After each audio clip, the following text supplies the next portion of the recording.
Folks, Black Star Network is here. Hold no punches. I'm real revolutionary right now. Support this man, Black Media. He makes sure that our stories are told. Thank you for being the voice of Black America, Roland. Stay black. I love y'all. All momentum we have now, we have to keep this going. The video looks phenomenal. See, this difference between Black Star Network and Black-owned media and something like CNN. You can't be Black-owned media and be scared. It's time to be smart. Bring your eyeballs home. You dig?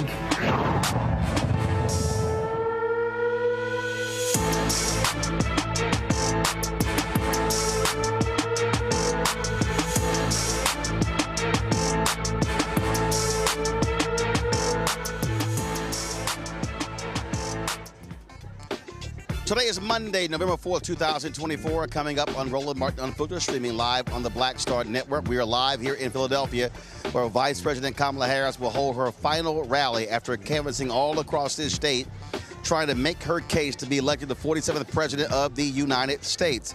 We'll show you some of the stuff that took place earlier in Allentown, Pennsylvania, where Fat Joe and others also spoke there.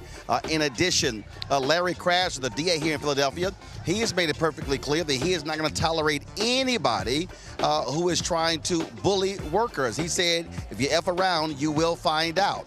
Also, we were in Michigan over the weekend where we talked to a variety of people, including Higher Heights. We'll talk to Judith Brown Dianas with the Advancement Project, also Lieutenant Governor of Michigan. We also chatted with Governor Westmore of Maryland. We heard from the sister of Kamala Harris, Maya Harris. And also we talked to boxer Clarissa Shields and the mayor of Flint, Michigan. We have all of that for you. Plus, folks, in Georgia, MAGA Republicans are upset because ours were extended over the weekend, but they got to get the hell over it. There's a lot for us to break down. It is time to bring the funk. I'm Roland Martin Unfiltered on the Black Star Network. Let's go. He's got whatever the biz, he's on it. Whatever it is, he's got the scoop, the fact, the find. And when it breaks, he's right on time and it's rolling. Best believe he's knowing. Putting it down from sports to news to politics. With entertainment just for kicks, he's rolling. It's on go, y'all. It's Roland Martin, yeah. Rolling with Roland now.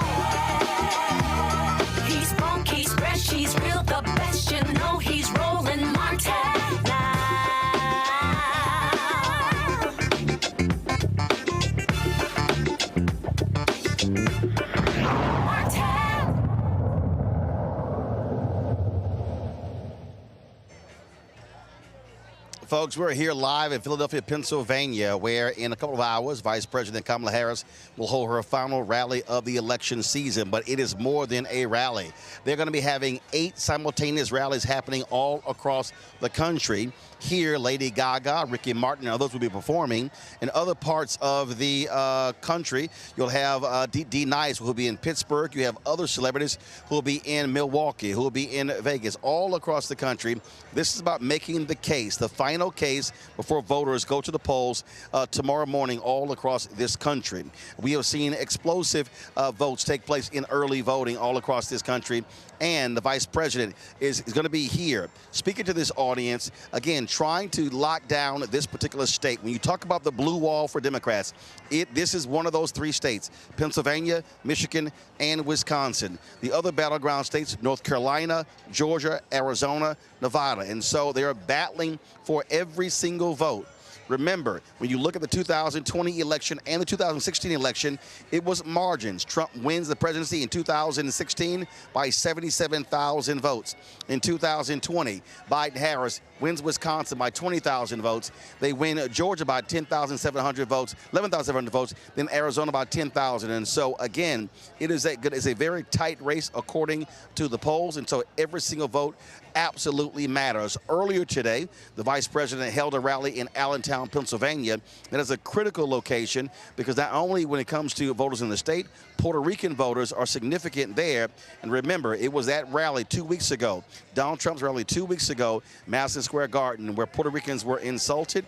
And according to Univision polls, that is showing up where people are upset by that. Here is the vice president today in Allentown. One day left, and we need to finish this strong and get this done. So let's get out the vote. Let's reach out to all of our folks in the next 24 hours, family and friends and classmates and neighbors and co-workers. And as we do, I ask, let us please be intentional about building community.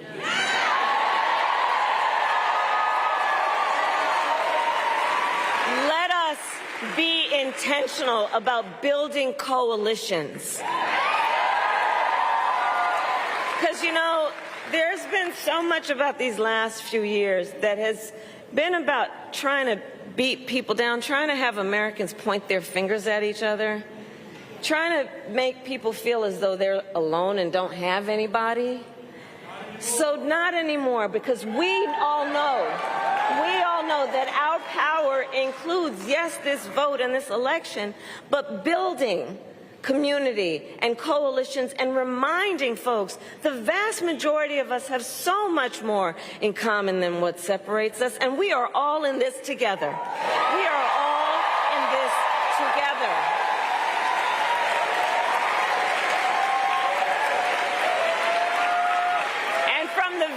Start of our campaign, this has not been about a fight that is against something. This is about a fight that is for something. This is for something.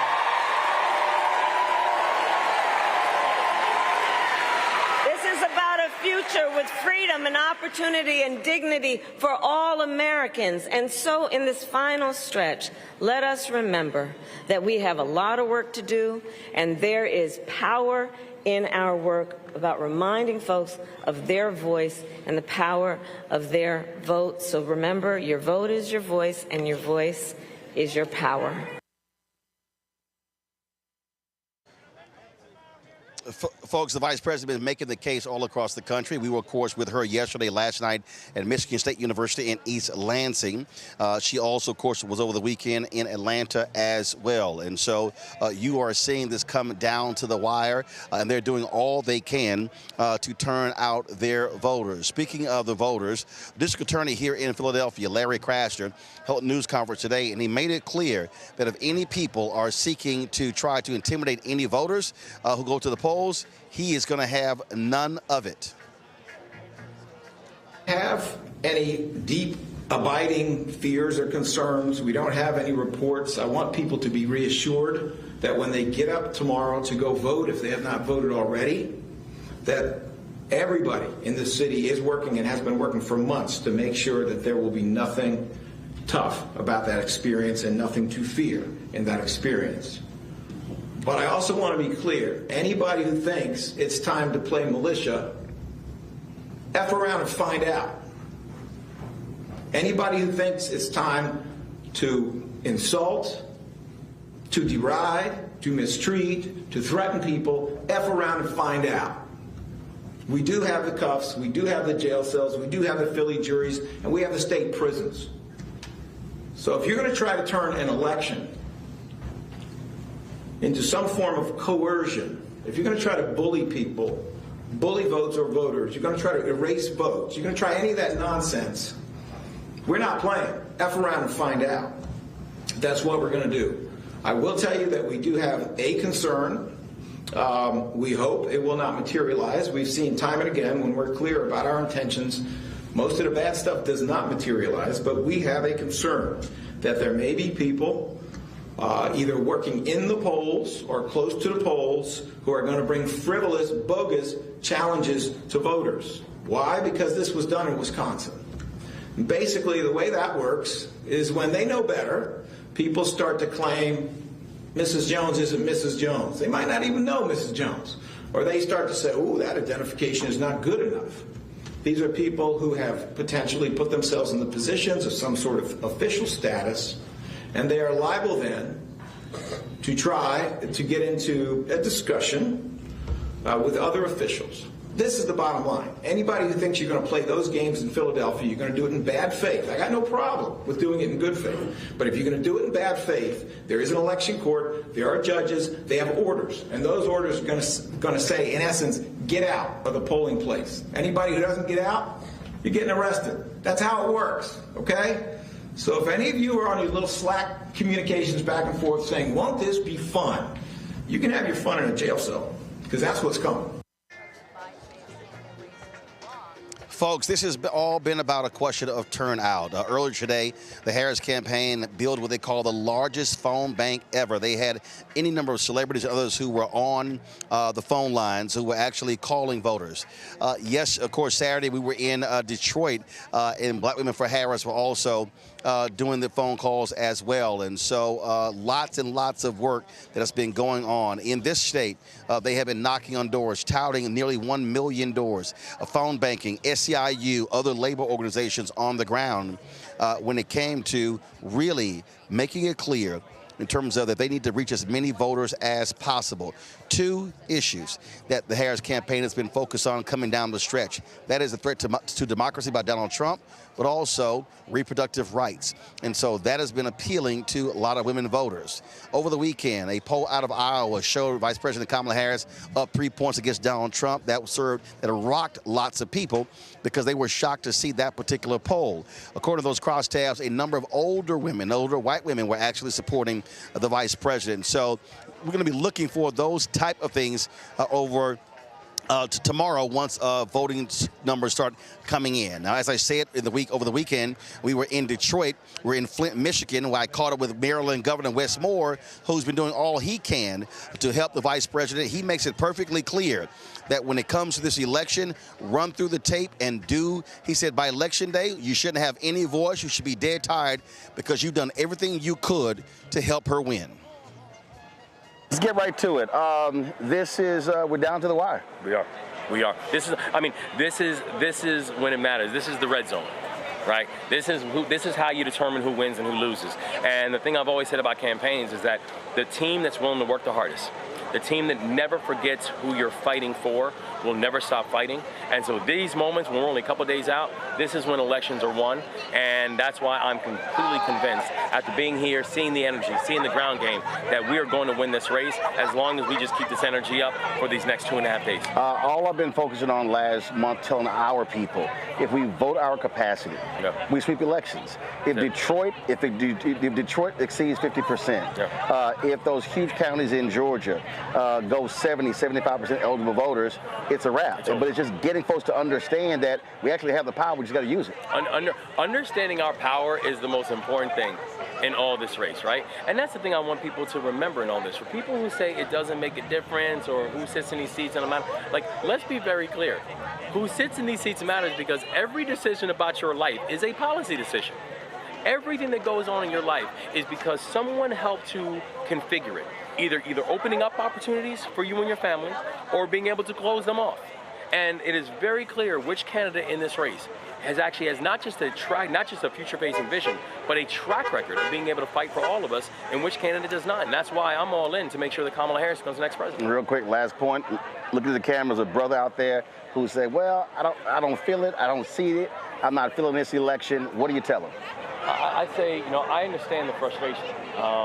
And it's something that we actually talk about often, where the skepticism that a lot of people feel, it's real, and it's not about right now. Frankly, it's oftentimes generational, and it's gone on for years, because this country has not always been fair. The system has not always worked for everybody. But the thing I ask is this, is that don't let that skepticism that you might have about the system, don't let that make you surrender your responsibilities. And don't make that think that you somehow do not have any choice or any say as to what the future looks like. We have a candidate who sees us. We have a candidate who's willing to fight for us. We have a candidate who, for the first time in American political history, has put together an opportunity agenda for black men. That's never happened before. We've got to get out there and fight for her and support her, because when we do that, she will continue to fight for us. So we need you out there, and we need you making your voice heard. All right, Fred. Appreciate it. Appreciate y'all. Thanks a bunch. Appreciate you, bro. All right. Thank you. Yes, sir. Black women are going to be critical. When you look at the polling thus far, young black women or the young women of color are turning out in huge numbers. Higher Heights is an organization that was created specifically to focus on the election, the funding, and supporting of black women in politics. Glenda Carr is the leader of that organization. I also chatted with her in Flint, Michigan, about what they have been doing all across Michigan and the Battleground states. All right, Glenda, so you got the bus. Where have y'all been going? We have been in Pennsylvania, Maryland, Delaware. We are on surge buses, again, from D.C. to Philly, from New York to Philly, and we are here in Michigan. What have you been hearing? What have you been seeing? What are folks excited? Oh, the energy is crazy. Now, the question is, can that energy then go get 10 people in the next couple of days?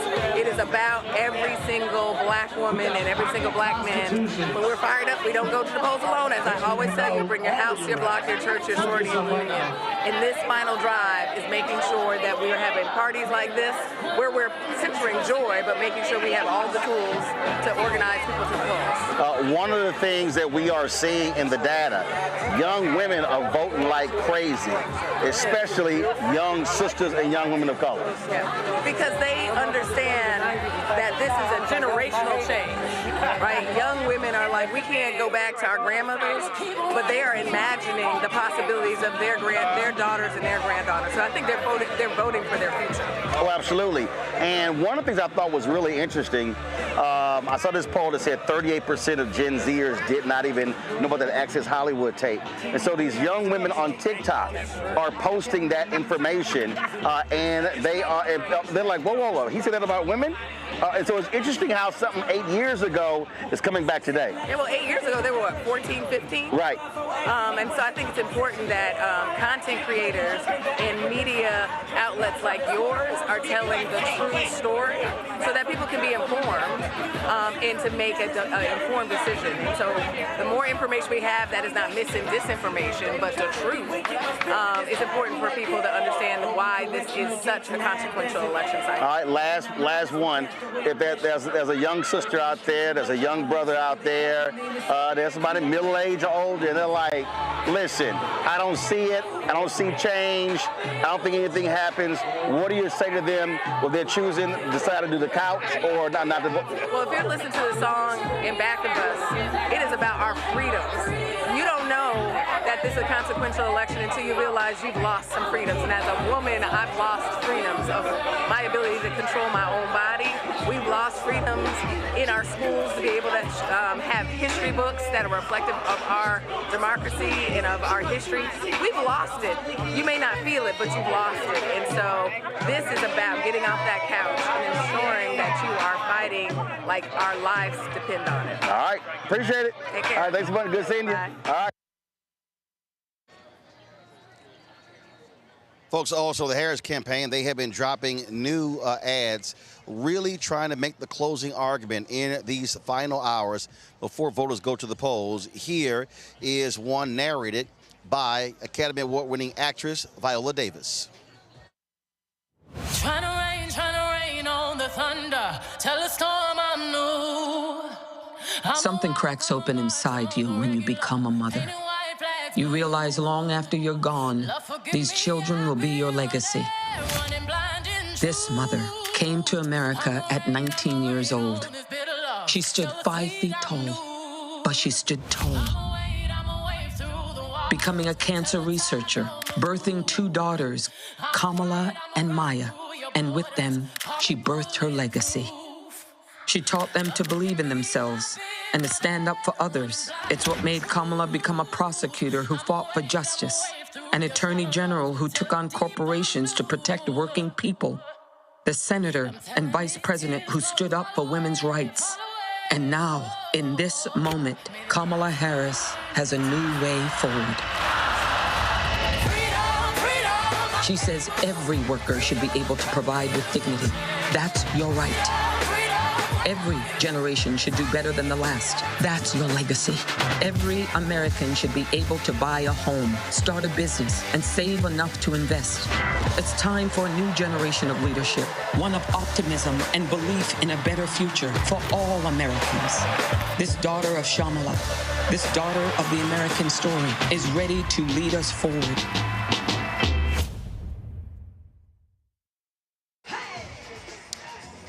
Folks, lots more we're going to share with you, including conversations with boxing champ Clarissa Shields, also Judith Brown Dianes with the Advancement Project.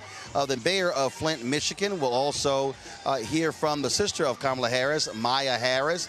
The lieutenant governor of Michigan, of course, Garland Gilchrist. Also, of course, Hall of Famer Calvin Johnson. Also, Congresswoman Jayapal. Folks, lots more we want to break down for you and share with you that we're covering. Here we are, the night before Election Day. We are live in Philadelphia right here on Roland Martin Unfiltered on the Black Star Network. Nearly 250 years ago, America was born when we wrested freedom from a petty tyrant. Across the generations, Americans have preserved that freedom, expanded it, and in so doing, proved to the world that a government of, by, and for the people is strong and can endure. And those who came before us, they did not struggle, sacrifice, and lay down their lives only to see us cede our fundamental freedoms to the will of another petty tyrant. So America, in 7 days, we have the power to turn the page and start writing the next chapter in the most extraordinary story ever told.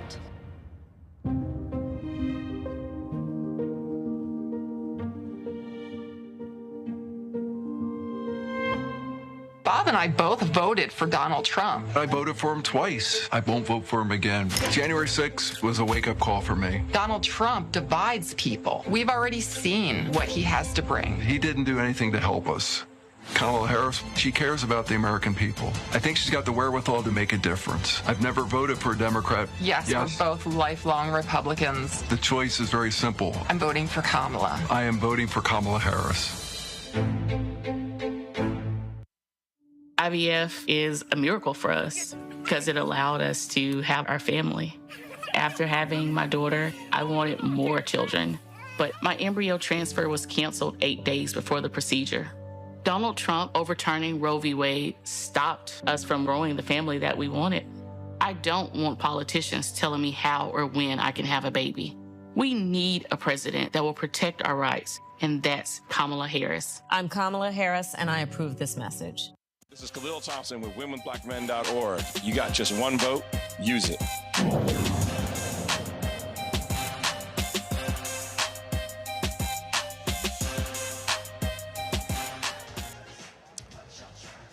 All right, folks, welcome back to Roland Martin Unfiltered on the Black Star Network. We're live here in Philadelphia where they are getting ready for this massive rally here. Now, it's filling in space down here, but you literally have folks who are on all sides here in Philadelphia. Now, remember, last weekend, Washington, D.C., there were some 75,000 people at the Ellipse, and so they're expecting a crowd of anywhere from 30 to 50,000 here.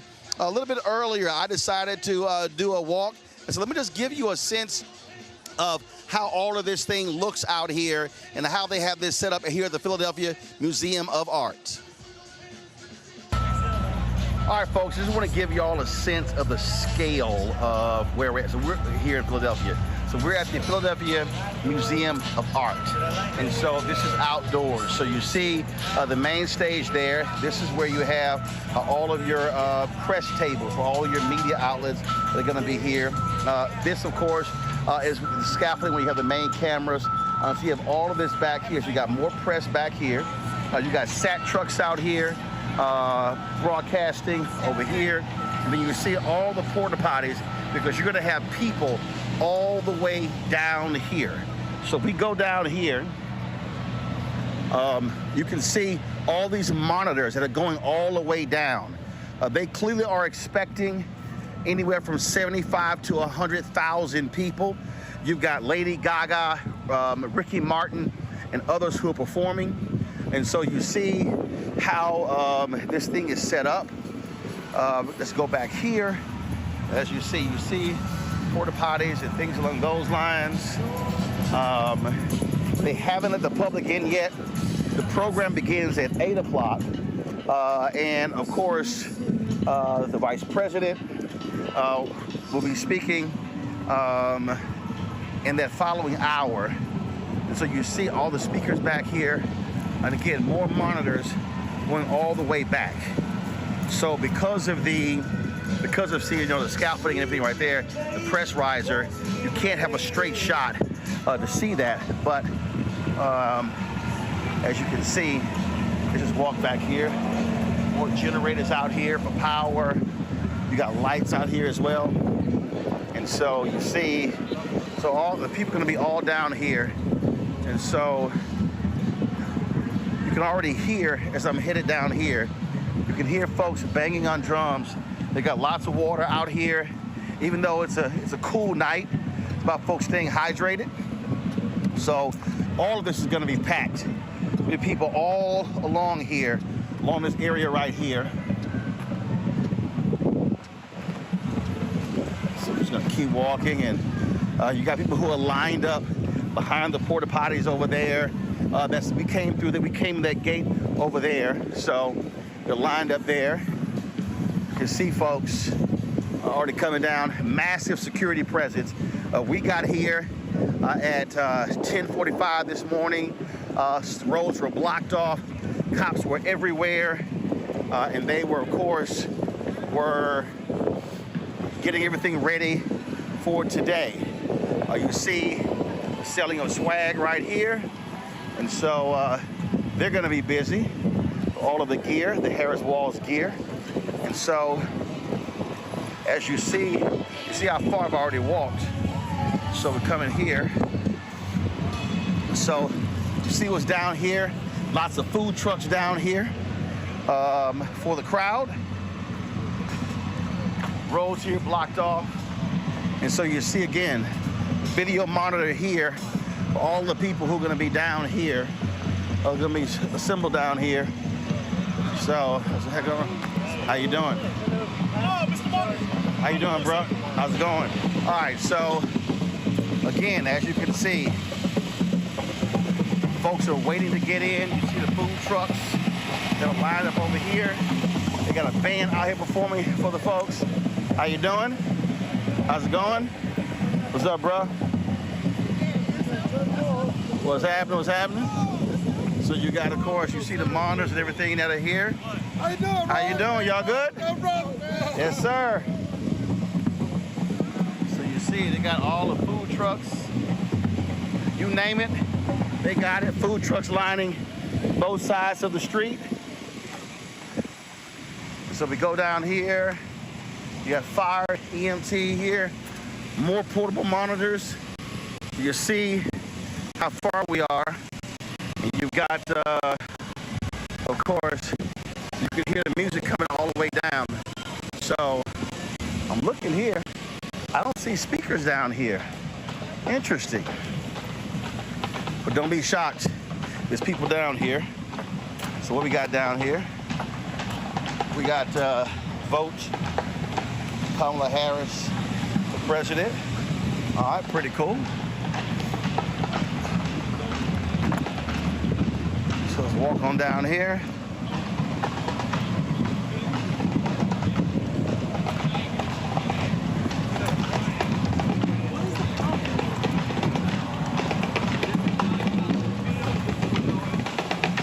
Here we go. Got a drum line here. Like I told you, you see, they got water everywhere here. All the people are going to be here. So, all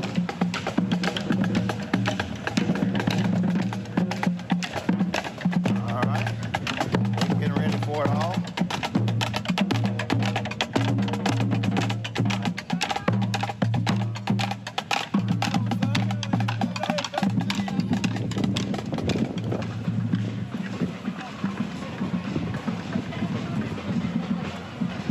As you see, massive security presence. You've got Philadelphia police, you've got Secret Service, you've got state troopers. You see folks out there already lining up, waiting to get in. So they'll be letting folks in real soon. And so again, Washington, D.C., we had 75,000 there. Last night in Michigan State, more than 12,000 that were in the stadium. And so we're getting ready for this massive rally. So you see, this is the distance right here, all the way coming from here. So, folks, just giving you a sense of the scale of this rally. And again, what the Harris campaign is doing, they're going to be having 8 simultaneous rallies happening all across the country. 8 rallies happening all across the country. So it is going to be an incredible day. The live stream is going to be amazing. How they're going to do this, so it's unbelievable. So Governor Walz is going to be in Milwaukee. They got folks in Pittsburgh, in Nevada, every battleground state. That's where they're holding rallies, and so it's going to be an absolutely incredible night before the 2024 presidential election. Man, truly incredible. The Black Star Network's glad to be here.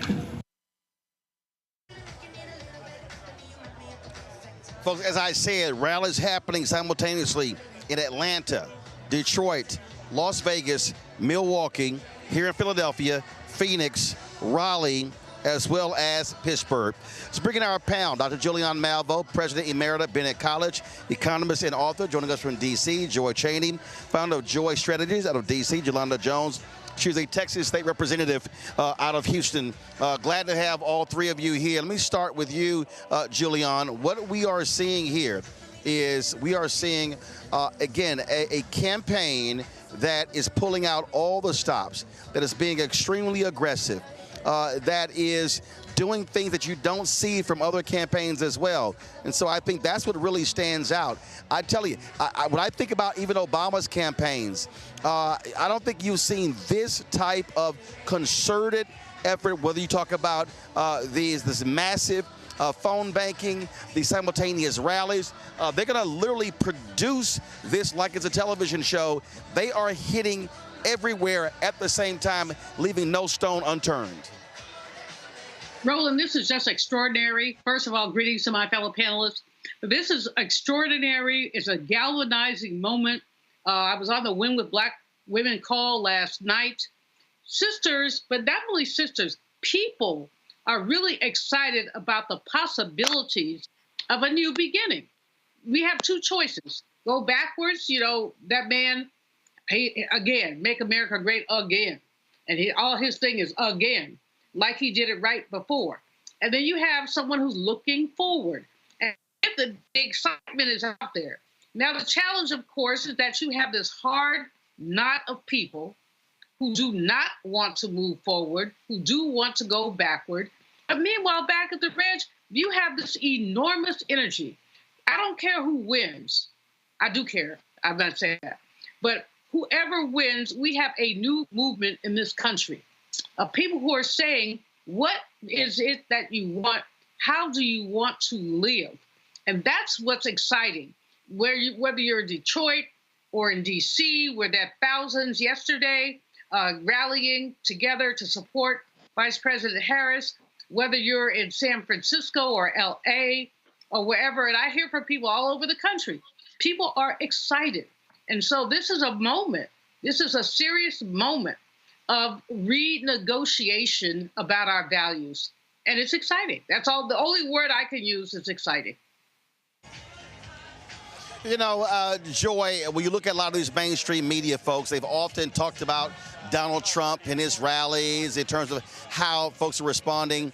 I mean, this Vice President Kamala Harris in this campaign has made him look small, has made him look minuscule in terms of these rallies they've been turning out. But this is not just about the rallies. It's the literally more than 1 million doors knocked in the last 3 days here in Pennsylvania.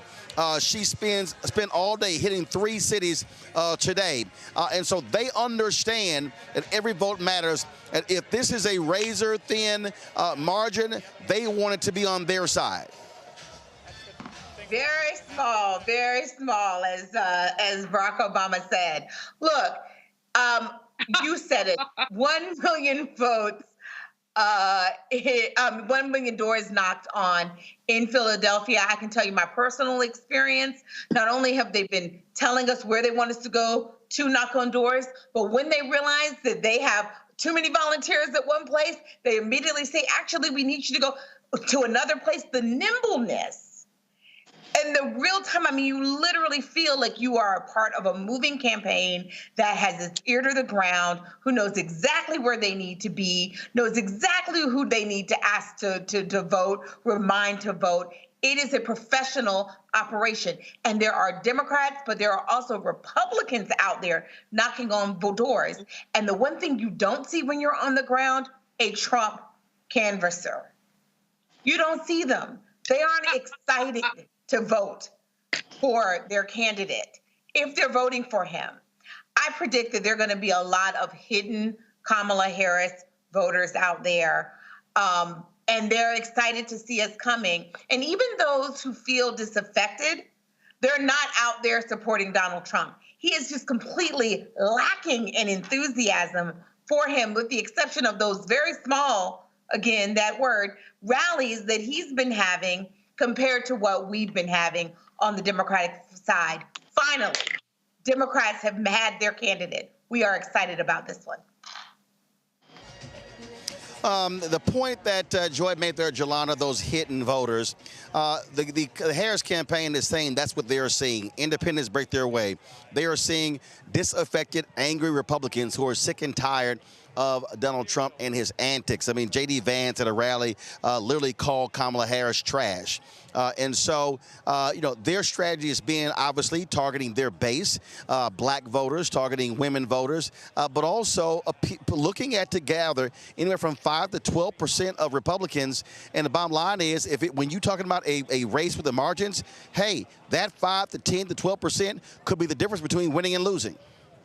I think that the Harris campaign has been brilliant in a couple of things. I think they've been brilliant in just getting in Donald Trump's head, which is a person who's been black all my life and a black woman. That's just great because she has him not focusing on whatever it is he's supposed to be focusing on.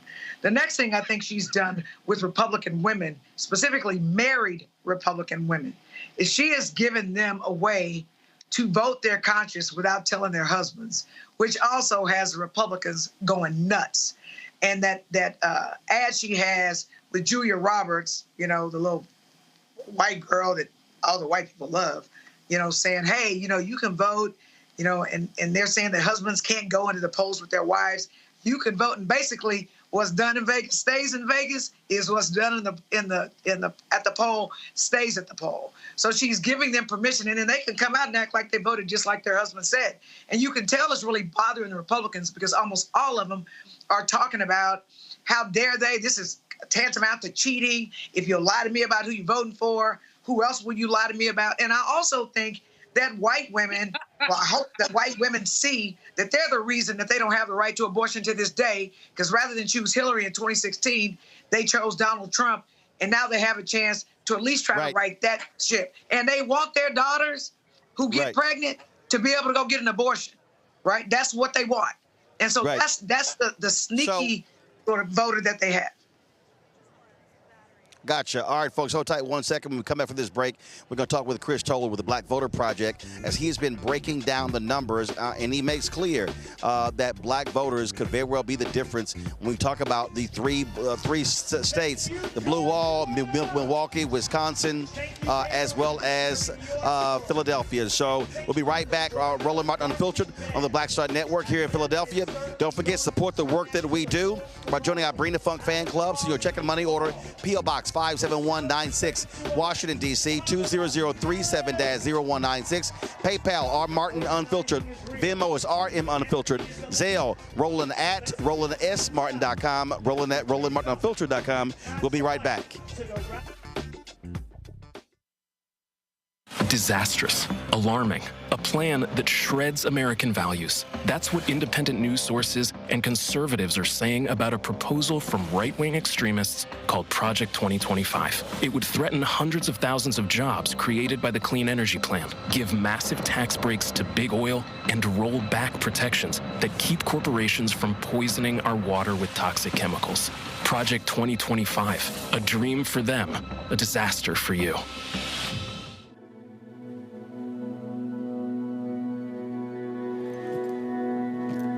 Her blanket.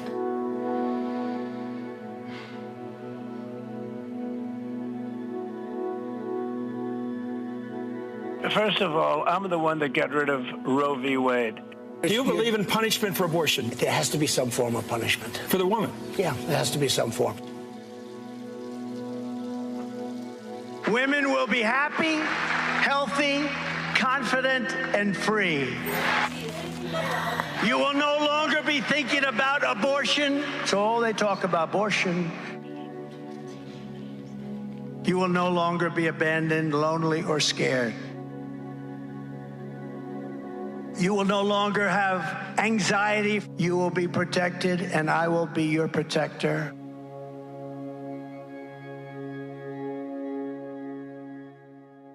Trump ain't shit.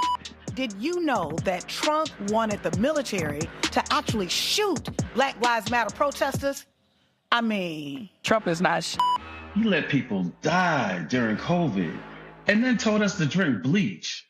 he tried to kill the stimulus bill and couldn't, so he delayed the money just so he could put his name on the check. Trump ain't shit. He used the death penalty to execute black men like Brandon Bernard. He f***ed Obama's economy, lost thousands of black jobs. He started inflation and gave his billionaire buddies a tax cut. America, Trump ain't shit. Don't vote for that man. He's nothing but Vote Kamala Harris for president. Hey, this is David Mann. And this is Tamala Mann. You got one vote. Now use it.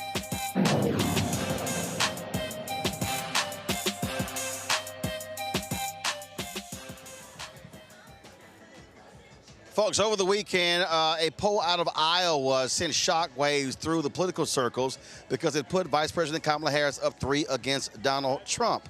The question is, will that hold? Chris Towler is, of course, the leader of Black Voter Project. He joins us right now. Chris, you've been looking at a lot of these polls that have been coming out. You've been breaking these things down. Give us a sense of how African Americans are being underreported. There was one poster who literally had to make adjustments because he undercount. Yeah. How do you undercount black people in Detroit? I don't know. That blows my mind when, you know, simple things like that happen to these mainstream professional pollsters. What I will say, though, is that over the weekend we put up final results from our third wave, the pre-election survey from the Black Voter Project. Over 1,000 black voters across the country were surveyed, 845 of whom we had already surveyed twice before, once in the first wave in April and again in the second wave in August. And I just wanted to highlight a few of the findings from this survey that can give some context to what else is going on across the sort of polling world here when it comes to Black voters.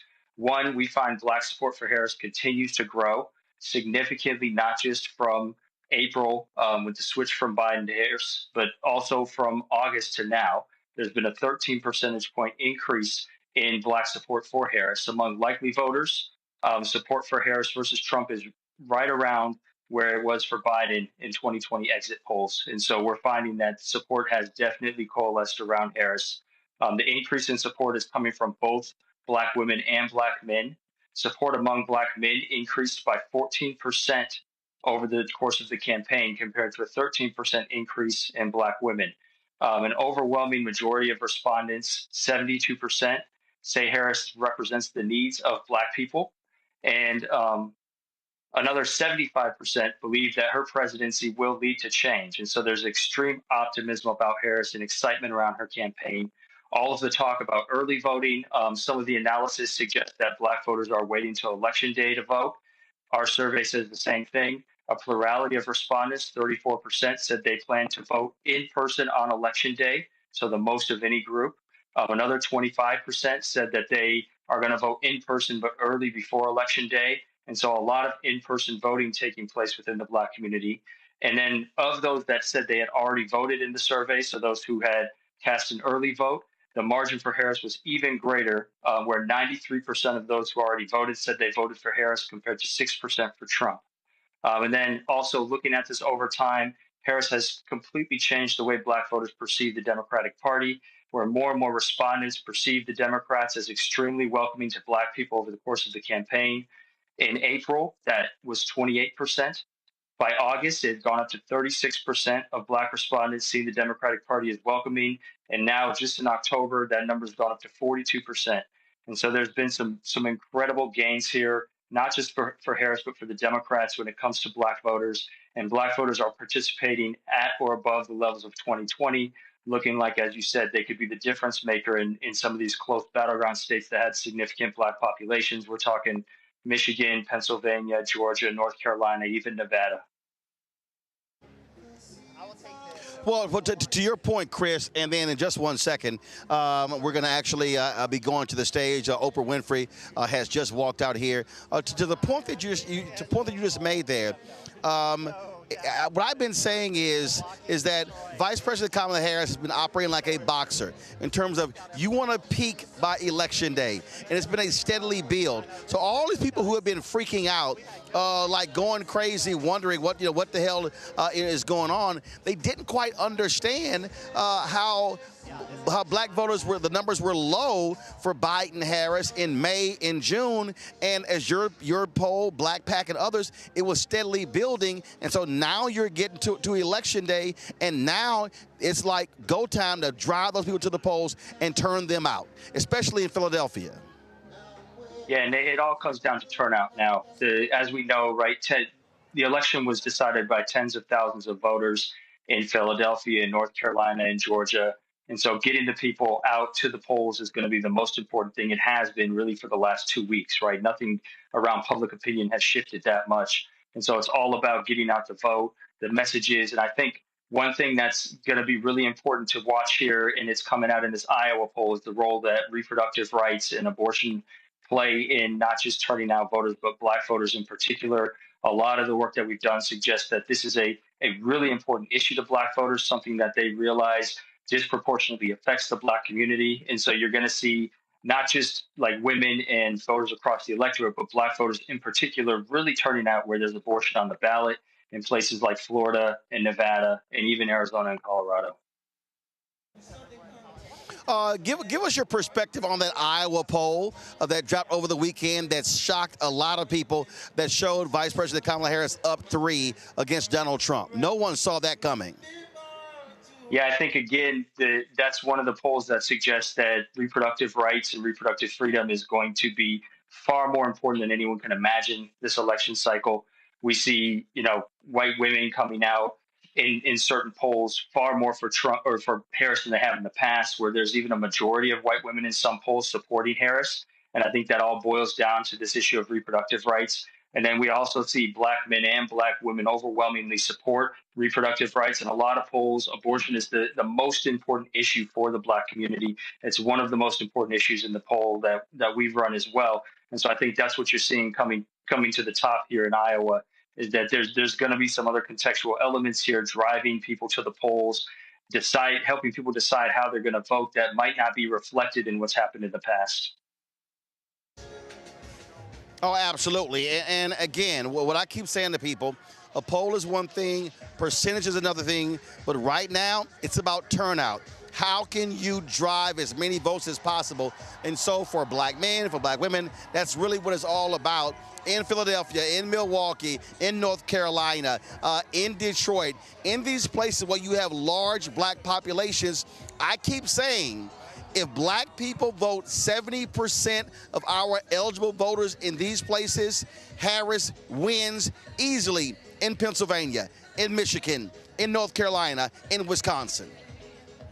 Yeah, and the turnout, is going to have to be at historic levels for people to have the victory that they want her to have, right? 2020 turnout in Pennsylvania was at 70% among black voters.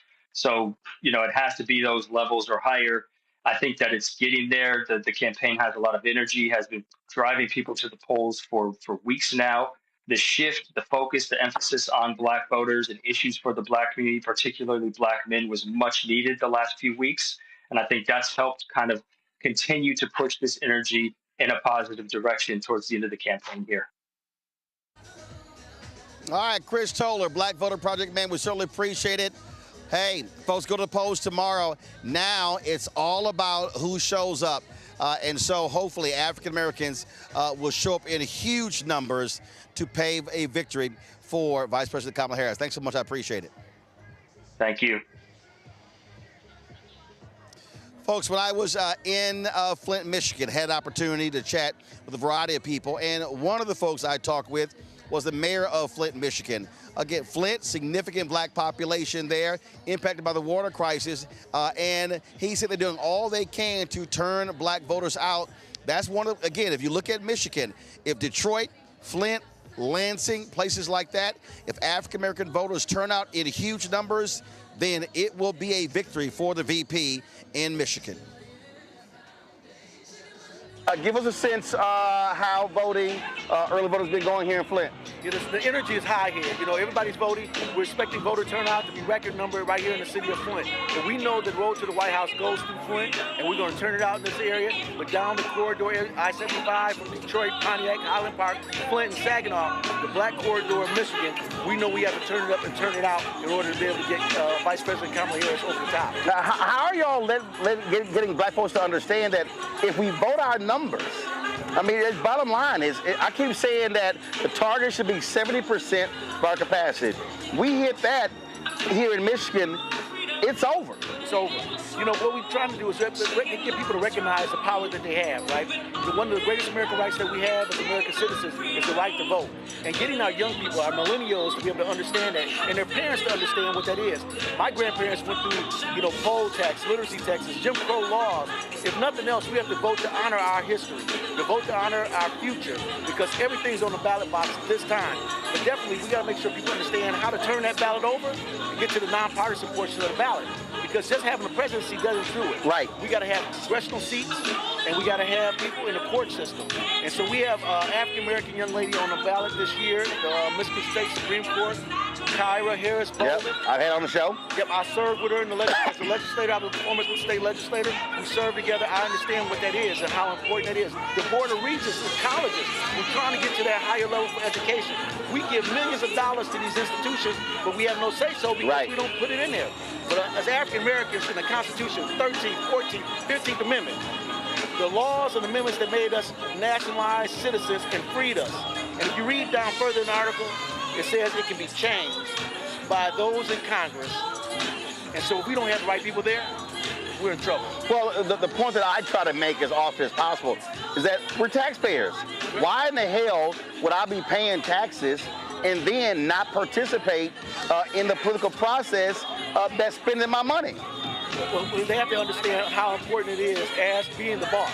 Taxpayers makes them the boss. That means mayors like me, governors, state legislators, Congress people, all work for the taxpayers. So the balance of power has never left the bosom of the people. And what we have to really understand what that is. And so, dysfunction has normalized itself in America. We've seen that on January 6th, where we've seen American citizens attack their own capital here in America. So we got to be able to lift the value system up because we have a poverty of values many times, and we're trying to weigh our way through that. And we see that now because the other person on the other side of the ticket represents all that, all the depraved thinking and being an emptying of mind. And so when we have a person that can sit in the White House that can keep us in mind about our children and our grandchildren, that is a good and a better reflection of America. Not just Black America, not just gender. It's about America. And Kamala Harris represents that. And I'm so happy and engaged that Flint is showing up, my city's showing up for her. All right, we'll appreciate it. All right, thanks a bunch. All right, thanks for all right, let's take them out on election day. Oh, we're gonna get them. We're gonna get them. All right.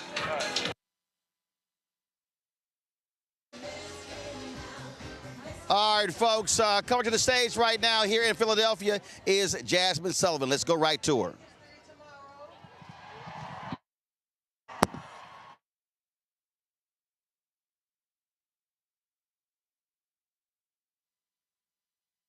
It always disagree.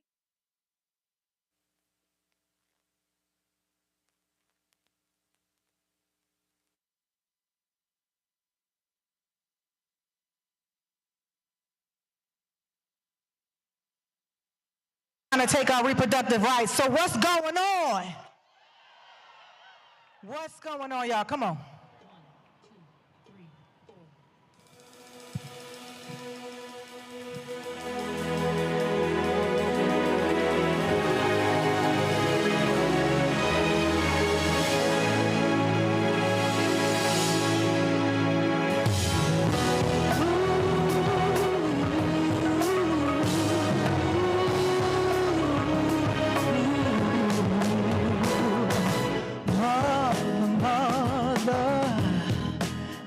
Too many of you crying,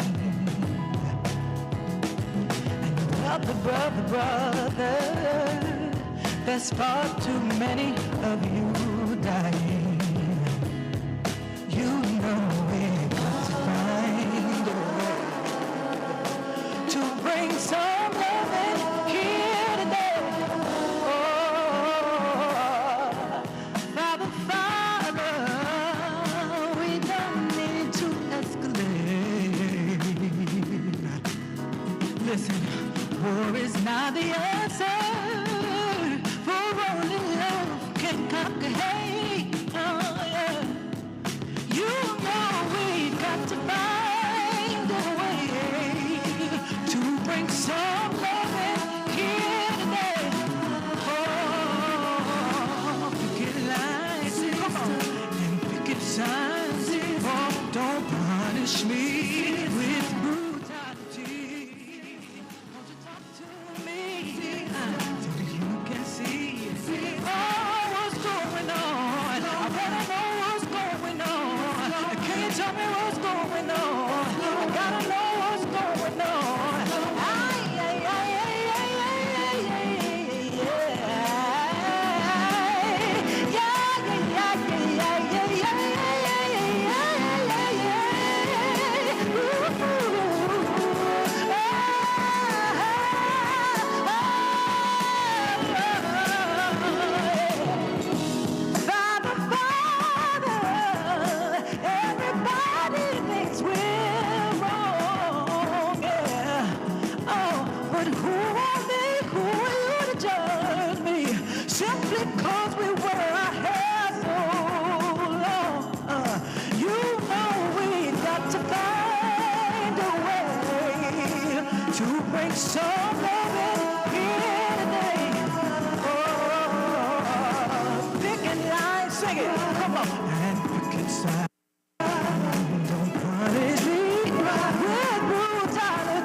Thank you, Philly. What's going on, really?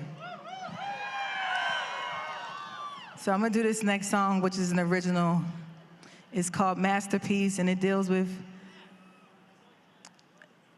just my journey with self-love, and what I want for everybody is just to love yourself just the way that you are. We are the way God intended us to be. And so this song is called Masterpiece. I want you to know that you're beautiful. Okay.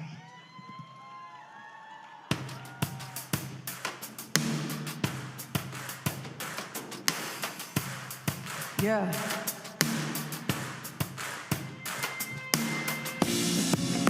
My eyes ain't used to these rays. I'm feeling exposed, but I can't hide no more. As the sun shines on all of my glory, my flaws don't look so bad at all.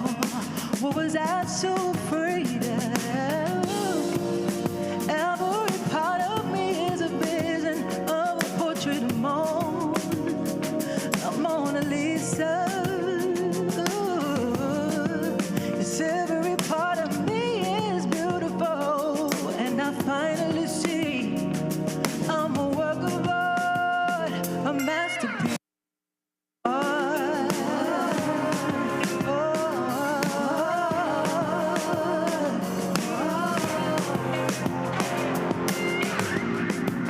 And who is this I tried so long to fight, filling my head with lies that I'm not good enough?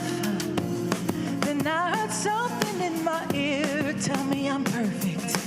Now that I know the truth, time to show and prove that every part of me is a vision of a portrait of Mona Lisa. Yes, every part of me is beautiful, and I finally see I'm a work of art. Oh, what a masterpiece. Oh, do you know you are? Do you know you are? Yeah, yeah, yeah. And now I see the pretty colors on my canvas. I'm a work of art, a Mona Lisa. I'll share my picture with the world. I'm not afraid to let it show.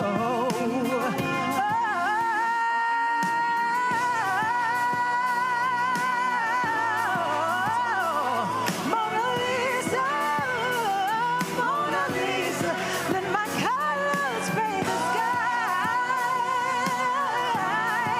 There is beauty in my eyes, and I can see it now. I've been living out. I can feel it now. I know I am beautiful. Now I know I am beautiful. Now I see, now I see, now I see, now I see, I see me. Do you know you are beautiful? Do you know you're a masterpiece? Now performing here is singer Jasmine Sullivan.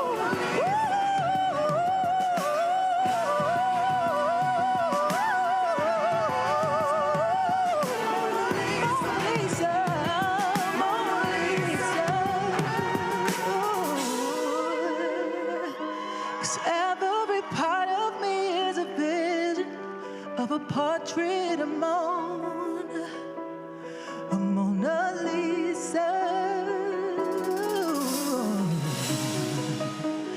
Yes, every part of me is beautiful, and I finally see I'm a work of art, I'm a masterpiece.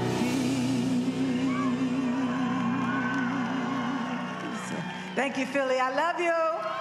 Vote tomorrow, y'all. Woo!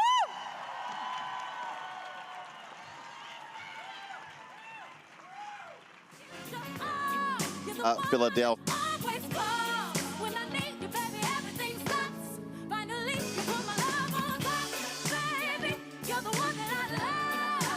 So we're back. So let's just do this here. We're going to go to a commercial break. We come back more on Roland Martin Unfiltered right here in the Black Star Network, live from Philadelphia. 78-year-old billionaire who has not stopped whining about his problems. Oh, she had a big crowd. Oh, the crowd. This weird obsession with crowd sizes. It just goes on and on and on.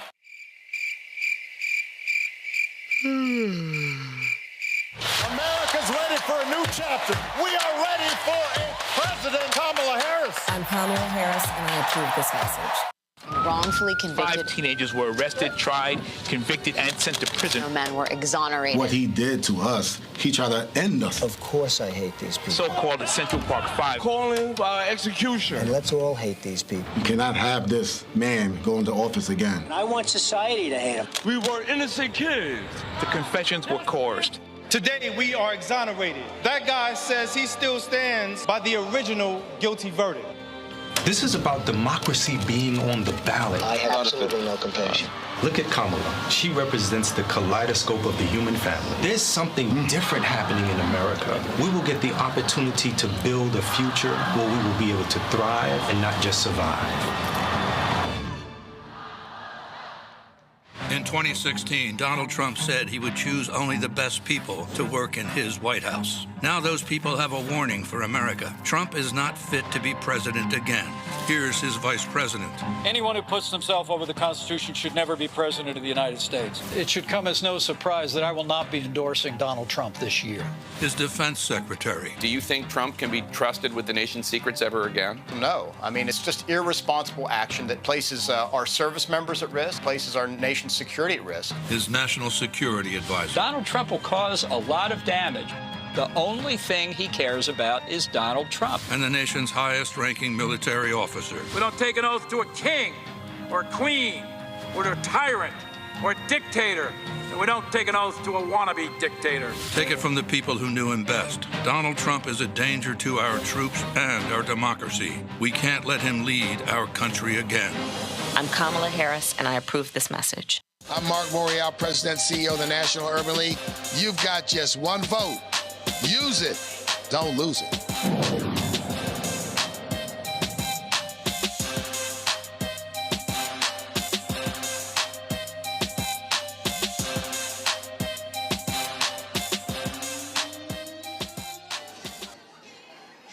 Folks, welcome back to Philadelphia. We are here on the Black Star Network. This event, the program will officially start at 8 p.m. Eastern, so less than an hour. But remember, we're not just here. We're having 8 rallies all across the country. I want to go to my panel. I'll start with you, Joy. We're talking to Chris Towler there, and the thing that we were talking about again is turnout, turnout, turnout. And really, you know, the idea of trying to get African Americans to understand that if we maximize our power, I mean, we win, and that's really what this boils down to. How do you maximize power? And so we can't keep complaining about why certain things don't happen when we're voting at 45, 48, 50%.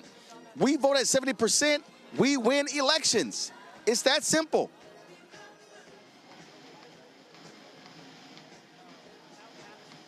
Roland, did Joy? you calling me? Okay, I'm sorry, I didn't hear that part. Yes. So you're absolutely right. I mean, when we vote, we win. There's just no other word for it. And look, when I was out there, I did run into a couple of young men who were saying, you know what, my vote doesn't matter, it doesn't count. That is just simply, it's never the case, but it's certainly not the case this time. Some of these elections are going to come down to maybe a couple thousand votes, especially within your county. And so it's so important that you're going out there and you're voting. Every vote counts, that you vote up and down the ballot. And that if you don't, I mean, you will find yourself in a place of regret. This is the one time it matters. Don't let all the anger over what has or hasn't been done in previous years put you in a situation where you're costing this Black woman who cares about us, who is prepared and capable, who's bringing together the coalition that we would dream of. Don't deny her this opportunity. That will be the greatest trick if you squander your opportunity now to elect the person who actually cares for you, to punish people who never did. Don't do it. Jolanda, Gary Chambers in Louisiana has been really focused on this, emphasizing this. And again, places where we have large numbers of African Americans, we've got to take advantage of it. It makes no sense when you look at this. And so where we're talking about, man, if we could just get 50%, that additional 10, 15, 20%, we're talking about thousands upon thousands of votes. We are. And here's what I'm doing in Harris County. It's the first time in my career of being elected that I actually spent money to help other people.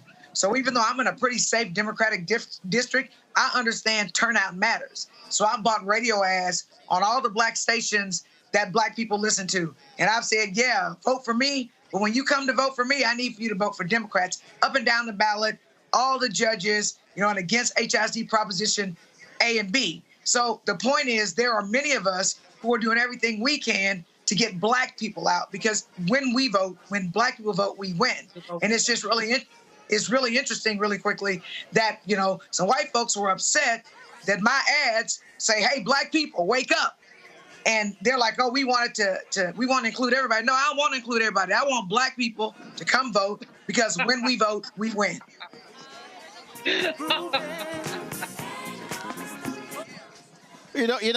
Julian, again, Black Voters Matter talks about 365, 7 days a week, and they're absolutely right. That's really what it should be about.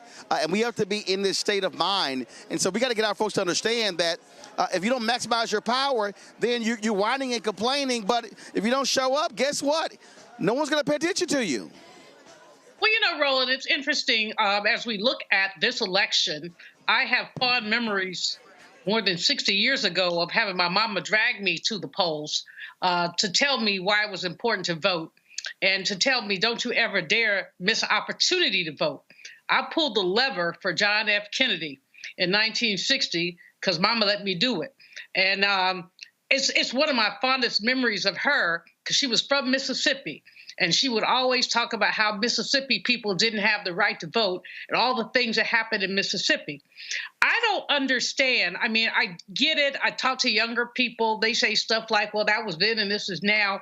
But I don't understand that anybody decides not to vote, especially when it's about your life. It's about your life. It's about the bills you pay, the taxes you pay, the water, the quality of the water you drink, the quality of your schools. I just don't understand how people look away and say, I don't care, or I don't know, or I'm not in it. Or as Joy said earlier, something happened so many years ago. So what? So what? Yeah, it happened so many years ago, but right now, right here, right now, we can make a difference. So I don't get it. But, I'm excited about Kamala Harris. I'm excited about the Harris-Walz team. I'm excited about these rallies around the country. I'm excited, Roland Martin, about you and the work that you're doing to make sure that we're lifted up. And my excitement is contextual, is historically contextual, because there were so many times where we didn't have black people on the back. Or my grandmother would say, there were no Negroes on television. There were not people who were telling this kind of truth. And so the excitement is that we've seen the arc of history. We've seen, and win or lose, we've seen the arc of history. But we can win this thing if people bring their, I'm going to edit myself, melanin-inflated hind parts, you know what I meant, out to vote for this sister, not to vote for sister, but vote for forward motion. How does this man keep saying, make America great again? Again. Again is his middle name. Well, again was. Let me. Well, we were in Flint on Saturday. One person who would love to see this become reality is Maya Harris. She is the sister of Vice President Kamala Harris. Here's some of what she had to say to folks who are heading to go out to canvass in Flint, Michigan. Hello, everybody. I am so happy to be back in Flint. I actually was here last month. It was one of my first stops when we kicked off this campaign. And I was here on our reproductive freedom bus tour. And we came to Flint because we wanted to have a whole conversation dedicated to talking about Black maternal health as part of reproductive freedom. And as we're having this conversation about protecting our freedoms, highlighting an issue that is so important in terms of when you talk about reproductive freedom, it is certainly about a woman's right to choose about when, where, and how to have her children, but it's also about the right to be able to survive childbirth, the right to be able to have a healthy baby, the right to raise a child with clean air and clean water. And so that was the conversation that we wanted to have, so that we really had the full conversation about what we're talking about when we talk about reproductive freedom and all of the freedoms that are at stake in this election. So I highlight that because that is just one of many defining issues in this election. Now, you all are here because you know the stakes of the election. You, as the kids would say, understand the assignment. So I'm not going to go through every issue that we know is on the ballot this November. But certainly that is one that I wanted to be able to highlight. And I thank you all for being here. And I thank you, and that's really why I'm here, is to thank you. To thank you for showing up, to thank you for showing up for my sister, to thank you for standing up for your country by showing up for her in this election. I have been traveling all over the country. And the thing that has been so exciting, so gratifying, so inspiring is to see how people are showing up everywhere. Not only because they understand the stakes of this election and the threats that we face, but showing up with joy and showing up with optimism and showing up with an excitement about the future and what the future holds when we elect Kamala Harris President of the United States. And one of my very memorable moments was the last time I actually was here in Michigan after I came to Flint. I was in Detroit and I met a woman named Shar. Shar is an author. And Shar has lupus, she got cancer. She spoke passionately about health care and how the Affordable Care Act literally saved her life. Shar, so we all boarded this rocket ship on July 21st, right? Where Kamala put herself forward for this immense responsibility. 1 week from July 21st, Shar, in Detroit, cleared out her living room furniture, set up a bunch of folding tables, and has been hosting phone banks with dozens of black women in Detroit ever since. That's Shar, right? I was in Georgia, in our Atlanta office. I met a man named Barry. Barry was one of the million voters who showed up. Have you all seen the early voting records in Georgia and how they broke records? I was there in Georgia at the moment the 1 millionth early vote was cast in the first week. I met Barry. He was one of those 1 million. He went and did his early vote, and then Barry told me he went home and he said, I have to do something else. I have to do more than just vote. And so when I met Barry, he was showing up to the Atlanta field office to sign up for his very first canvass. Like we're signing up people here today. Yeah, right. Never had been involved in politics ever before. But he not only understood the stakes of the election and knew he needed to do more than just vote, he was so excited about Kamala, he couldn't wait to get out and talk to people about her. I'm going to tell you about one other person who I met, and it was actually on my first stop after the convention for the campaign. It was in Harrisburg, Pennsylvania, and I met a woman named Elaine. And I was leaving the campaign office. Elaine was coming in, and I introduced myself, and then I said to Elaine, oh, are you a volunteer? And Elaine said to me, oh no, I'm not a volunteer. She says, I don't get around like I used to. She said, I'm just bringing snacks to the volunteers. And I looked at Elaine and I said, Elaine, you're a volunteer. You are a volunteer. And the thing that I loved about Elaine is that no matter how big or small you may think something is, there is something for everyone to do in this campaign. There is something for everyone to do in this election, no matter how big or small you may think it is, and all of it is going to make a difference. All of it is going to make a difference. And so this is what we're seeing all across the country. People who are showing up. There is no one who is showing up more for this election than my sister, Kamala. She is traveling the country. She is multiple cities in a day, multiple states in a day. She is killing herself. And mind you, she is out there killing it, isn't she? While she's out there killing herself, she is doing her job. She's doing two jobs. Because while she's out there fighting for all of us and fighting to win this election, she's actually still Vice President of the United States doing important things with our President Joe Biden in the Oval Office. So she is doing her job. It is on us now to do our job. It's on us to do our job to get this over the finish line. Because she can't do this by herself. And I know you're here because you know that we need your help to actually get this over the finish line. But the thing is that what you're signing up to do today, I can tell you from all of what I've seen across the country, I've traveled to every single battleground state, the people-to-people conversations that you all are signing up to have today, those are so important and they will make the difference. And they have made the difference in every single one of Kamala's races. And I'm talking about going back to her very first race in 2003 when we ran for district attorney. She ran for district attorney the first time. And people didn't know who she was. They had never seen anybody who looked like her before in the job that she was running for. They wondered, what were her qualifications? They wondered, was she ready? Was she tough enough to be district attorney? Those kinds of questions have always been in every election. And what has always made the difference is people like you, people like Barry, people like Elaine, people like Shar, who see something in her. They meet her, they talk to her, they feel her, and they know she's gonna fight for them.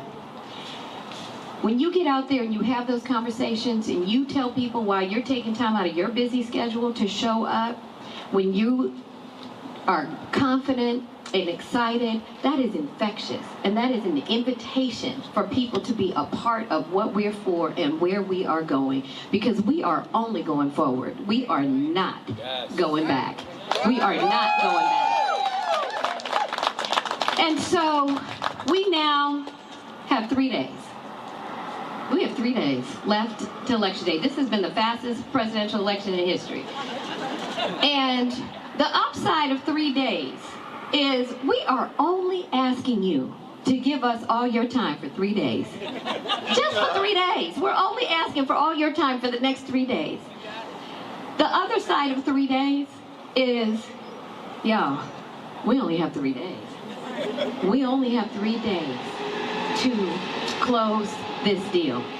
And the thing that we must do in these next 3 days, yes, get out and vote, do your early vote, but the thing that we must do in these next 3 days is make sure that people have been registered and are voting in numbers that are so overwhelming that we leave absolutely no doubt about where this country stands. That is the most important thing that we can do over these next 3 days. And this is what I can tell you. We can do this. We can do this. We will do this. If people keep showing up for the next 3 days and doing the work, I tell you, that is how we will protect our freedoms. That is how we will usher in this brighter future that Kamala is talking about, in which everyone can see themselves and in which she wants everyone to be able to fulfill their God-given potential. And it is absolutely how we will elect my sister, Kamala Harris, the next president of the United States. So I thank you all for showing up today, all of you. But I do have to say, I was very delighted when I found out about someone who was going to show up today with me. And that is our extraordinary, just wonderful, smart, full of integrity, hardworking, just beautiful spirit, beautiful human, our governor of Maryland, Wes Moore. Folks, that was Maya Moore in Flint, Michigan on Saturday. Got to go to a break, folks, when we come back.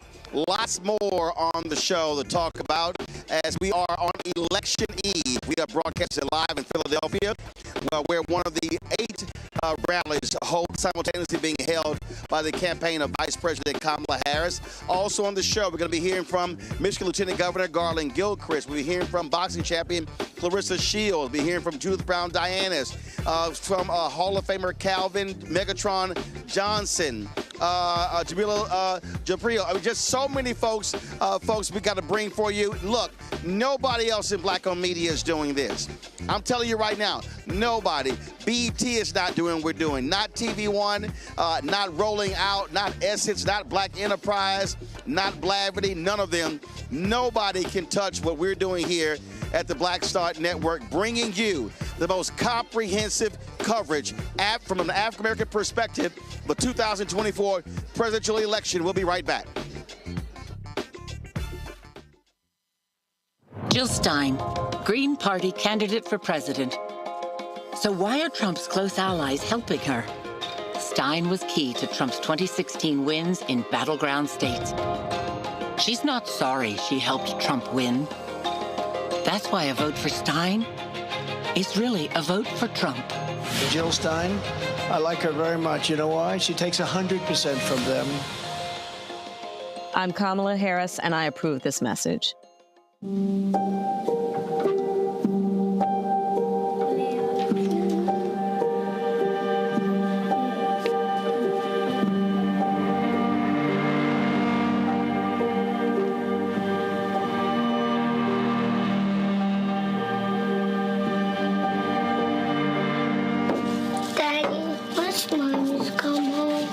How am I supposed to tell him? I get it. The cost of rent, groceries, and utilities is too high. So here's what we're going to do about it. We will lower housing costs by building more homes and crack down on landlords who are charging too much. We will lower your food and grocery bills by going after price gougers who are keeping the cost of everyday goods too high. I'm Kamala Harris, and I approve this message. Because you work hard for your paycheck. You should get to keep more of it. As president, I'll make that my top priority. It's really rich for Democratic leaders to say that Donald Trump is a unique threat to democracy when he peacefully gave over power. He is still saying he didn't lose the election. I would just ask that. Did he lose the 2020 election? Tim, I'm focused on the future. That is a damning non-answer.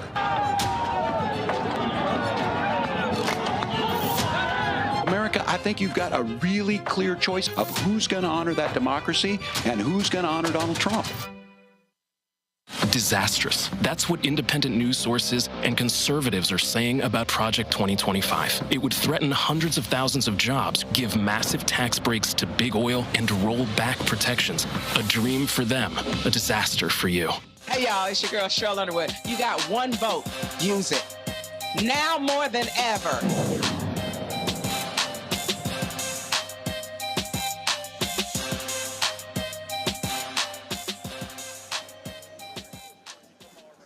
All right, folks, welcome back to Philadelphia. Black Star Network here is live. Folks, when you think about sports, when you think about politics, they often are discussed in the same breath. Well, over the weekend, I got a chance to chat with two major sports figures. First up, Clarissa Shields, a multiple boxing champion. She was in Flint, Michigan, out there making sure she was doing her part to elect Vice President Kamala Harris as the 47th President of the United States. Here's our conversation. This election, why did you want to come out here today? I came here today to just really support the Kamala Harris movement. I wanted to hear what they had to say about us, actually, like what we can do to get more people out there to vote. And just hear all the great things that was being said about her. Like they said, like the election will be won through Michigan, so I want to help them win. This is your state, and this is one of the crucial states. This is one what they call the Blue Wall: Michigan, Wisconsin, Pennsylvania. And so, what do you say to African Americans specifically who are contemplating sitting this thing out? Because I keep saying, we vote our power, we win. Your vote matters. That's all I have to say about that. Your vote matters. I think that I've been hearing so much people say like, oh well, Kamala's in office now as the vice president, so if she didn't do nothing then, how can she do something now? Well, Donald Trump was our president, and what did he do then? And actually, there's a long list of things that they actually have done. And I talk about it on my show all the time. So when people say, oh, nothing's been done, I'm like, oh, I can run it down for you. Right. So I think that we have to look at the bigger picture, know that our votes count and that we are a state to be reckoned with. So if we come in numbers, we will know this election and next election that, hey, you guys can't overlook our state because we come out in numbers and we will vote. And our vote will get you either in or out the house. So I've been using a boxing analogy for the past 2 months.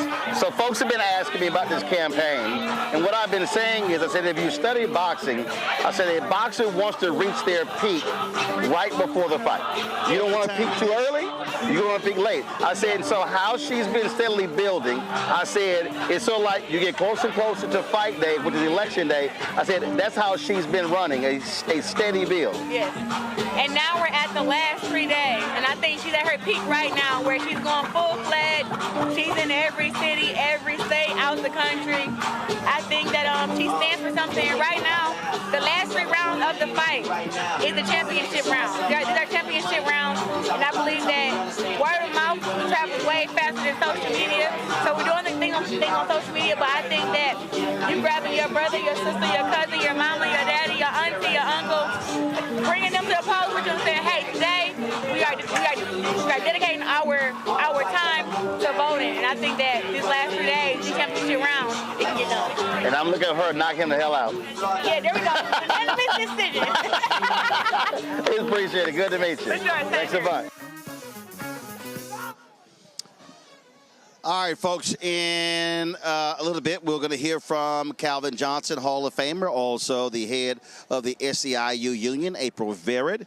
But right now, let's hear from Judith Brown Dianis, who leads the Advancement Project, as she talks about the battle that civil rights organizations have been going through when it comes to the court. Actually, hold tight 1 second. We're going to go live to the stage to hear from the mayor of Philadelphia. Let me step aside.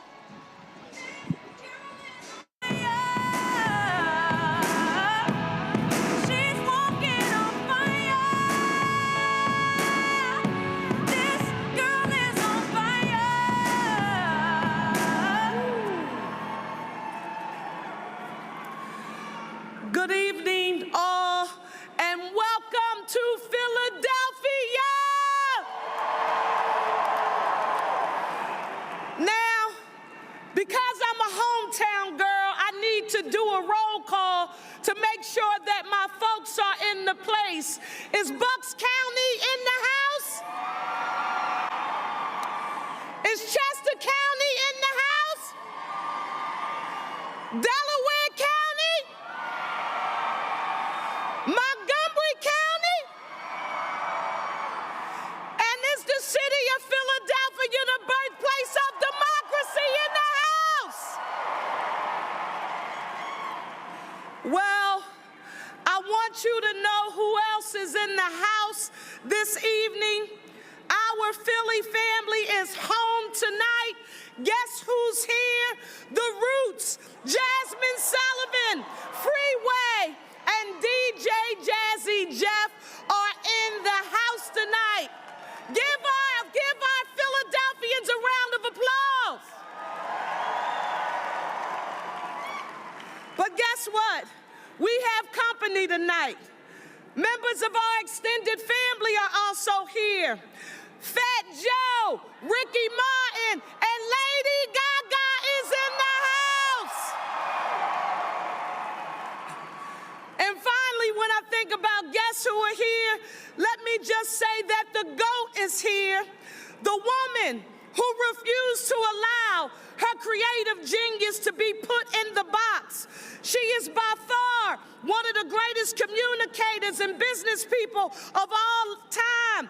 Her courage, her power, her grit, determination, and authenticity changed the power of daytime television, literature, and Hollywood. Philadelphia, Oprah Winfrey's in the house.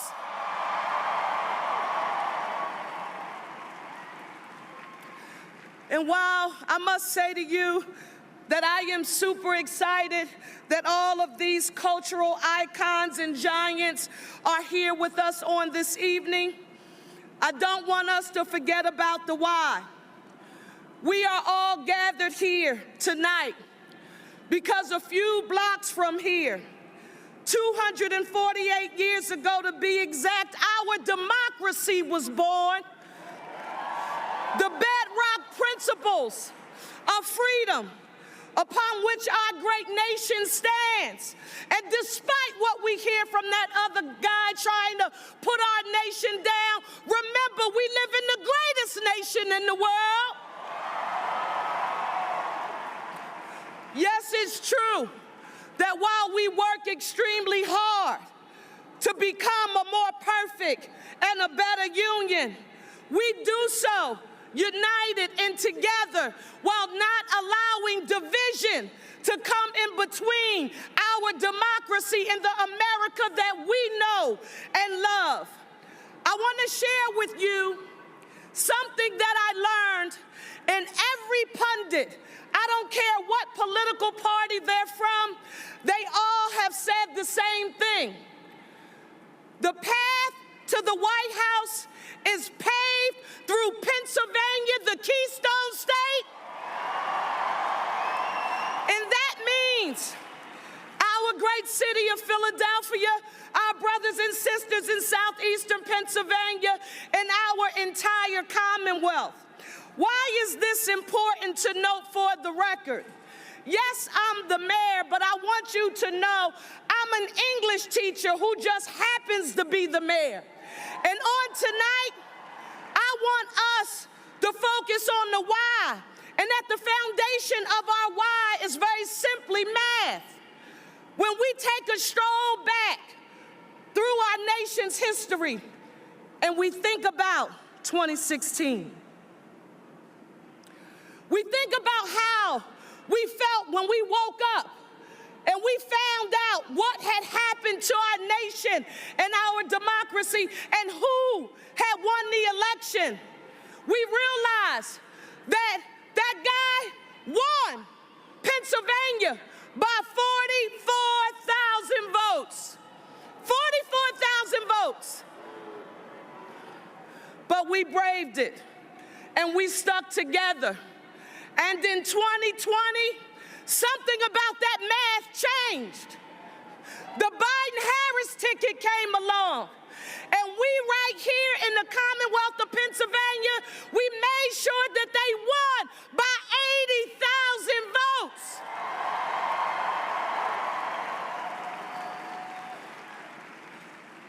Why is this important?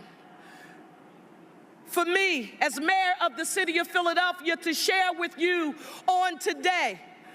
It's because the eyes of the world are on our great Commonwealth and on our great city of Philadelphia. Yes, birthplace of democracy, hub of intellectualism and innovation in some of the best medical and educational institutions in the world.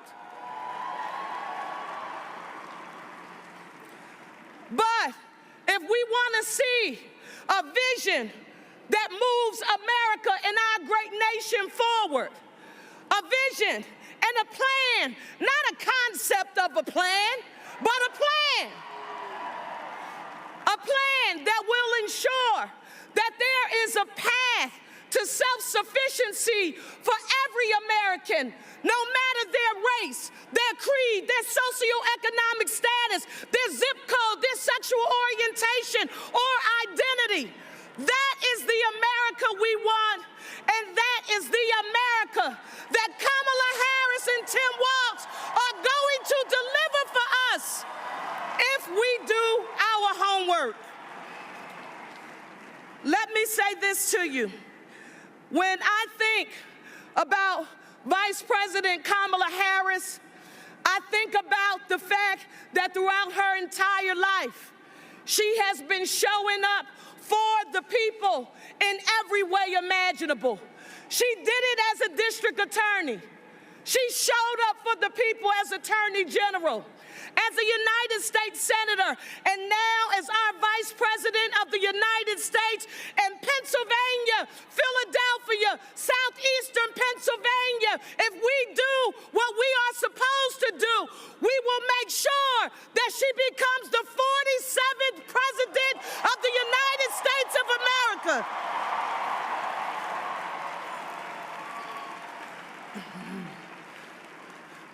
Mayor Parker, Cherelle, how and why are you so sure? I'm so sure because Kamala Harris is one of us. If Lincoln University alum Langston Hughes were alive today, he would say, Mayor Parker, don't you forget that life for Kamala Harris ain't been no crystal stair.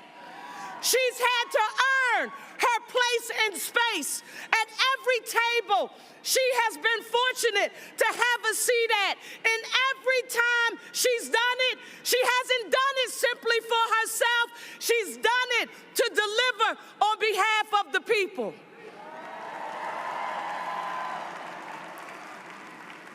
Now, if you are going to help us, and Philadelphia and southeastern Pennsylvania, if you understand the assignment, and we understand the assignment, right? That means on tomorrow, make sure you have your plan to vote. If you are voting in person, make sure you check on 5 other people to make sure that all of your friends, your families, and your neighbors are going to vote. I want you to make sure that when we work extremely hard to elect Kamala Harris and Tim Walz president and vice president, we have to make sure that we also send them some help in the United States Senate, and we elect Bob Casey. Democrats up and down the ballot. On today, I want you to know that we have all watched in live and living color. This guy tried to stoke dissension and cause chaos by questioning the very integrity of the election process here in the Commonwealth of Pennsylvania, our city of Philadelphia and southeastern Pennsylvania, to be specific. We know in the birthplace of democracy, we will have nothing less than a free, fair, and transparent election process. Now on tomorrow, I want you to remember this. This is her closing argument, and she's done everything that she could to show America who she is.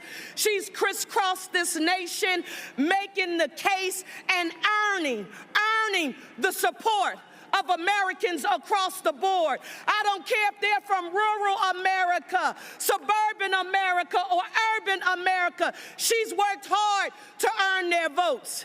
And right now, in the greatest city, what I believe is the greatest city in the nation, our city of Philadelphia, every time she's gone into court, she's understood the assignment, and she's shown up and said, I'm Kamala Harris for the people.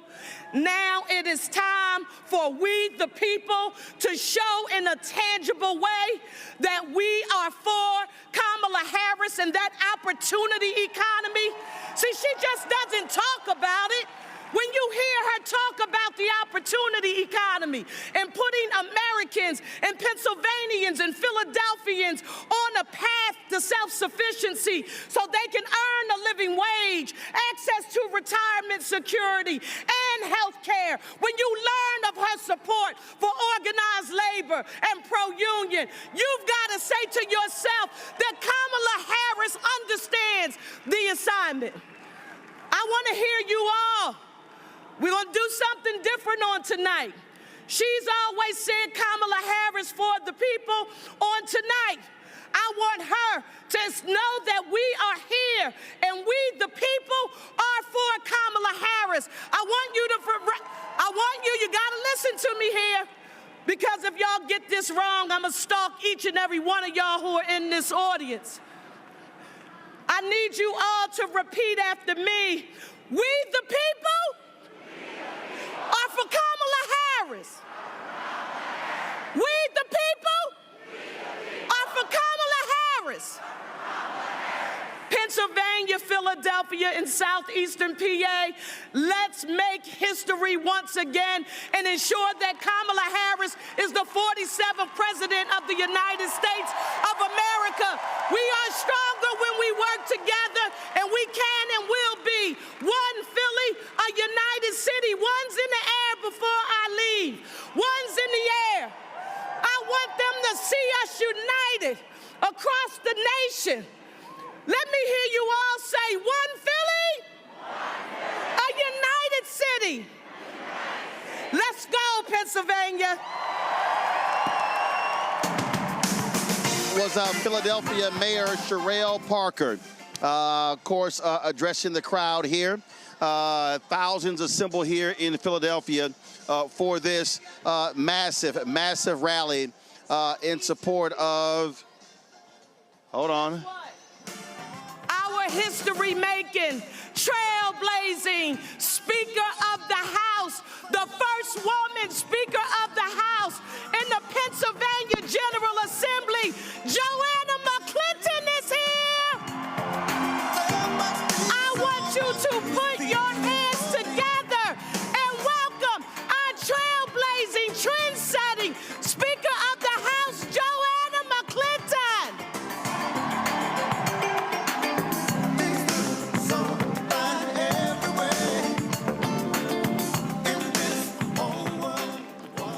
Good evening, Philly. As our Madam Mayor has said, my name is Joanna McClinton. It's the honor of my life to serve my neighbors in West and Southwest Philly, Darby and Yeadon boroughs of Delaware County. Do I have any of my neighbors here from Delaware County tonight? How about Montgomery County? I saw some of you coming in. Chester County, are you in Philly tonight? Bucks County, are you here tonight? And my neighbors that live right here in the city of brotherly love and sisterly affection, let's make some noise. We are so excited to be here this evening, just blocks away from where our nation was birthed, to welcome back to Philly our soon-to-be 47th President, Kamala D. Harris. That's right. She is here this evening with us, and we are fired up and ready to go. We know that our Madam Vice President and Governor Tim Walz have a plan to move America forward.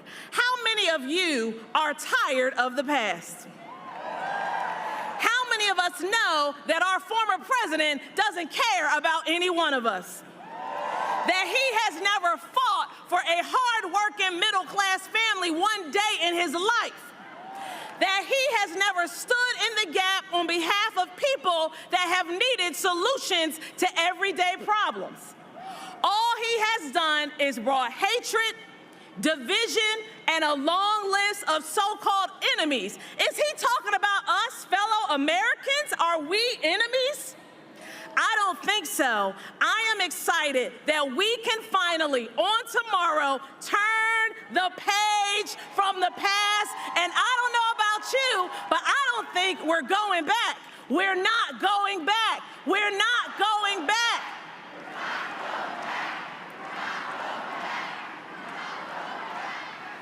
That's right. We're not going back because it's all up to us. I am confident that voters in this city and in our neighboring counties, all the way to Erie County, 500 miles to the northwest, all across Pennsylvania, in 67 counties, we are going to turn out in record numbers, and we are going to make history on tomorrow. We are making history on tomorrow because we will be a part of that opportunity economy. We will be a part of the new way forward. We will be a part of Kamala Harris and Tim Walz's vision for a brighter America. And most importantly, while there is still time, we are going to text, Call and reach out to everyone we know, because polls will be open from 7 a.m. until 8 p.m. And it's up to us to get the vote out. If anyone in your circle doesn't know where to go, you can text them the website, iwillvote.com. I don't know about you, but I'm ready for change. That's right. And guess what? When we fight, we win. God bless you, and let's go, Kamala.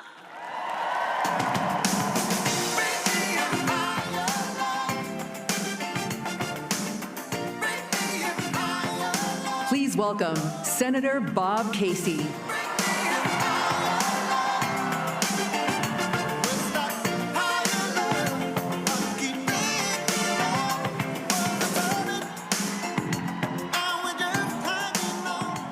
Hey, everybody, I got one question for this crowd. Are you ready to win for Kamala Harris and Tim Walz? Are you ready to win this Senate race? Are you ready to win for Democrats up and down the ballot? I want to thank you all for being here and for what you're doing for our Commonwealth and our country at this moment. All the work that's being done, all of the doors that are knocked on, more doors knocked on this weekend than we've ever seen in the history of the state because of your work. And we appreciate that commitment to our country at this critical time. I'm so grateful that you're helping Kamala Harris and Tim Walz, that you're helping me in this Senate race, helping our congressional candidates, State House, State Senate, statewide candidates, all of this work because we know what's at stake for our country. Women's rights are on the line, workers' rights, and voting rights, all on the line in this race. And Kamala Harris is ready for this moment. You know the work that she's done as a district attorney, as attorney general, as a United States senator, and as vice president. She is prepared right now to be the commander-in-chief and serve as president of the United States of America. We also have a big debate in this Senate race. It's a simple choice. It's a choice between a senator who's been delivering for our state, that's me, delivering for every one of our 67 counties, helping our families, lifting up and investing in our communities. That's on one side. Then on the other side, you have a candidate who ran the biggest hedge fund in the world.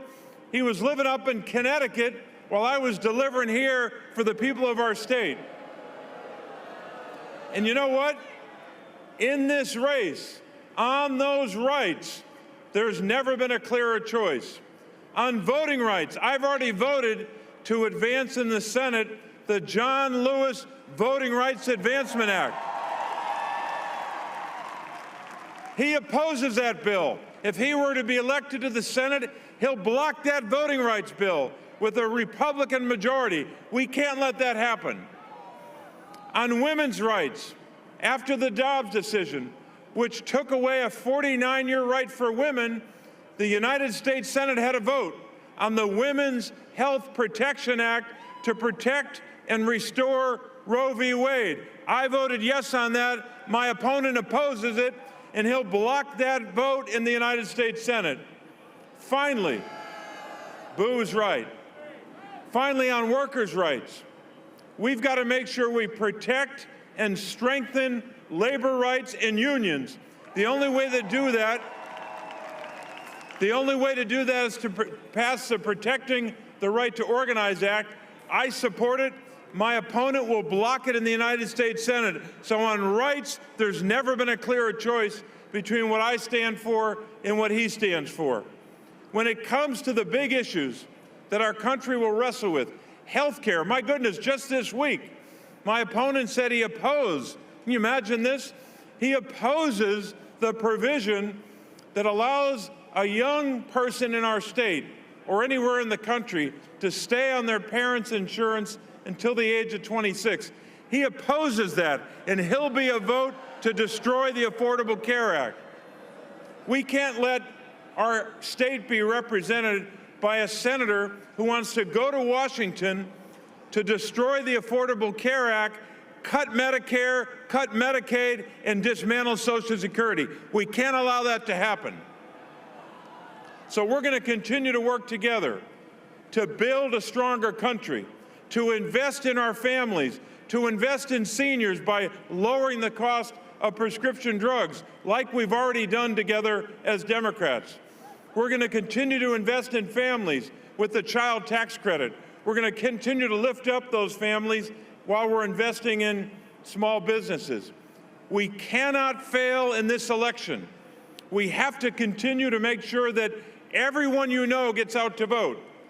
Make sure that anyone in your family or anyone that you know has a plan to vote tomorrow if they haven't voted already, because in the end, this will be the most consequential election of our lifetimes. Are you ready to elect Kamala Harris? Are you ready to keep a majority in the U.S. Senate and get a majority in the U.S. House? We're going to work up until 24 hours from now. It's 7:53. So we've got 24 hours and a couple of minutes to get the vote out, to get everybody out to vote to win this election and help move our country forward. God bless you, and God bless your work.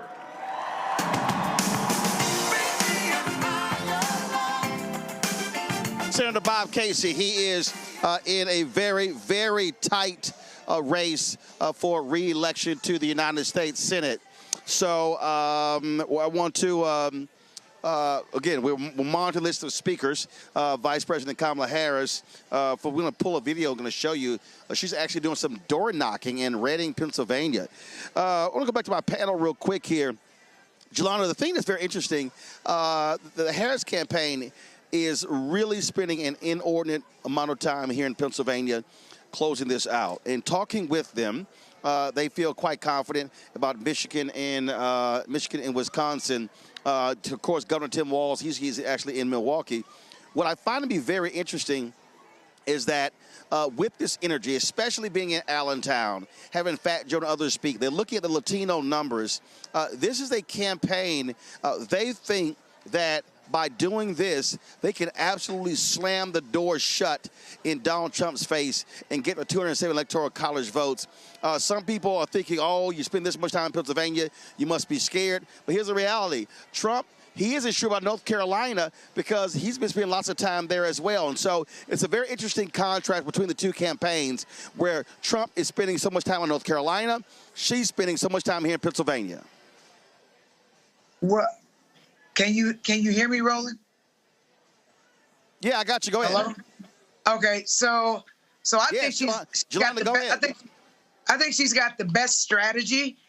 Pennsylvania has 19 votes. It's the largest electoral college votes for the blue wall, and I think she's exactly where she needs to. If they get a high turnout with black people, then they'll win. It'll make up for the rurals who may be going for Trump. So I think it's brilliant, and I think that it's a perfect storm for her in that she's got white women who are upset, and she actually, I mean, people don't talk about this, but she literally started running in July, at the end of July. So she's been able to explain to people and share with people who she is. So we know she's black, despite what Trump and his people say. We know she went to an HBCU, and we know she's connecting with black people. And even black men who they're trying to make us think don't support her, do support her, because they were all born from black women. So I think her strategy is great, and I think it's going to pay great dividends. One of the things that is going on here, Julian, again, is the focus on outside of Philadelphia and Pittsburgh. Look, you often hear this, is that outside of Philadelphia, Pittsburgh, and the suburbs, Pennsylvania is Alabama. President Joe Biden, 2020, he was able to secure the white vote here and appeal to those voters.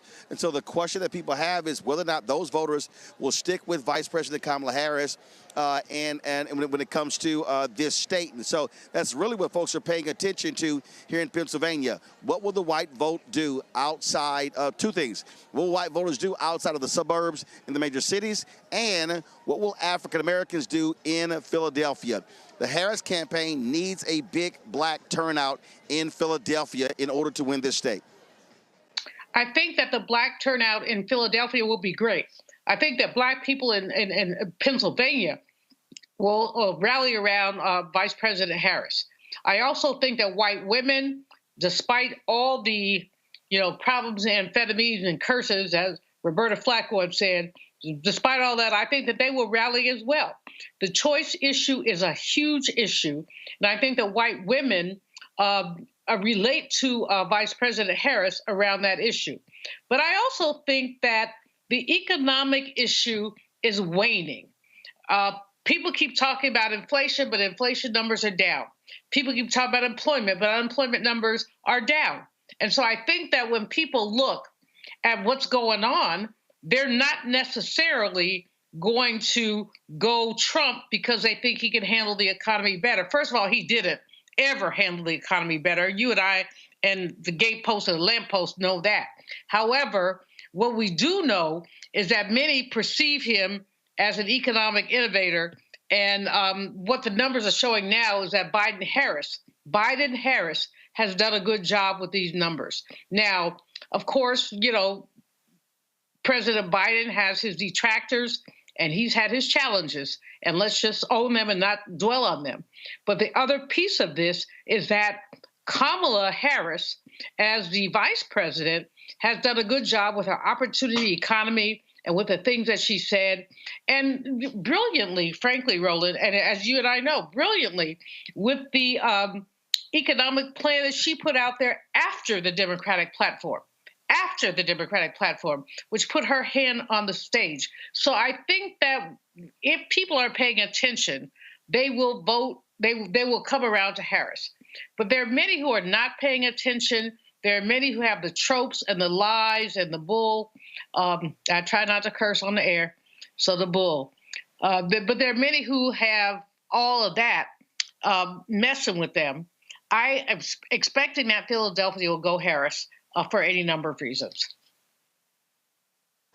Well, Joy, listen, the emphasis on black vote in Philadelphia because they did not see the numbers in early voting that they wanted to see. And so there has been a very, very hard push into Philly to turn people out tomorrow on Election Day. And so what people are going to be looking for is, what do those lines look like? What do those lines look like in terms of here in Philadelphia? That's what they're going to be watching for in the first 4 or 5 hours. Is a real concern in Philadelphia. We know that there's a lot of excitement, but there are certain people who have been sort of outside of the process, feeling disaffected. Perhaps they might even be African Americans who are just feeling like they don't see themselves in this campaign. They're mad over old things, as we discussed earlier. But I think that we can't just put it all on Philly, and I appreciate that. That is essential. But this campaign has not simply done that. They haven't just left things to Philly. They said we're going to go everywhere in the state, and we're going to try to bring all of those people to the table to make up. Hey, Joy. Sorry, Joy. I got to cut you off. We got to go to the stage. Freeway with Blaze is now about to perform. Let's go to the stage here in Philadelphia. It's just a public service announcement, sponsored by Just Blaze and the good folks at Rockefeller Records. Fellow Americans, it is with the utmost pride and sincerity that I present this recording as a living testament and recollection of history in the making during our generation. Allow me to reintroduce myself. My name is H to the OP. I used to move snowflakes by the up. I guess even back then you can call me CEO of the ROCO. Fresh out the frying pan into the fire. I be the music biz #1 supplier. Fly it in a piece of paper bearing my name. Got the hottest chick in the game wearing my chain. That's right, ho. Not DOC, but similar to them letters, no one could do it better. I check cheddar like a food inspector. My homie Strick told me, dude, finish your breakfast. So that's what I'ma do, take you back to the dude with the Lexus. Fast forward the jewels and the necklace. Let me tell you dudes what I do to protect this. Shoot at you actors like movie. Wait a minute. Turn my music high, high, high, high, yeah. And we're going to do this here. We're going to wait for the performance to come out. Let me, real quick, have Joy finish her comment. Joy, go ahead. I was just saying, this has been we're going to every county. They aren't leaving anything. And so places that may not have seen Democrats before are going to see them now. And we're looking to get every little vote. That's just it. We're done with this putting all our eggs in one basket kind of BS. We don't want to curse on camera, but we're done with that. We want everyone. We know that if we pick up a little bit of everyone, that we have the makings of a winning campaign. But I will tell you this, we must watch those union voters who were not supportive of Harris, even though they were supportive of Biden before. We know what that's about. We know that's out there. We know that there are going to be some hidden Trump supporters. What we're also hoping is there are some hidden Harris supporters. Maybe they don't come out and they don't tell you what they're going to do. Maybe they don't come out and they don't say they're voting for her. Maybe they're women, mostly. Maybe there's some white men. But those are the voters. This is the first time we're going to see what it's like to have a Democratic candidate where people may not want to share that they're supporting her, but they are, in fact, doing so. That's my real hope for Pennsylvania. All right. We can't leave it all to Philly. But Philly, come on out. All right. All right. Well, I appreciate it. Folks, we're going to go now to the stage. Freewaves now on stage performing. Let's go back to the stage live here in Philadelphia. Back it up down. People going to keep hating and my clique going to keep grinding. Keep moving, locking the town. There's freeway in a place to be seen, and I got what it takes to rock the mic right. Yeah. You watch what you say to me, cause I got what it takes to make the whole place. It's easy in a place where I'm free, and I got what it takes to rock the mic right. Get it right. Still rock. Hold up.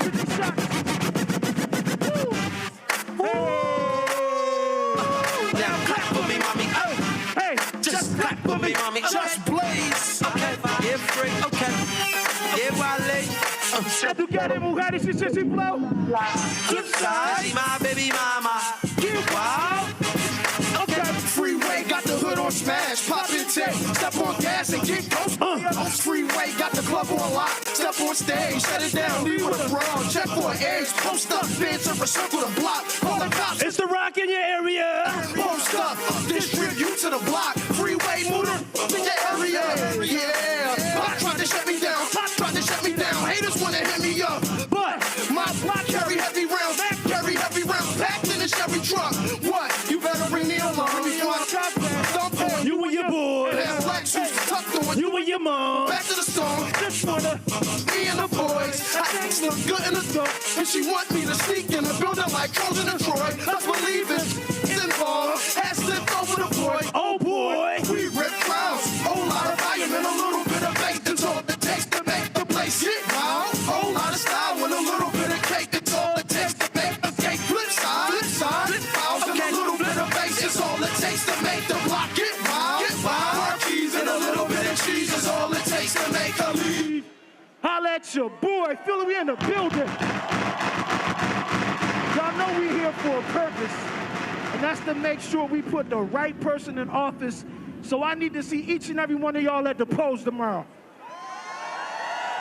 Listen, this next song that I'm about to do is dedicated to my son Jihad that I lost in 2020, my daughter Harmony that I lost in 2021, and my dad Big Leslie Pridgeon that I lost in 2022. Shout out to my brother Jay-Z and Beanie Siegel. It's the Philadelphia National Anthem. Let's go! Philly! For my kids. Everybody put your hands up. Okay. We still hustle till the sun come up. Crack a 40 when the sun go down. It's a cold winter. Yeah. Y'all people better bundle up. Then I better be a hot summer. You hot now. Listen up. Don't you know Trump's sole purpose is to lock this down and throw away the king? But without this truck, the kids ain't got no way to eat. We still try to keep mom smiling, cause when the teeth start showing, and a stomach start growling, and a heat start blowing. If you're from the hood, I know you feel me. Keep going. If a sheet start cleaning and the heat stop working, then my heat start working, I'ma me a person. Catch a hater sleeping while he out in the open. And I'ma get up. Keep blowing. We gotta raise our kids while we living. Make a offer from out of prison up to Benny or a Lexus. My boy and a rider. They talk reckless, then I hit you with the flippin'. But I'm never snitching, I'm a rider. If my kids hungry, snatch the dishes out your kitchen. I'll be wildin' till they pick me out a rider. Yeah, even though we get that chop, rap about it, wild out, laugh about it. I'm not trying to visit the world for freeway. Move out to I sit with the Lord. To I get my ish together, clean up my sins. Freeway got it in like 10 in the morning, and I can get into your light too while you yawning, man. Still deliver the order, man. I ain't talking about chicken and gravy, man. I'm talking about, half the quarter, half. You do the math. Swing past the school up your daughter. She wanna roll with a thug that rap. You do the math. He don't blast in my stacks in order, man. I ain't even know what we do is wrong.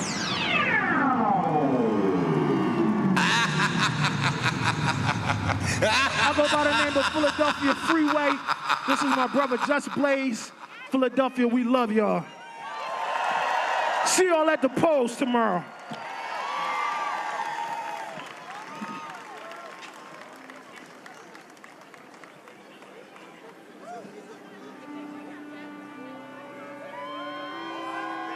Ciao tomorrow.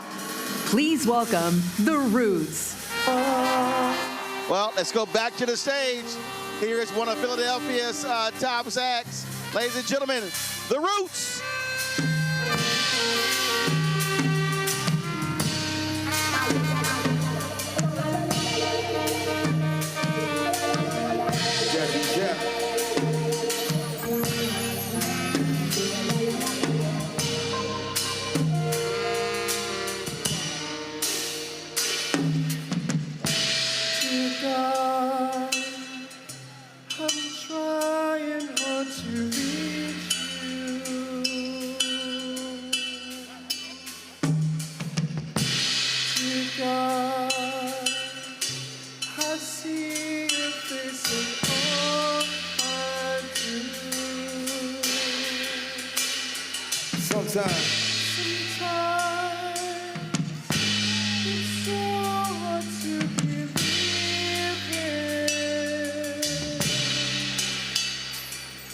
Dear God, I know you have your reasons. Yeah. They said he's busy, hold the line, please.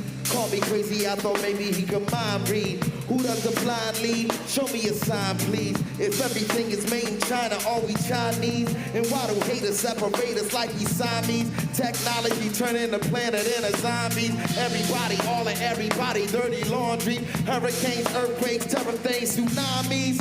Look, yeah. Robberies, they yelling stop, freeze, shoot them before we try to leave. Air quality so foul, I gotta try to breathe. Endangered species, we running out of trees. If I could hold the world in the palm of these hands, I would probably do away with these anomalies. Everybody checking for the new award nominees. Wars and apocalypse, look at all the prophecies. Ignoring the prophecy, more beef than broccoli. Top book of alchemy, weak world economy. Stock market toppling, mad marijuana, oxycontin, and Klonopin. Everybody out of it. Turn it up.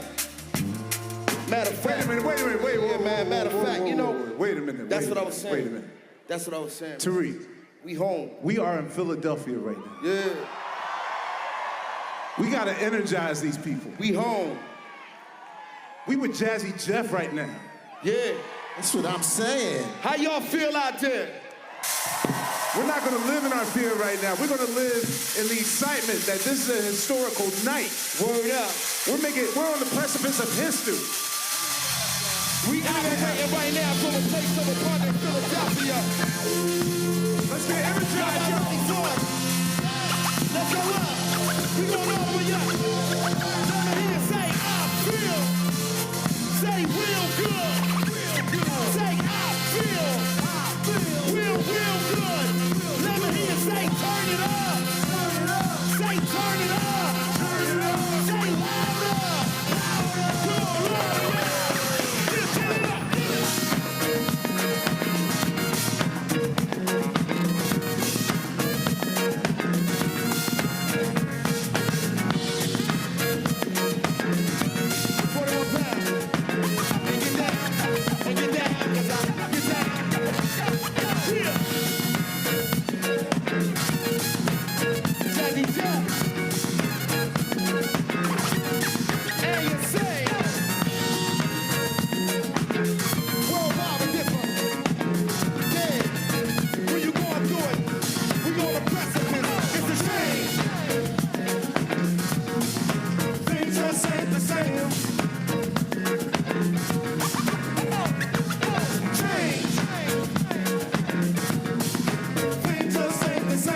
good. Say I feel real good.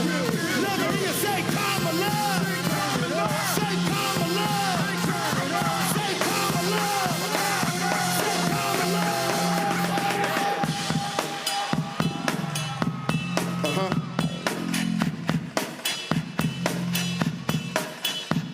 Ain't it?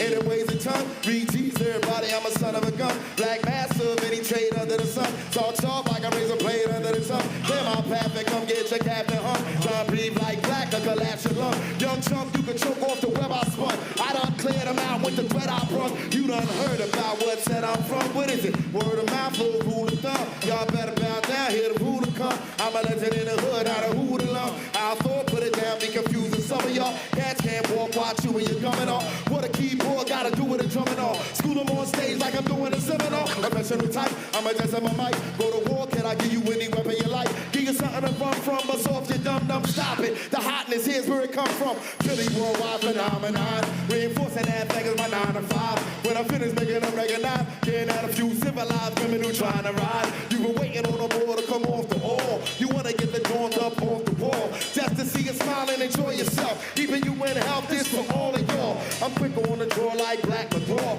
Can't tell what y'all cats rapping for. My name Reed G's, I'm back for more. See me getting more chips in a corner store. Got a portrait of Malcolm up on the wall. And I'm eating MCs like a carnivore. Matter of fact, don't ease back or you get harmed. Ring the horn and horn. When we gon' perform, the first thing that'll move or disturb the groove I'ma have. Y'all flicks on the evening news. Play y'all part, get on y'all P's and Q's. And when y'all think thought, be prepared to lose and bring money to spend and money to lend. Bring worthwhile money, no 20s and 10s. Get took for your tuck right in front of your head. Who coulda helped you? It ain't none of your friends because the black fist under your chin. Your physical remains down under the pen. I'm coming up in a place I'm coming to win. Going in the 4 minute, now I'm coming again. Greek G.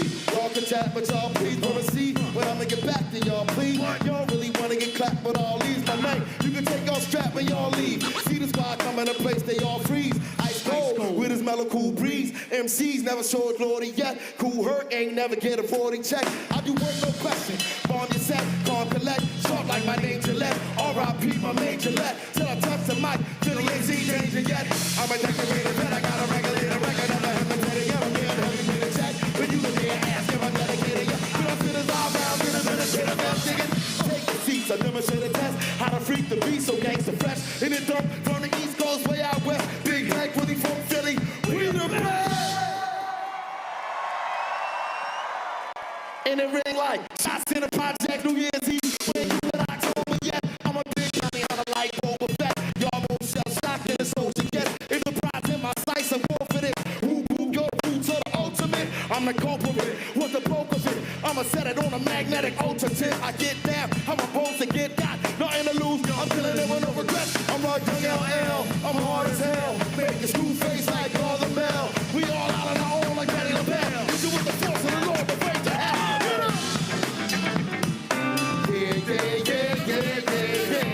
Come on, Billy. Say yeah. Everybody get up. Get up.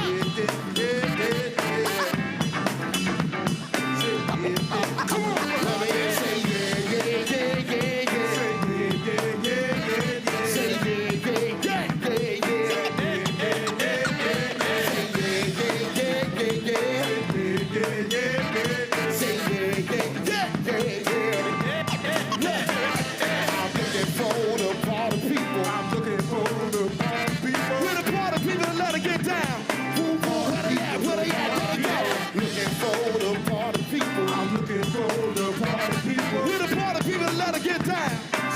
Say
looking for the party people. Matter of fact, I'm looking for Kamala people. I'm looking for the party people. I'm looking for Kamala people.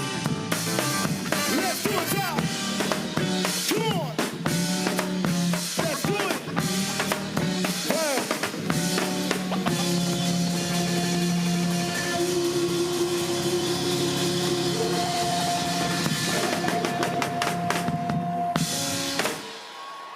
Thank you.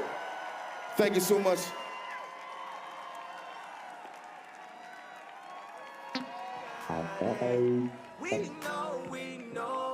Was the Roots performing here, of course. They, of course, well known here in Philadelphia to so many folks here. Lots to cover here, of course. We're waiting for so many other speakers. Oprah Winfrey's going to be here. Lady Gaga's performing. Ricky Martin's performing. Of course, Vice President Kamala Harris will be speaking here as well. Let me know, Control. Let me know if y'all have the video ready. Vice President Kamala Harris was actually door knocking in Reading, Pennsylvania. This video was posted on social media a little while ago, and so look, she is doing everything that she can to win, and so. She was there in Reading, Pennsylvania, and was traveling, knocking on some doors. I bet it was a big shock. You all of a sudden you walk in, open your door, and the vice president is there. Well, that's what's been going on. And so she has been doing that. And so, again, lots of campaigning been happening here in Pennsylvania by the vice president, of course, by Democrats all across the country. They have been firing up the base in the 7 critical battleground states. And that's what the focus has been on. A little bit earlier, I told you we talked to boxing champion Clarissa Shields, a native of Michigan. Well, guess what? I got a chance to catch up with a native Texan who starred here in Michigan, in Michigan for the Detroit Lions. Of course, you know him as Megatron, Calvin Megatron Johnson. He has been a vocal supporter of Vice President Kamala Harris, and here is what he told me yesterday. So first and foremost, there are a lot of athletes, former athletes, who say, you know what, I don't want to get involved in politics, don't want to do any sort of things. Why was it important for you to put it on the line and stand up for Vice President Kamala Harris? Man, it's obviously Kamala, she is obviously our nominee, but it goes beyond that, man. It goes where we are as a society. You know, it goes where the leader that our children are looking up to. It goes to women's rights and the various communities, you know, that are cast down. You know, and I feel like me myself is someone like to step up for people that don't have a voice.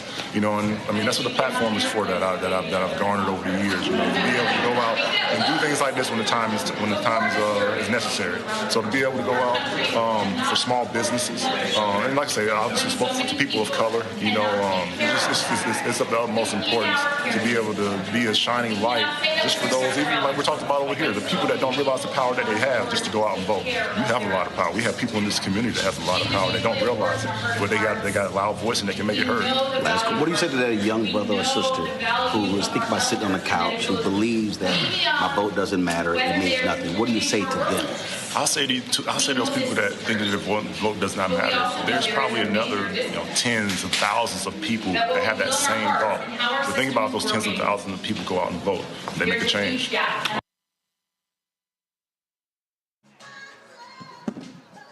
Folks, at that same event, I chatted with Congresswoman Pramila Jayapal, big-time progressive, and so she shared her thoughts on the state of this race in Michigan. Polls are tight. Obviously, Michigan is critical. And so how do you feel about this state for Harris Walz? I feel really good about it. I feel like we have been doing the work. People have been out in the streets. And I see a change even from 3 weeks ago to today where people are really understanding what's at stake. And they know that Donald Trump is not going to lift our lives up. He's going to destroy people's lives in all kinds of ways. And people are excited about Kamala Harris, both the history-making nature and her very specific plans for how she's going to invest in housing and care, in lifting people up and bringing us together instead of this divisiveness and this hate, xenophobia, racism, sexism that Donald Trump is spreading. a lot of the polls that have come out, tremendous turnout among young women of color. Yes, absolutely, and that's a lot of what I've been doing has been going out to voters of color, and particularly women who and women of color who really see the intersectionality of what's happening, right? It's not like, as a woman of color, I'm not a mom on Monday, a woman on Tuesday, an immigrant on Wednesday, a worker on Thursday. I'm all of those things all of the time. And so young women of color are fired up. They are ready to save our democracy. They are ready to make sure that in these swing states, they turn out. And we are seeing this across the board. And I think when people look at Kamala Harris and Tim Walz, they can see themselves in her, right? It's not just about representation being meaningful because the picture looks better. It's that they actually see their own futures differently because she is there. So if you're middle class, you can see yourself in Kamala Harris. If you've been a McDonald's worker, you can see yourself. If you're a woman of color, you can see yourself. An immigrant or a child of an immigrant, you can see yourself. And that is a really beautiful thing. And it's, you see the energy everywhere. You're clearly one of the leading progressives in the House. But what are you also saying to so many progressives in this state, especially Muslims, Arab Americans, who are upset what's happening in Gaza? That's a huge voting bloc. And so what are you saying to them? Because some say they want to penalize the Democratic Party. But the opposite side is Trump, who wants to deport Muslims. Yes, this is what I've been spending a lot of time on because I have a lot of credibility on this issue. I have been one of the most vocal calling for a ceasefire, one of the earliest calling for a ceasefire and a change in U.S. policy. And so there's a lot of pain and grief, rightly so, with a lot of our communities, Arab, Muslim, even young Americans in general, people who are pro-peace. But for the Arab and Muslim communities in particular, they're pulling family members out of rubble. It is painful. And I've just been so moved by their willingness to think about how do we move forward.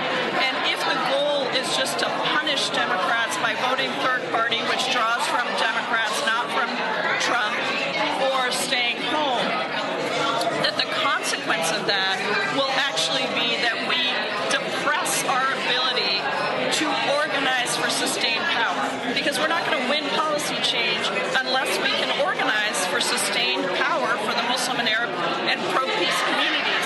So I've been saying to people, let's not think about whether or not Kamala Harris is perfect on the issue. We know that I have disagreements with her around that, and I've been public about it. Let's think about who gives us the opportunity to have the most fertile ground to organize under, and that is Kamala Harris. Donald Trump will empower Netanyahu the same way he did the first time around. He was the one who moved the embassy to Jerusalem. He is the one who expanded settlements and put a U.S. ambassador in place who has monetary interest in settlement expansion. He is the one that put Rudy Giuliani up on stage, who said that Palestinians are bred to be terrorists and kill us at the age of 2. So Donald Trump is going to be terrible for our community. Commercial. Get the Don Winslow campaign commercial. To win this movement. He's going to strip voting rights from black Americans. He's going to mass deport immigrants. He is going to strip our reproductive freedoms. We need to build a bigger coalition, and the Democratic Party is the only place where there is actually a real discussion about changing policy in the Middle East. There is none of that discussion in the Republican Party. But in the Democratic Party, we are having that very real conversation. We can organize for that sustained power if we get Kamala Harris into the White House. All right, I appreciate it. All right, thank you. All right. All right, folks, so it was great catching up with her on yesterday. Now, when I was in Flint, I chatted with Judith Brown Dianis, of course, who leads the Advancement Project. And let me tell you something, folks. Our civil rights organization, they have been battling in the courts, fighting with the Republicans when it comes to all of the trickery that they are involved in. And here's what Judith had to say about those efforts. All right, Judith, 3 days, election day, and if there's one thing that we're already seeing, Republicans are going to do all they can to cheat, to try to take this election, and it's real. Let's talk about, again, what is happening with civil rights groups and legal groups, because it's a major battle that people are gearing up for. Well, first of all, we're in court now. You know, we were just in court in Virginia. We lost that case. First of all, what we need to know is that Republicans, their tool of voter suppression this year is to get voters off the rolls. Either they're going to do it through purges, and then they have these outside groups that are challenging people's eligibility. So in Virginia, we sued. There's 1,600 people that were taken off the rolls inappropriately, unlawfully. The Supreme Court doesn't care about the law rolls. Right. So what we learned is this election has to be decisive because we don't need it to be in the courts. So they're doing that. They're going to the polls and taking people up. And then after the election, we're going to see challenges through certification. Absolutely. So, so the civil rights community, we've been fighting. Right. You know, we are busy as hell. We're going to be watching the polls on Election Day. We're going to be out monitoring. I'm going to be in Georgia, people in Pennsylvania, all that. We're ready. We're ready. We're going to keep fighting. I saw a story, I flew in today, and I saw this story where they caught a Georgia official talking on a hot mic, hey, well, we might do this, we might do that. I mean, so they're already sitting here saying, oh yeah, we might not just certify, because again, they want this thing to go to the House of Representatives. That's right. So we have a case in Virginia, in fact, where we sued because two Board of Elections who are deniers said we're not certifying the election unless we get a hand count, which is against the law in Virginia. They're just like, we're not doing it, right? And so they're setting it up with the stories, the false stories about voter fraud, so that they can take it to the courts because they pack the courts, right? So that's why people need to understand it's about who we elect and then who they appoint to the courts. So we're just going to keep fighting to the end. We're going to, hope that some of these courts go the right way, that they understand the law. But I mean, it's going to be all in, but that's why we're saying turn out to vote so we don't have to go to the courts. Right, and that's the thing. At the end of the day, you win by a wide enough margin, then they can't challenge it in court. Look, 2000, it was 537 votes. So for us to hear people say my vote doesn't count, it was 537 votes that put Bush in the White House. So every vote counts. We need everybody to turn out. We need to make sure if you vote provisional, because that's the other thing, is they're going to put people into provisional ballots. And then you have like 3 days to bring in information. You got to do that work. Right. They're trying to put the barriers up because they know how important this election is. So we're going to jump over every barrier. We're going to fight till the end, and every vote's going to count. All right. We appreciate it. Thanks a bunch. All right, folks. One of the people who has really been campaigning hard is Michigan Lieutenant Governor Garland Gilchrist, his wife Ellen. So when we go to the break, we're going to come back, share with you what they had to say at their home where they had Black Women for Harris who were phone banking on Saturday in Detroit. Folks, we're live in Philadelphia here for Vice President Kamala Harris's closing rally, trying to organize folks to get them out to vote tomorrow. The election day is tomorrow, Tuesday, November 5th, and it's the end of the campaign. No more speeches, no more ads, no more talk. It's all about getting the vote out. We'll be right back on the Black Star Network.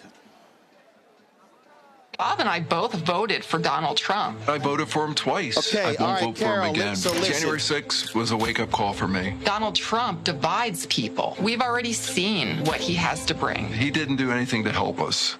Kamala Harris, she cares about the American people. I think she's got the wherewithal to make a difference. I've never voted for a Democrat. Yes, we're both lifelong Republicans. The choice is very simple. I'm voting for Kamala. I am voting for Kamala Harris. IVF is a miracle for us because it allowed us to have our family. After having my daughter, I wanted more children, but my embryo transfer was canceled 8 days before the procedure.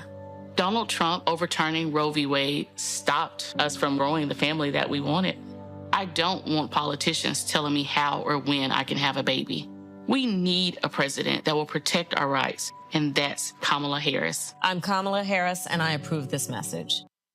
Disastrous, alarming, a plan that shreds American values. That's what independent news sources and conservatives are saying about a proposal from right-wing extremists called Project 2025. It would threaten hundreds of thousands of jobs created by the Clean Energy Plan, give massive tax breaks to big oil, and roll back protections that keep corporations from poisoning our water with toxic chemicals. Project 2025, a dream for them, a disaster for you.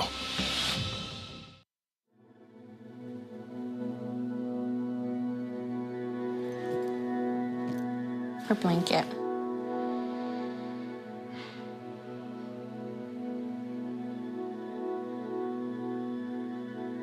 First of all, I'm the one that got rid of Roe v. Wade.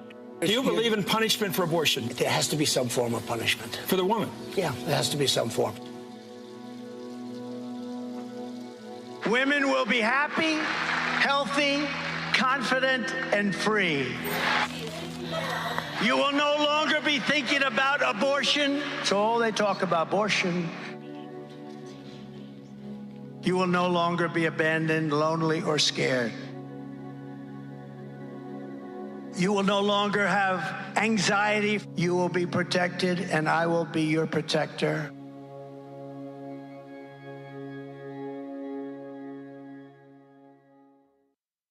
Melanie Campbell, National Coalition on Black Civic Participation and Black Women's Roundtable. You've got one vote. Use it. Power of the ballot.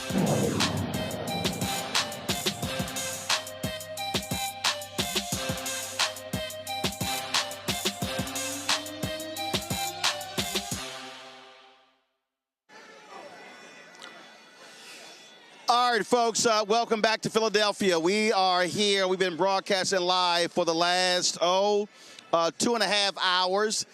This is one of the 8 rallies the Harris-Walz campaign is having across the country. A number of entertainers have been here. Jasmine Sullivan has already performed. Freeway performed. You've had speakers. You've got lots more lined up. Lady Gaga, Ricky Martin, Oprah Winfrey. It's going to be an amazing, folks. In fact, well, I'm going to do this here. We're actually going to see it. So we're going to shoot some video, and then we're going to actually play it a little bit later. I want y'all to see how this crowd has changed. I rolled earlier when I walked through showing y'all what was here. But, man, it is an unbelievable crowd here in Philadelphia. And so we're going to show that for you a little bit later. But let's do this right here. A lot of ads have been dropping. People have been getting it in. The Harris campaign dropped this commercial featuring actor Ron Perlman. Let's roll it. Look at my African-American.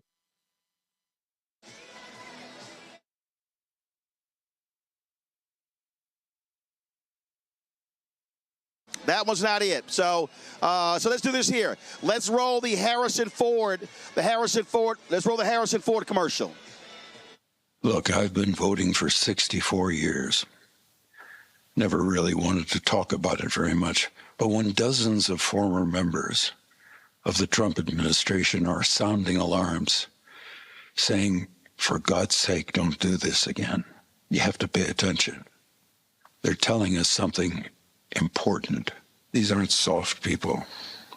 They're governors, generals, standing up against the leader of the party they spent their lives advocating for. For many of them, this will be the first time they've ever voted for someone who doesn't have an R next to their name, because they know this really matters. The truth is this: Kamala Harris will protect your right to disagree with her about policies or ideas. And then, as we have done for centuries, we'll debate them, we'll work on them together, and we'll move forward. The other guy, he demands unquestioning loyalty, says he wants revenge.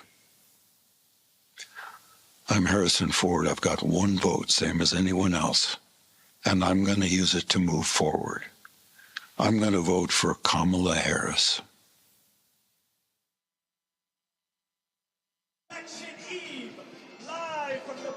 All right, folks, the live stream here is starting in Philadelphia. Let's go to DJ Cassidy.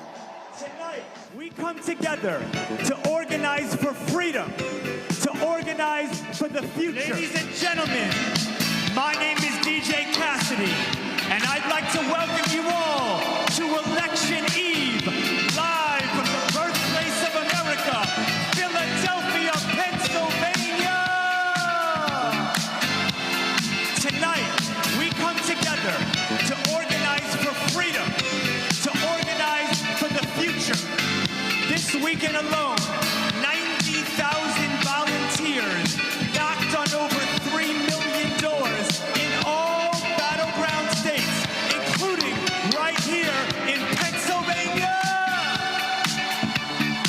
Now, we're knocking on the door of Election Day, ready to elect the next President of the United States, Kamala Harris.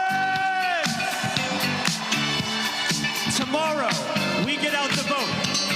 Tomorrow, we begin a new chapter in the American story. Tomorrow, we elect a president for all Americans. Tomorrow, we send Kamala Harris and Tim Walz to the White House. But first, we've got a very special night ahead. This is a night we are going to remember for the rest of our lives, before the most important election of our lives.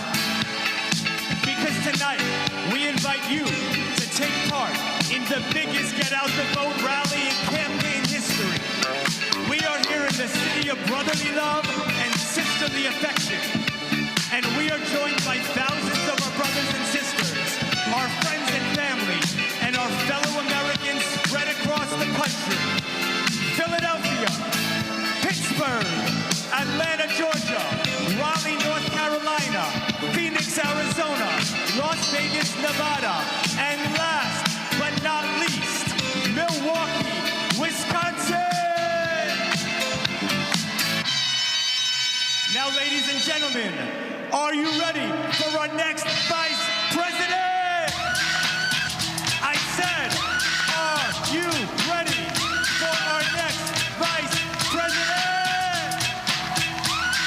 Well, let's pick it up and jump it up to the Great Lakes, where earlier this evening, Wisconsin heard from two of America's teachers, Adrian Calvert, and the next Vice President of the United States, Governor Tim Walz.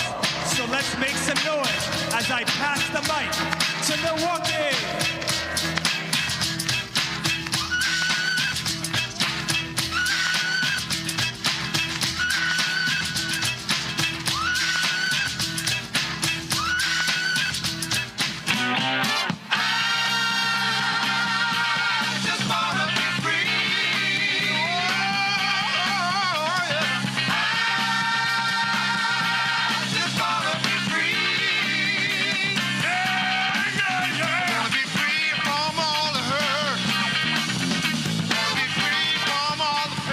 What's up, Milwaukee? I am Adrian Calvert, and as a teacher, I know this election is about our future. And tomorrow, we're going forward with Kamala Harris and Tim Walz. Kamala Harris has the vision to lead this country. And in selecting Tim Walz, she showed that she has the judgment too.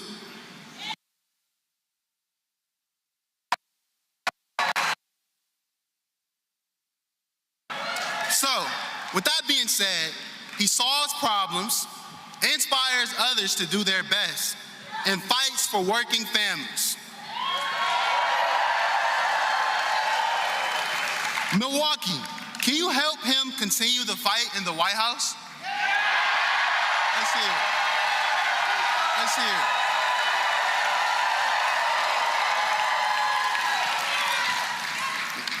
Are you ready for the next Vice President of the United States? Let me hear it. Let me hear it. Good. All right, everybody, let's give a warm welcome to Tim Walz.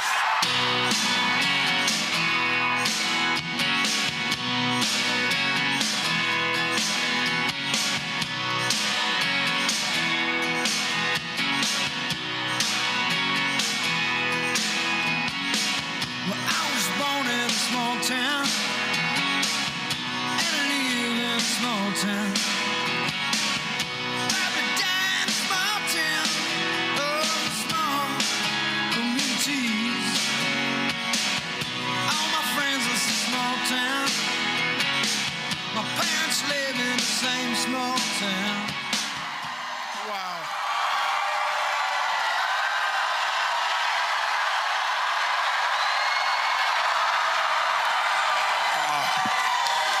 Well, thank you to Adrian, a fellow teacher, for the kind introduction.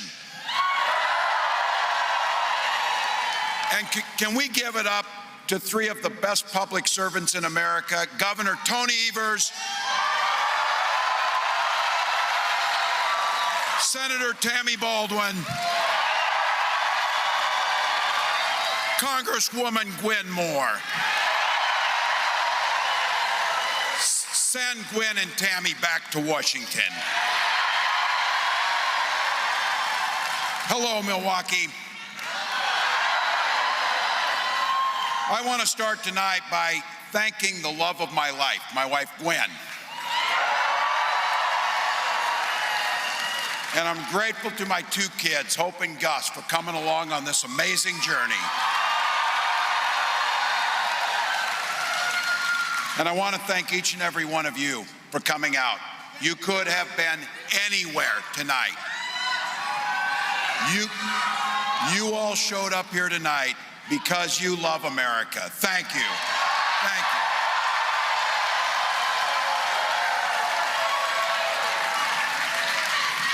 Yeah, as you probably know, there's a little election tomorrow.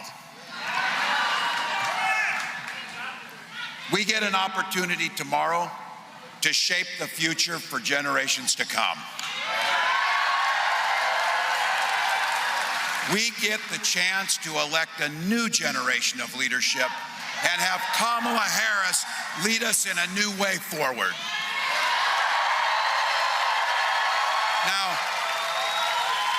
Now we're running like everything's on the line because it is. Look, what an incredible journey this last 107 days has been. Look at the movement that Kamala has built in that short amount of time.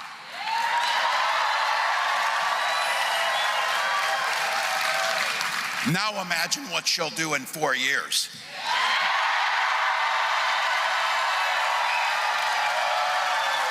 And I got to tell you, one of the best parts of this is she has brought back the joy to our politics. Look, this is a pretty amazing journey for me too. A kid from Butte, Nebraska, and a kid from Oakland, California, now find themselves with the opportunity tomorrow to become the next president and vice president of the United States.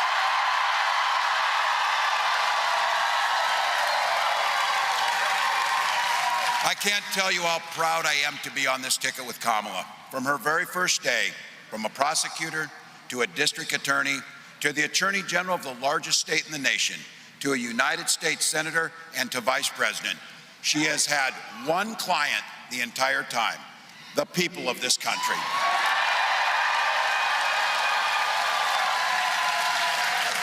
This is a servant leader who stood up for women and children against predators and abusers. She stood up with seniors and workers against fraudsters and big corporate interests. And she stood with families and communities against transnational gangs and traffickers. And she never once hesitated to work across the aisle to improve the lives of Americans.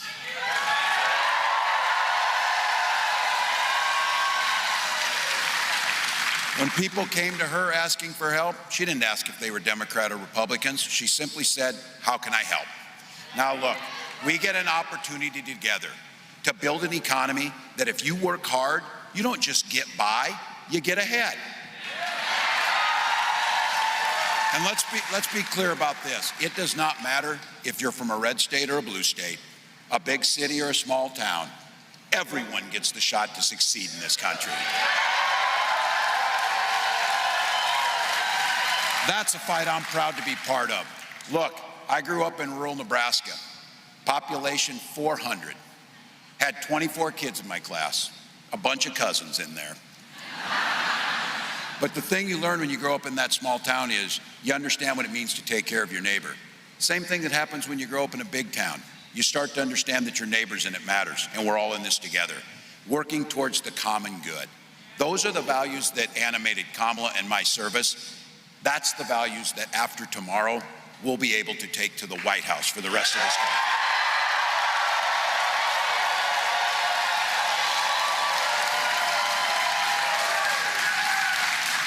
And you saw on the National Mall what a president looks like and sounds like. When she said she wants to be a president for all Americans, those who vote for us and those who don't. She and I both come from the middle class. We've lived this experience. We'll be relying on that experience every single day in the White House. That's why she said from day one, she'll be focused on lowering the cost of living for families and put more money back in the pockets of middle-class Americans.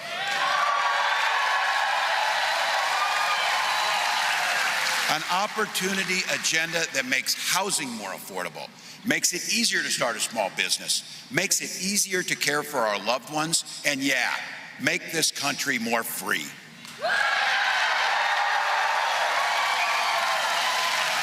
When Kamala and I talk about freedom, we mean the people should be free to make their own decisions about health care and who they love, not politicians.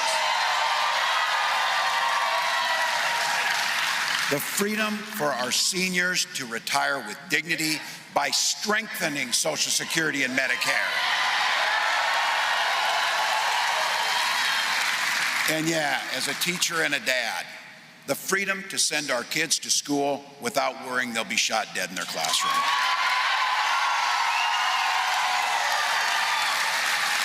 Look, Wisconsin, I know guns. I'm a veteran. I'm a hunter. Kamala's a gun owner. We know we can uphold the Second Amendment, which we've always done, while also upholding our first responsibility, our children and their safety.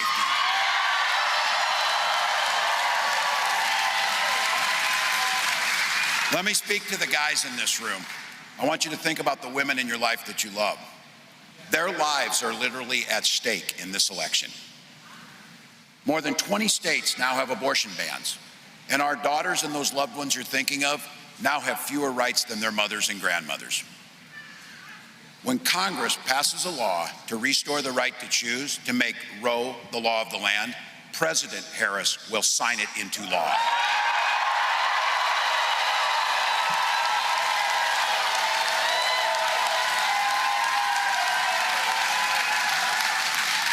Because Kamala has said it and we all know it, we are not going back. We are not going back, folks.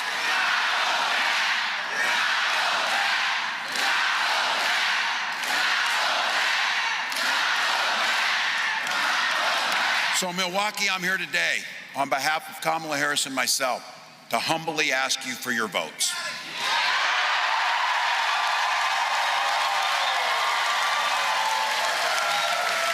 Elections tomorrow, and we're not taking anything for granted. Look, I did it for too many years to pass up the chance on this one. We're in the last 2 minutes of this game. This thing's tied, but we got the damn ball. We got the ball.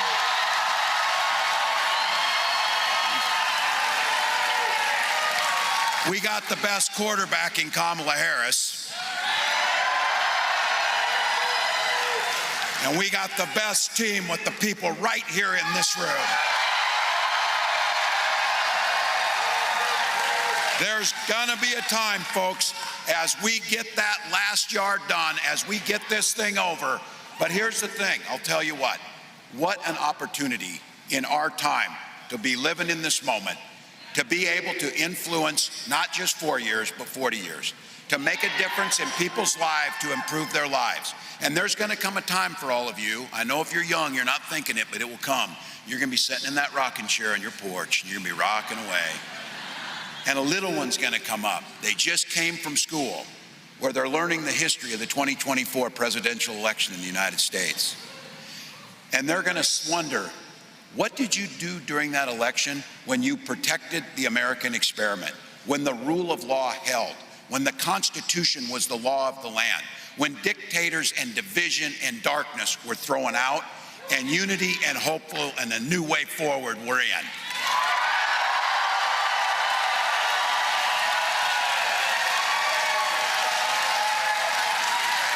When everything was on the line, when that little one asked you, what did you do during that election? You're going to be able to answer every damn thing I could. Every damn thing.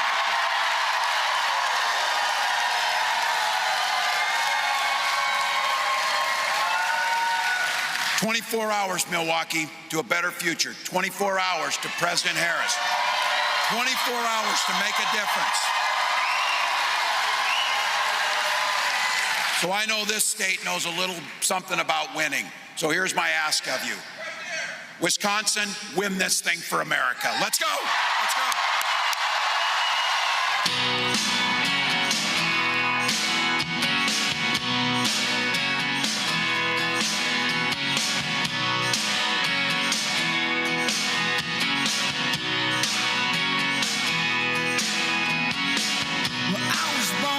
Small town, and I live in a small town. Every day in a small town, oh, small communities. All my friends live in a small town. My parents live in the same small town.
Coach of the Year right there, ladies and gentlemen. Give it up for the next Coach of the Year right there, ladies and gentlemen. Give it up for the next. It's time to travel across the state to the Steel City itself, where my friend Cedric the Entertainer is live and ready to kick this party up a notch. So let's make some noise as I pass the mic to Pittsburgh.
And television host, Cedric the Entertainer.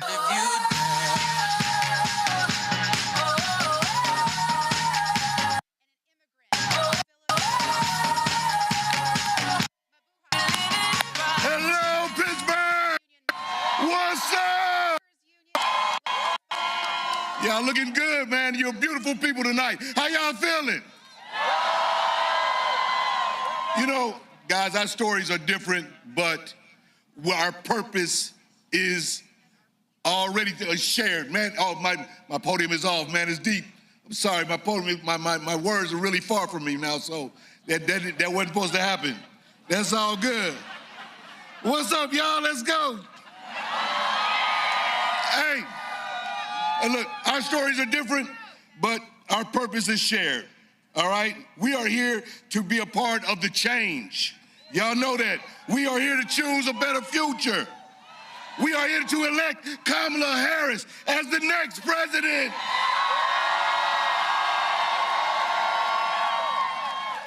Because America is ready for a new generation of leadership. A president who fights for the people, who leads with joy, who takes no nonsense. Talking about she's standing on business, y'all. A president who stands for freedom, justice, and opportunity. She is not a demagogue, and yet she is not demure. Is a president who sees in us, like Kamala Harris says, good people, hard-working people. A president who will lift us up and strengthen us by all of our communities, who will walk the walk and for all the citizens of this country and lead a better future for our daughters. So tonight, tonight let's dance. And tomorrow, let's make history. Now, please help me welcome the next president of the United States. Y'all show some love, Kamala Harris.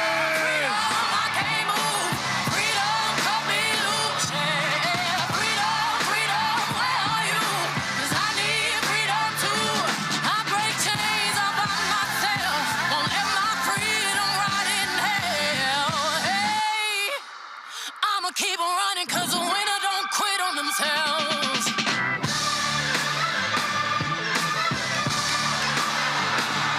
Hello, Pittsburgh! Hey, everybody. Can we hear it for Cedric the Entertainer?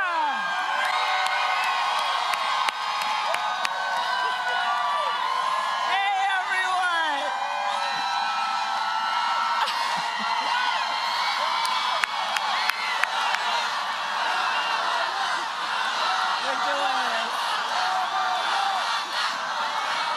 Pittsburgh!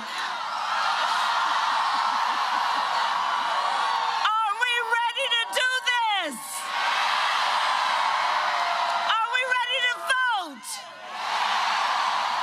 Are we ready to win? Oh, it is good to be here tonight with all these leaders. I thank you all so very much. I want to thank Representatives Lee, DeLuzio. Let's send them back to the U.S. House of Representatives. Please send Bob Casey back to the United States Senate. And I thank everyone for being here and taking the time out of your busy lives to be here this evening. I love you back. I love you back. I love you back. All right, so Pittsburgh, this is it. Tomorrow is Election Day. Tomorrow is Election Day. And the momentum is on our side. Our campaign has tapped into the ambitions, the aspirations, and the dreams of the American people. And we know it is time for a new generation of leadership in America. And I am ready to offer that leadership as the next president of the United States.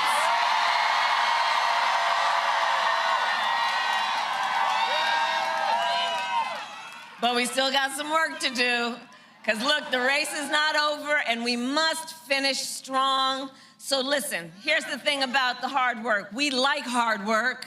Hard work is good work. Hard work is joyful work. And make no mistake, we will win. We will win. We will win. We will win. And we will win because when you know what you stand for, you know what to fight for. And we have an opportunity in this election to finally turn the page on a decade of politics driven by fear and division. We are done with that. We're done. We're done. We're exhausted with it. And Pittsburgh, we are not going back. We're not going back. We're not going back. And we are not going back because America is ready for a fresh start. And we are ready for a president who knows the true measure of a leader is not based on who you beat down, it is based on who you lift up. And instead of stewing over an enemies list, I will spend every day working on my to-do list, full of priorities to improve your life, because ours is not a fight against something, it is a fight for something. It is a fight for the future, and it is a fight for freedom, like the fundamental freedom of a woman to make decisions about her own body and not have her government tell her what to do. And when Congress passes a bill to restore reproductive freedom nationwide, as President of the United States, I will proudly sign it into law. Proudly. Proudly. So, America, I am asking for your vote. I am asking for your vote. And here is my pledge to you. As president, I pledge to seek common ground and common sense solutions to the challenges you face. I am not looking to score political points. I am looking to make progress. I pledge to listen to those who will be impacted by the decisions I make. And we are not going back.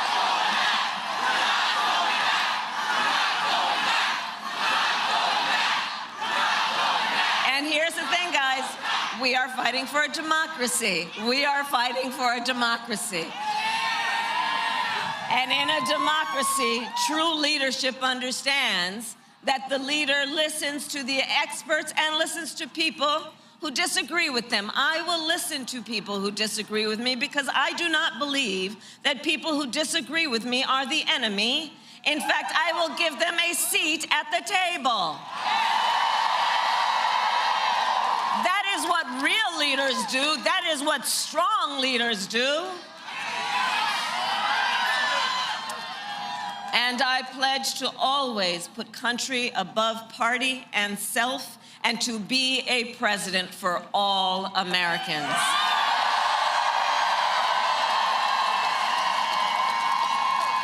So, Pittsburgh, that is my pledge to you. And to you I ask then, who here has a plan to vote? Fantastic. Okay, so help spread the word then. Polls are open here in Pennsylvania tomorrow from 7 a.m. to 8 p.m. You know that. Go to iwillvote.com for all the information you need, including where and when to vote and where to drop off your mail ballot, because we need everyone to vote, Pennsylvania. You will make the difference in this election. You will make the difference. And friends, listen, we are all here together because we love our country. We love our country, and when you love something, you fight for it. And I do believe it is one of the highest forms of patriotism. I love you back. Love you back. And one of the highest forms of our love of our country is to then fight for the ideals of our country and to fight to realize the promise of America. So Pittsburgh, listen, we got 1 day left to get this done. So now we work to get out the vote. Let's reach out in these next 24 hours to family and friends and classmates and neighbors and coworkers. And as we do that, let us really be true to what our campaign has been about from the very start. And on that, I say, please let us be intentional about building community. Let us be intentional about building coalitions. Because here's the thing, so much about these last several years has been about trying to make people point their fingers at each other, to have Americans point their fingers at each other, to try and make people feel alone or feel small. But let us do the work as we work toward this win of building up community and coalition and reminding everyone that we have so much more in common than what separates us. Let that be our goal. And let us remind everyone, your vote is your voice and your voice is your power. So one last time, Pittsburgh, I ask you, are you ready to make your voices heard? Do we believe in freedom? Do we believe in opportunity? Do we believe in the promise of America? And are we ready to fight for it? And when we fight, we win. God bless you, and God bless the United States of America. God bless you.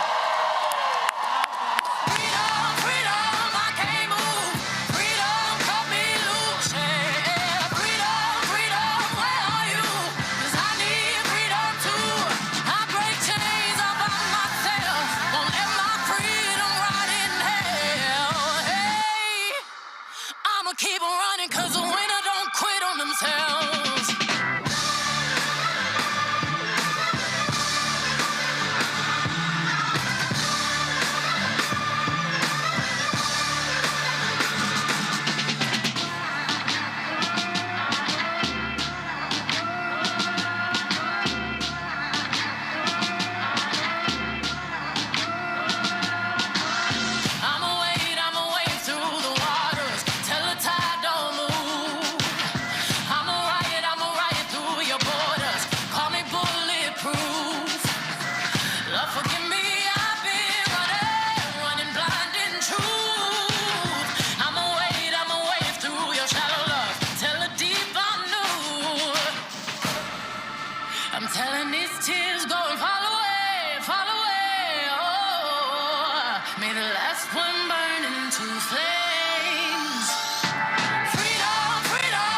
Please welcome global pop superstar Katy Perry.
hatred on the streets. A horrific scene, a white nationalist rally that descended into deadly violence.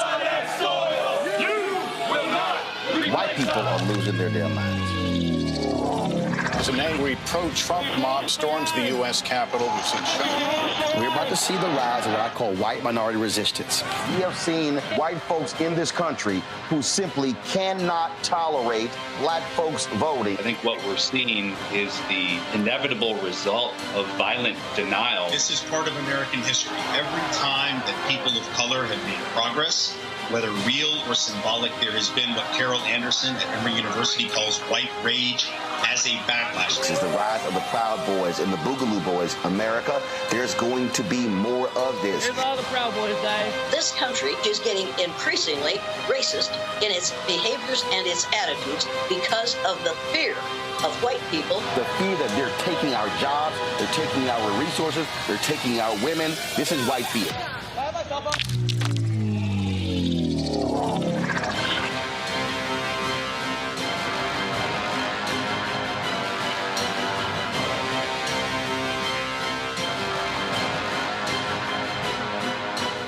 Michael McMillan, President and CEO of the Urban League of Metropolitan St. Louis. You have just one vote, so you need to use it.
Just wanna throw my phone away.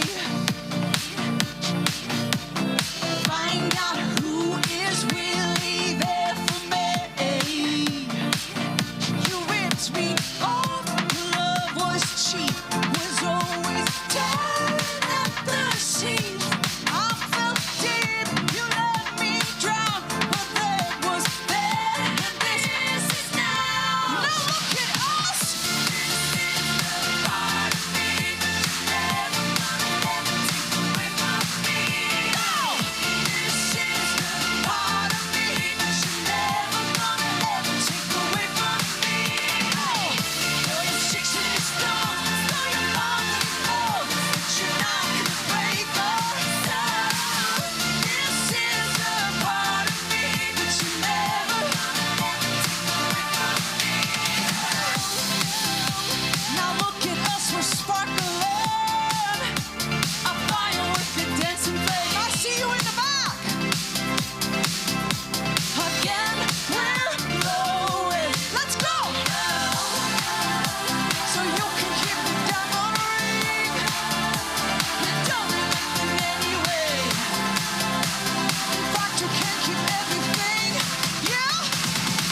Tony?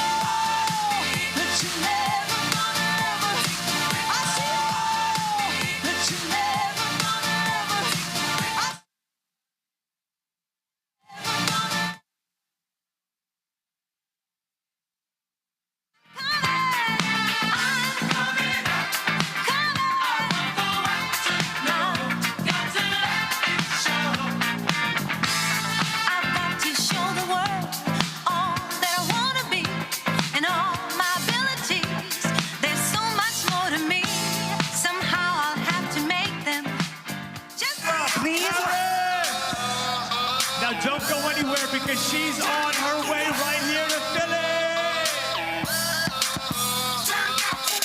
tonight, I've got freedom on my mind. I've got the future on my mind. I've got Georgia on my mind.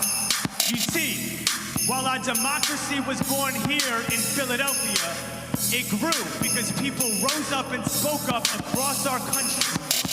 Nobody knows that better than Atlanta, the cradle of the civil rights movement.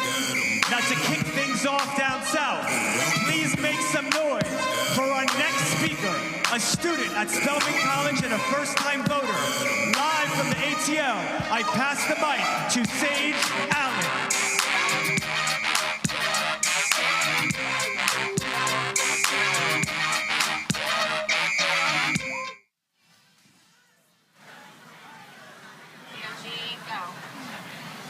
Please welcome to the stage, first-time voter in a presidential election, Sage Allen.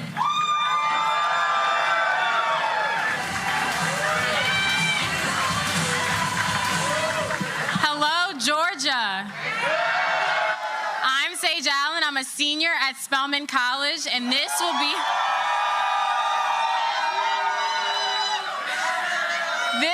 the first time that I vote for a president, and it means a lot to me, and not just because I'm voting for an HBCU grad. Vice President Kamala Harris will usher in a new generation of politics, one that includes young Black women like me and so many others.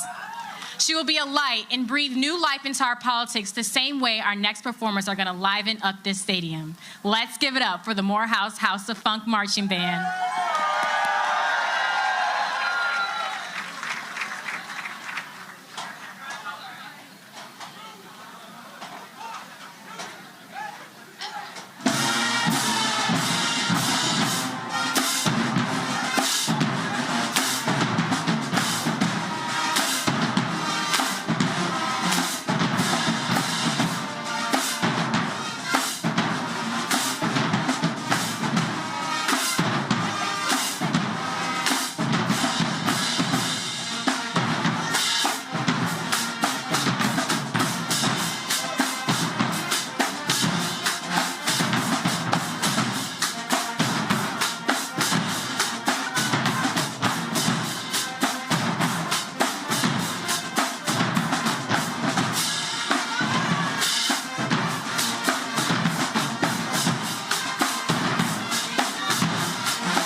Please welcome to the stage, Senator Warnock.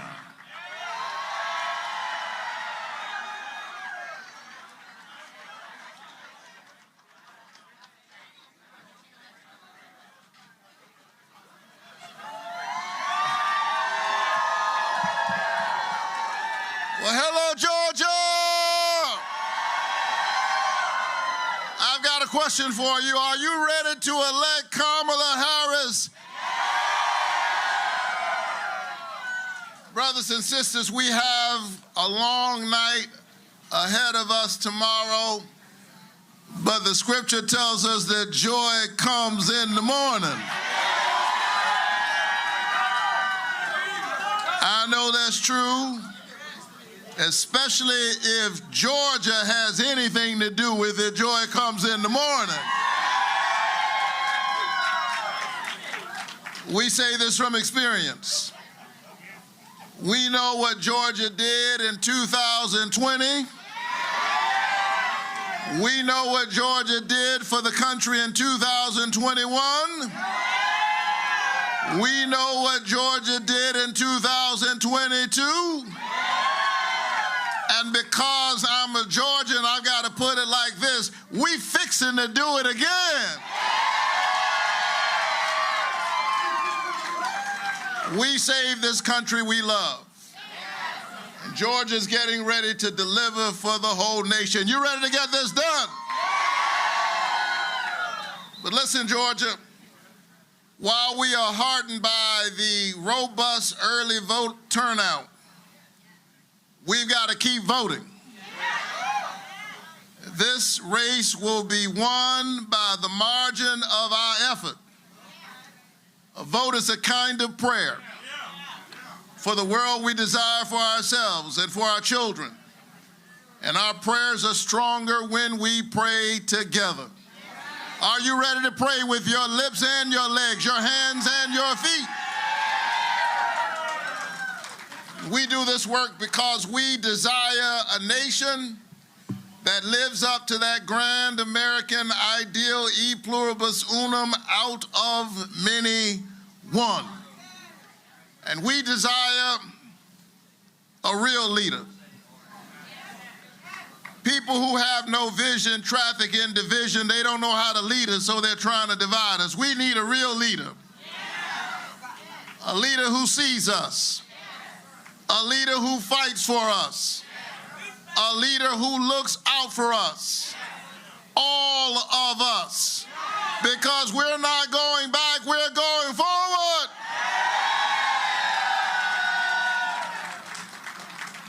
And so I know it's been a long road. But let me tell you, every now and then I grow tired. And when I grow tired and weary, because I'm a preacher, I look up. And I'd love to tell you that when I look up, I see some lofty vision written across the milky deep. But all I see is birds flying by. But I like to see geese, because geese fly in a V formation. V is for victory. And the one out front is actually working the hardest, because you can't take people where you're not willing to go. But every now and then, the one out front grows tired.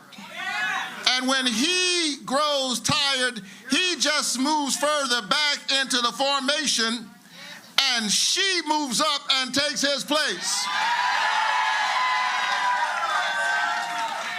And geese do that without an insurrection. Geese do that without shutting the whole geese government down, because geese understand that my individual location is not as important as our collective destination. We must rise together. And in order to do that, we must vote together. We must work together. We must serve together. And together, we're going to deliver tomorrow the whole future for all of our children. God bless you, Georgia. Let's get this thing done.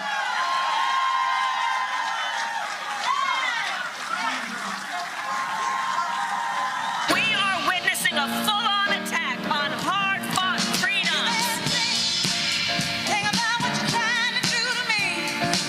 Freedom to vote. The freedom not just to get by, but to get ahead. And the freedom of a woman to make decisions about her own body.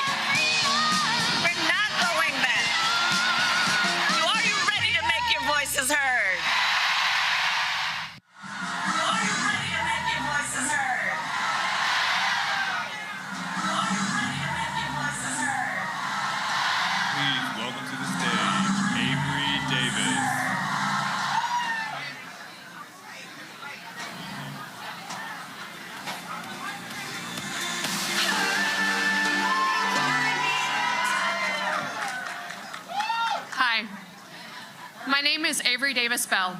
I am a genetics researcher at Georgia Tech, a mom,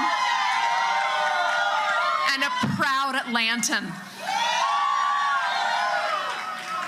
Weeks ago, I was pregnant with my very wanted second baby. Early on, I had some pregnancy complications. Then at 18 weeks, I started hemorrhaging. This was 2 weeks ago. At the hospital, my doctors were clear. My water had broken prematurely. My baby would not survive. And what was happening could kill me. Thank you. Because of Georgia's extreme abortion ban, my doctors had to ignore their years of training and wait until I was near enough to death to intervene. No doctor should be put in that situation. No mother, no family should either. An abortion ban nearly took my life. My worst day was made much harder. But Kamala Harris has a plan. She will fight to protect our rights over our own bodies and to protect our healthcare workers.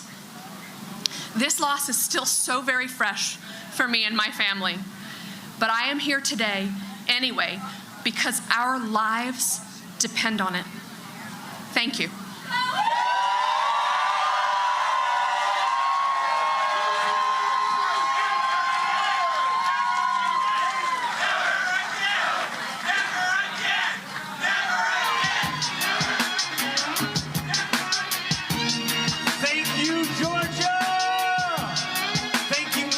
For sharing your story.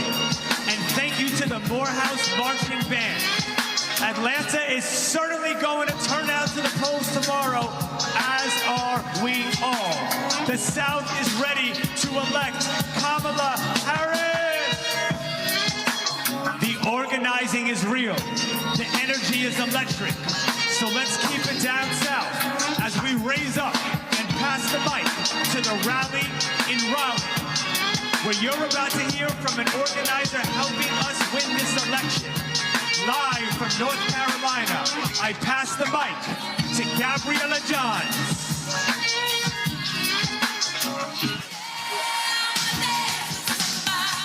Like it. Please welcome Gabriella Johns.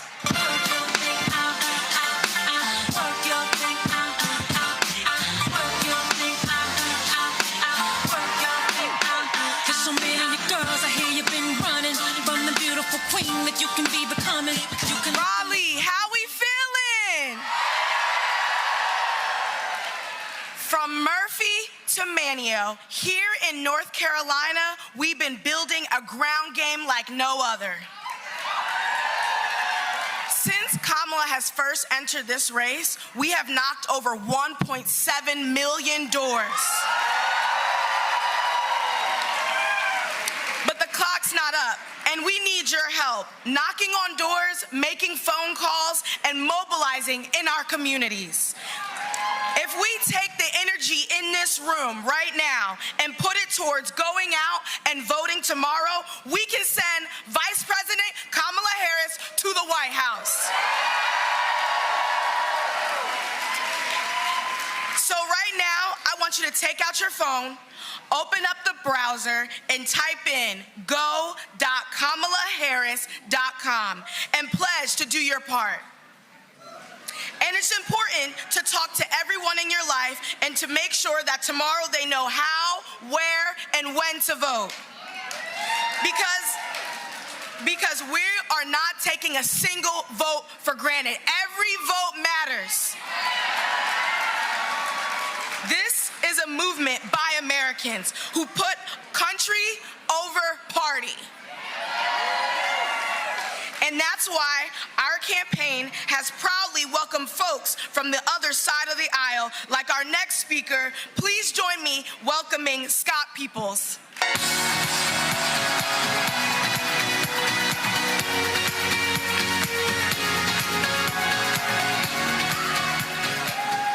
What's up, North Carolina? It is an honor to be with you all here today. As a veteran of the 82nd Airborne at Fort Liberty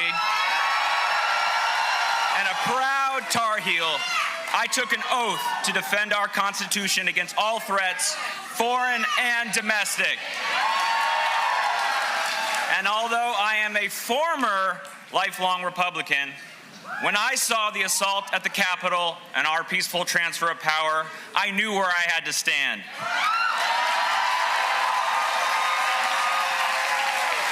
That's why I am proud to vote for Kamala Harris, a leader who will unite us and fight for our veterans. And now, it is my privilege to introduce North Carolina's governor, a fighter for our rights and our future, Governor Roy Cooper!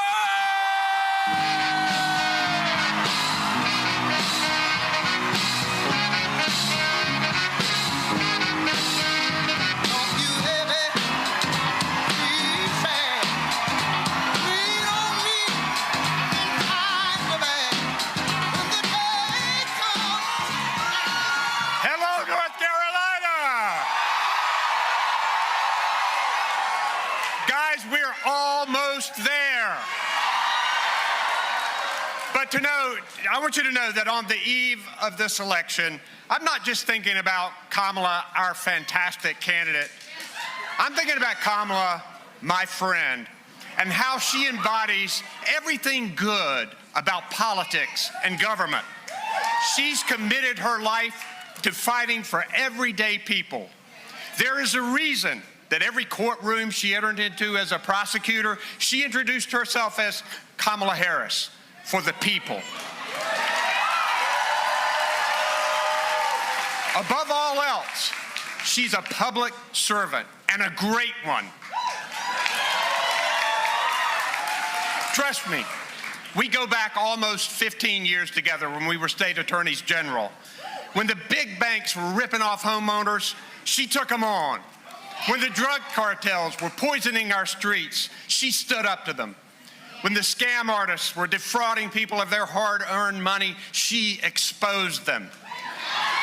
Kamala Harris gets the job done for the people. Now, guys, we're going to face a lot of challenges over the next 4 years.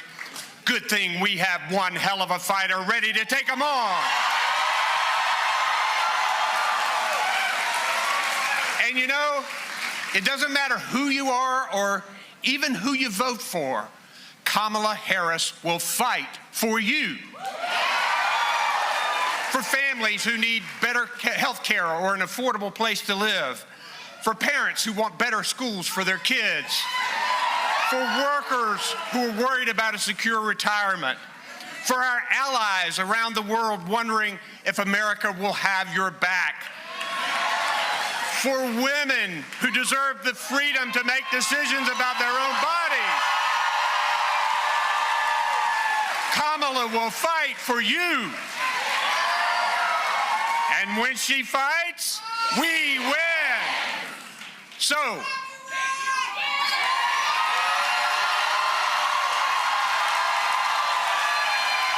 guess what, guys? I know this because I talked to her. Kamala's ready.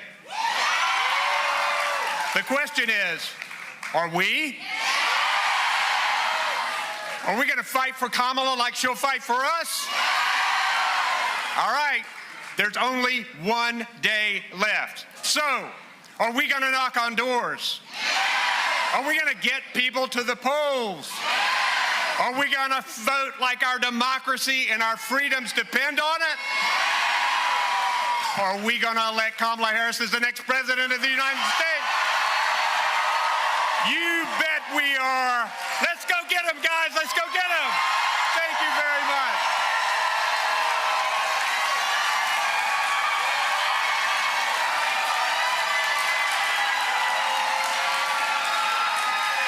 Please welcome the multi-platinum Grammy Award-winning Sugarland.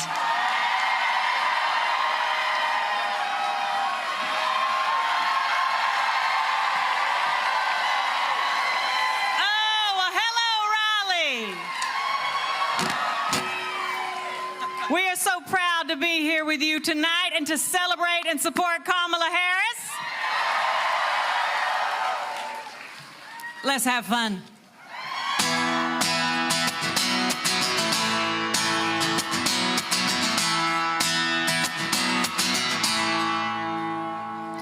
Monday, hard to wake up, fill my coffee cup, out the door. Yeah, the freeway, standing still today, it's gonna make me late, and that's for sure. Running out of gas and out of time, never gonna make it there by 9. There's gotta be something more. Gotta be more than this. I need a little less hard time. I need a little more bliss. I wanna take my chances, taking a chance I might find what I'm looking for. There's gotta be something more. Yeah. Well, 5 years, and there's no doubt that I'm burned out. I've had enough. So now, boss man, here's my 2 weeks. I'll make it short and sweet, so listen up. Well, I could work my life away, but why? I got things to do before I die. There's gotta be something more. Gotta be more than this. I need a little less hard time. I need a little more bliss. I wanna take my chances, taking a chance I might find what I'm looking for. There's gotta be something more. Some believe in destiny, some believe in fate, but I believe that happiness is something we create. And you best believe I'm not gonna wait, 'cause there's gotta be something more. For the ladies, I get home 7:30. The house is dirty, but it can wait. Yeah, 'cause right now I need some downtime to drink some red wine and celebrate. Yeah, Armageddon could be knocking at my door, but I ain't gonna answer, that's for sure. There's gotta be something more. Gotta be more than this. I need a little less hard time. I need a little more bliss. I wanna take my chances, taking a chance I might find what I'm looking for. Gotta be something more. Gotta be something more. Got to be more.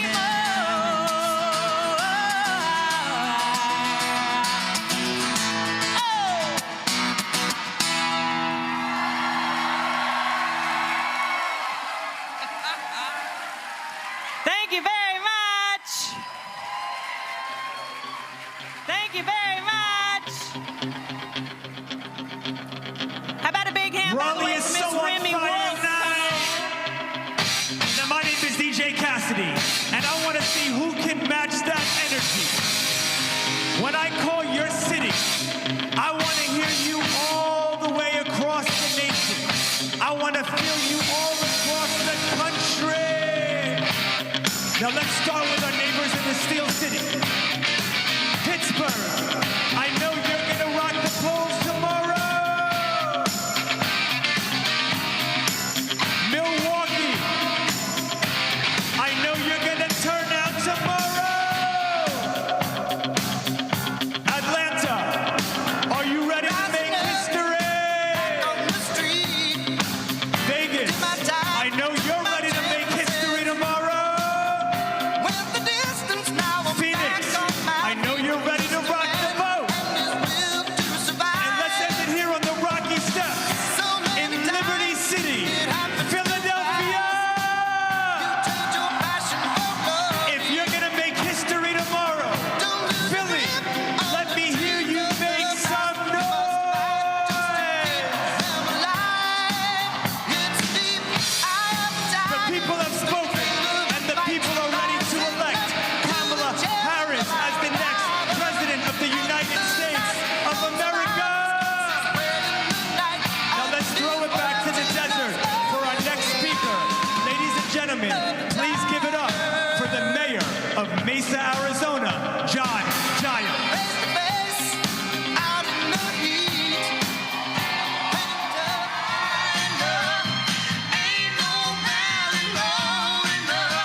John Giles, the Honorable Gabby Giffords, and Senator Mark Kelly.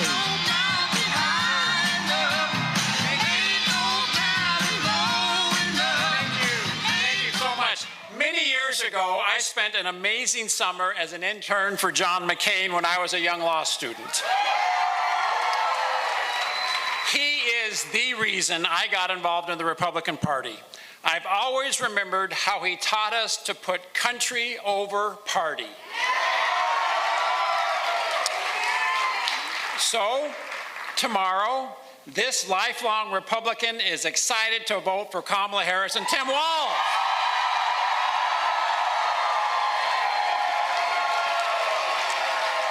I know that they will put country first when they're in the White House.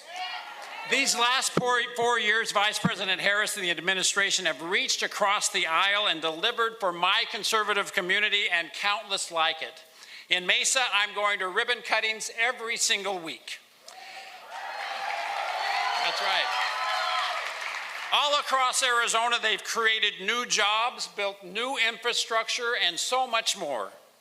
In the White House, Kamala will build on that progress. She's committed to being a president for all Americans. And in order to make that happen, she'll include Republicans in her administration and convene bipartisan experts to solve our problems.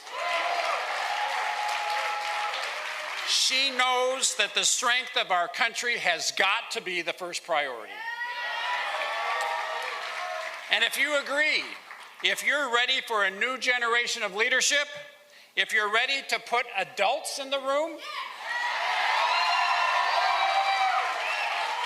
if you're ready, then tomorrow, no matter your party, I urge you to join us in choosing patriotism over politics, unity over division, and country over party. Join us in standing up for the rule of law, for the Constitution, for our democracy. Join us in voting for Kamala Harris and Tim Walz.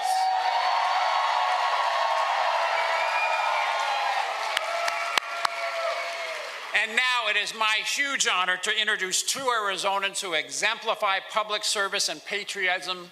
Please join me in welcoming Senator Mark Kelly and Representative Gabby Giffords.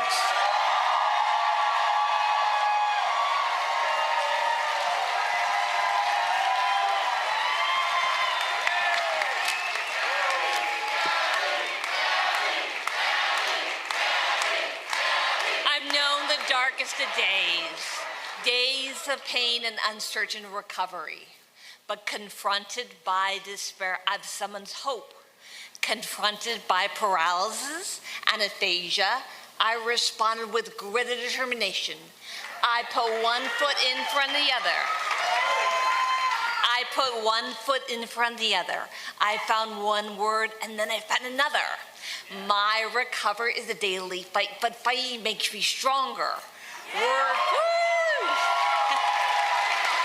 Words once came easily. Today I struggle to speak, but I've not lost my voice. America needs all of us to speak out, even when you have to fight to find the words.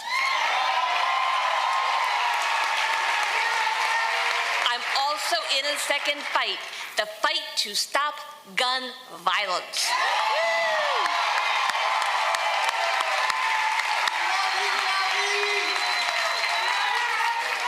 It's also a fight forged by tragedy and pain, a fight that can change lives.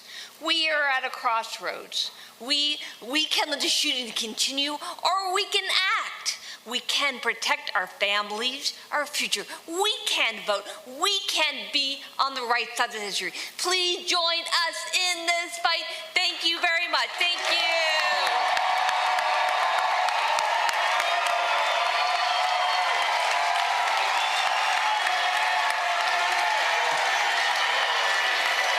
Gabby, you amaze me every day.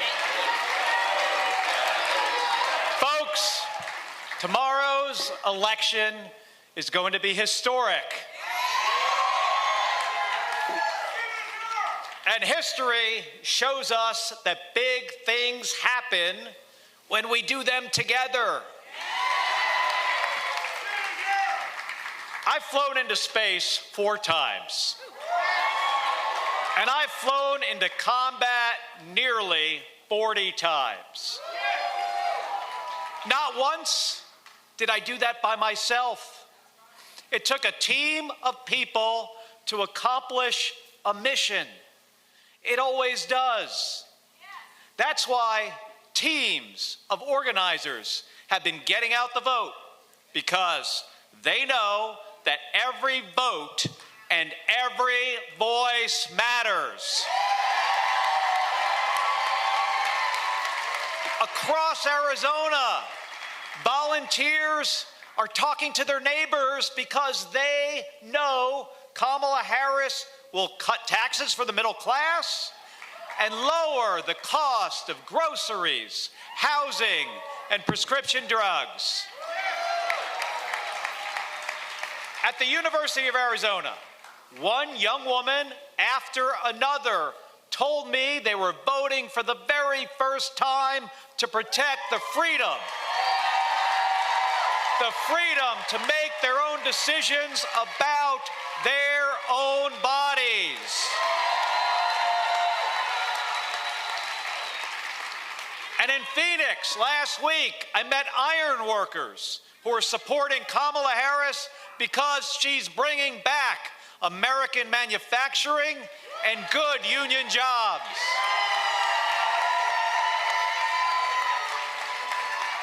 And across the country, patriotic Americans are finding their voting locations at iwillvote.com. Because they know that we're going to win this election the same way we launch rockets into space and land fighter jets on an aircraft carrier, as one team on one mission. No country is better than ours at solving big problems. So tomorrow, together, let's prove it once again.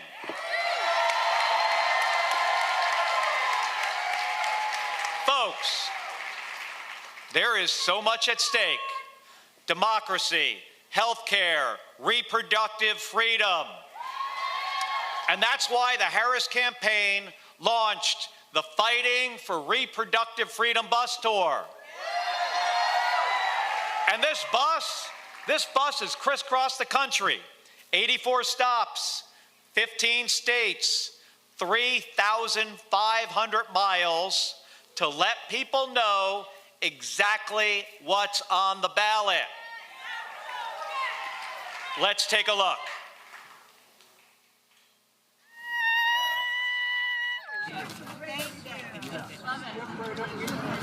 What's your name? I'm gonna let you run that. Thanks, guys. They all hop on the buses.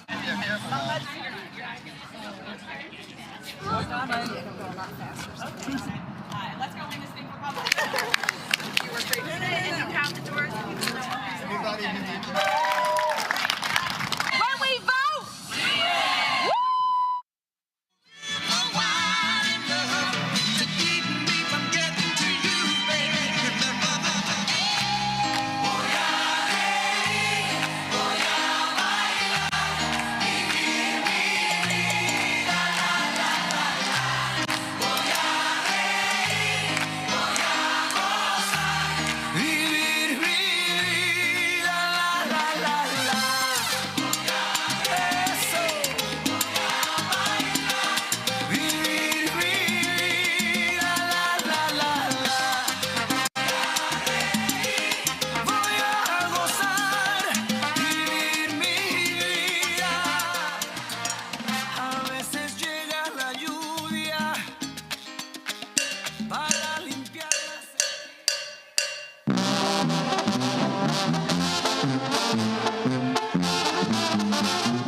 luchar por su gente. En Oakland ella es nacida, hija también de inmigrantes, la señora presidenta. Kamala Harris, su nombre. Su madre es de la India, su padre es de Jamaica. Liderazgo y visión es la que ya no le falta, la señora presidenta. De luchar nunca se cansa. Creció mirando al pueblo batallar por un futuro mejor. Ella también es del pueblo y para su pueblo tiene mucho amor. Que se escuche fuerte y claro una voz. Juntos vamos a avanzar. La señora presidenta es un claro ejemplo, se puede lograr. Señora presidenta Kamala Harris, junto con usted ponemos nuestra confianza, nuestra fe y nuestra esperanza. Gracias por luchar por su pueblo, por sus sueños, por cada uno del pueblo y por un futuro mejor, por ese pueblo que la vio crecer y la vio. Por un futuro mejor. ¡Viva Kamala Harris! God bless America. Creció mirando al pueblo batallar por un futuro mejor. Ella también es del pueblo y para su pueblo tiene mucho amor. Que se escuche fuerte y claro una voz. Juntos vamos a avanzar. La señora presidenta es un claro ejemplo, se puede lograr. Muchísimas gracias. Gracias al original Band de Limón de Salvador Lizárraga, muy contentos de participar y estar en este bonito escenario. Muchísimas gracias. Unidos a la causa, aprovechando el momento y los medios, queremos exhortar a toda la gente que vaya a votar, no se quede sin votar. Seguimos con la música, una canción muy clásica del original, se llama La Leña de Pirul, para todos ustedes, y dice...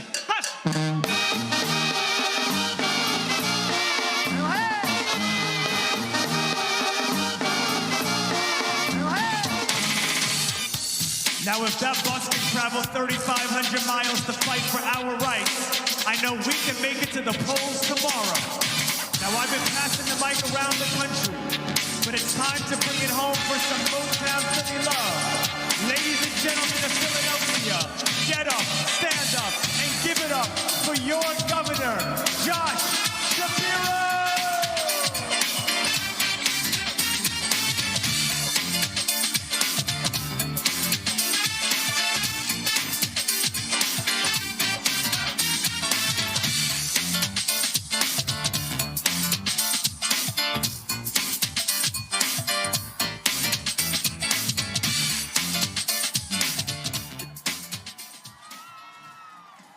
What's up, Philly? You all look so good tonight.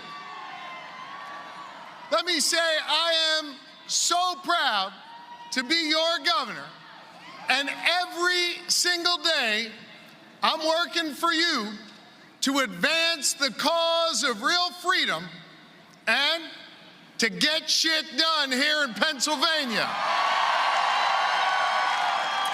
And you know, in many ways, I think this election comes down to those same two things. Who's on your side, fighting to get stuff done for you? And who will protect your freedom?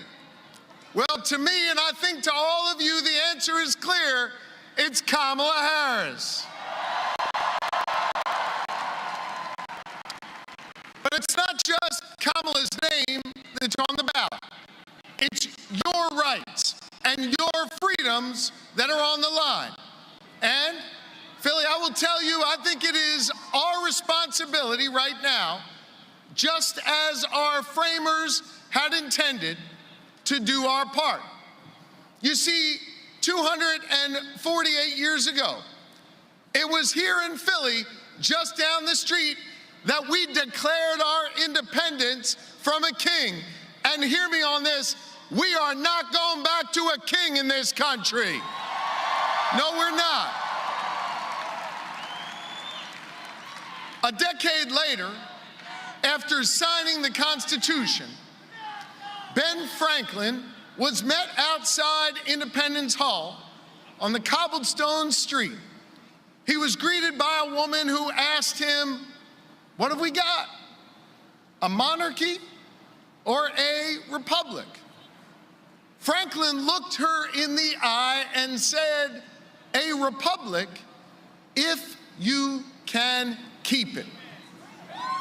Those 5 words, "if you can keep it," that has been our charge for centuries, and it has guided every chapter in our American story. To keep it, to perfect our union. And throughout our American story, it's been ordinary Americans rising up, demanding more, seeking justice, and making progress. Now, that progress has been made on the battlefield, at lunch counters, in marches, and at the ballot box. So tomorrow, when you use your pen to vote, and hear me on this, y'all better stay inside those circles when you vote. Don't go outside the lines. I want you to use that pen to vote for Kamala Harris, and I want you to use that pen to help write this next chapter in our American story. A chapter where we declare that no matter what you look like, where you come from, who you love or who you pray to, you'll have real opportunity here in America. Where the lessons we teach our children, to love thy neighbor, to treat others with respect, are the foundational values guiding our next president.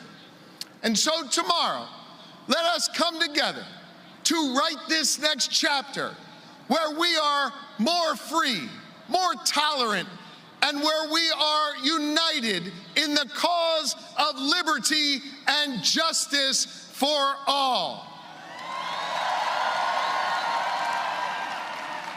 My fellow Pennsylvanians, my fellow Americans, the task now falls to each of us.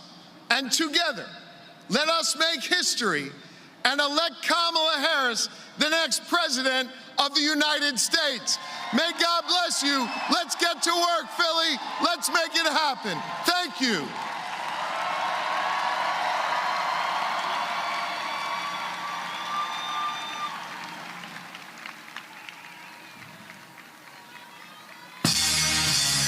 Give it up one more time for Governor Shapiro. Now, you know what Kamala Harris says. Hard work is good work. It's a motto being embraced all across this country as folks come together to get out the vote. Here you can see what Philly's been up to. The field offices have been absolutely buzzing with folks from all walks of life signing up to knock on doors, make phone calls, and spread the word about the future we're fighting for. And we have some awesome organizers here in Philly showing them how it's done, because that's what this city is all about. Now, this campaign is all about moving our nation forward. But for our next speaker, we're going to lean back. So, ladies and gentlemen, put your hands together for hip-hop icon and Bronx native, my friend,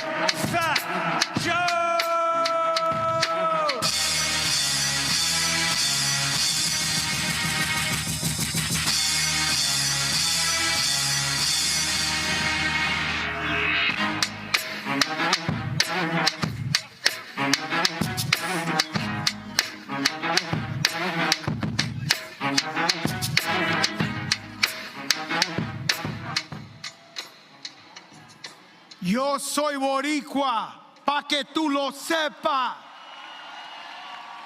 Yo soy boricua, pa' que tú lo sepas. I heard they needed a Puerto Rican in Philly, and I was so happy to come out here and represent the Puerto Ricans. Tonight I'm short and sweet. It's all about pride. A couple of years back, when I seen Donald Trump come down the escalator and call my Mexican brothers and sisters rapists and drug dealers, he obviously didn't know the contributions of Mexican Americans to this country.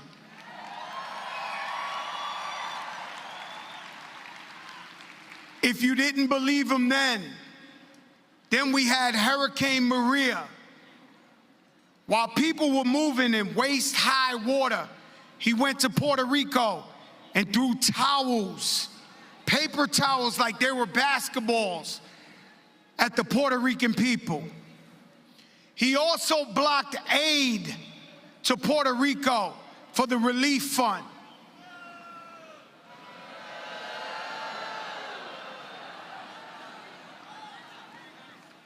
Kamala Harris is for us. She's for unity. She's for all Americans. Black, white, big, small, Latino, you name it, she's for us. One thing I won't do is sell my soul for anybody. If I'm out here telling you she's the one, it's because I know she's the one. Couple of weeks ago, I'm watching these people again. They told my Haitian brothers and sisters that they eat cats and dogs. Now I'm asking my Americans and my Latinos in particular, where's your pride? When is enough enough? When is enough enough? Kamala Harris brought 5 million new Latino jobs to America.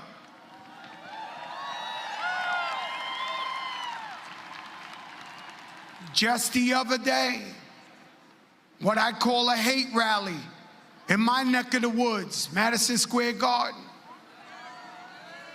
Now let me tell you something, I'm a sucker for a laugh. I gotta let you know, I'm the guy they throw out the comedy show because I'm laughing too much. I think I'm gonna die of laughter. I find anything funny. But when they get up there and they call Puerto Rico an island of garbage,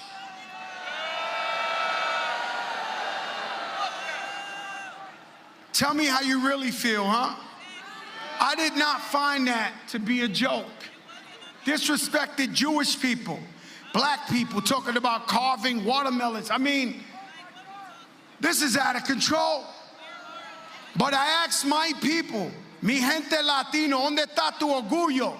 Where's your pride? So you can't keep getting stepped on and kicked when you're down. We gotta elect someone who's really for the people. Kamala Harris, she's for the people. I believe in her. And if you're the last undecided vote, you don't know who you're voting for? You gotta be kidding me at this point.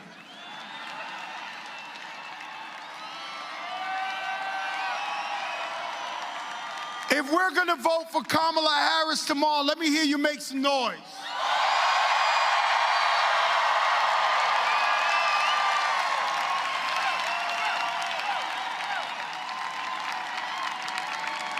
Everybody get out there and vote, because every vote matters. Your voice matters. Ladies and gentlemen, I'm Fat Joe and I'm here for Kamala Harris, the next president of the United States of America.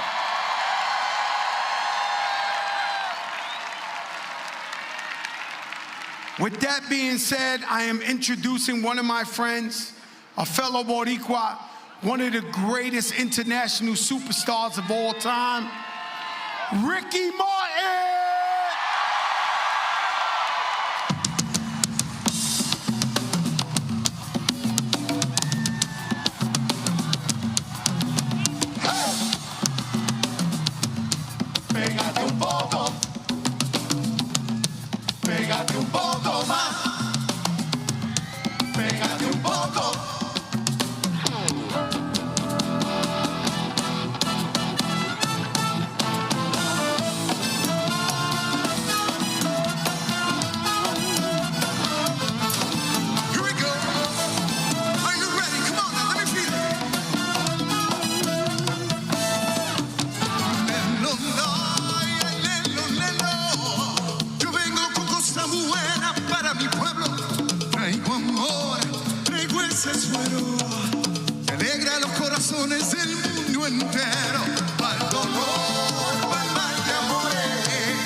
corazones. Hoy todos somos multicolores. Pégate un poco más, te llaman los amores, olvida los temores, que el tiempo se nos va. Pégate un poco más, y mueve esas caderas, cosa buena, que a mí me pone mal. Come on, let me feel your heartbeat, everybody, come on now. That's right.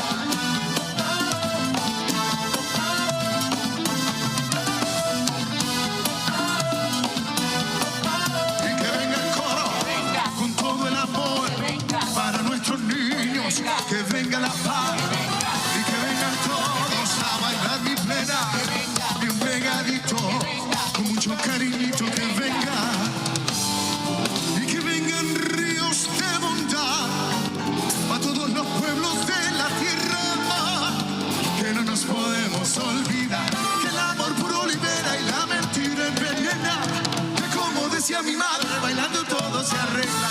Pégate un poco más, te llaman los tambores, olvida los temores, que el tiempo se nos va. Pégate un poco más y mueve esta cadera, cosa buena, que a mí me pone mal. That's right, everybody put your hands together.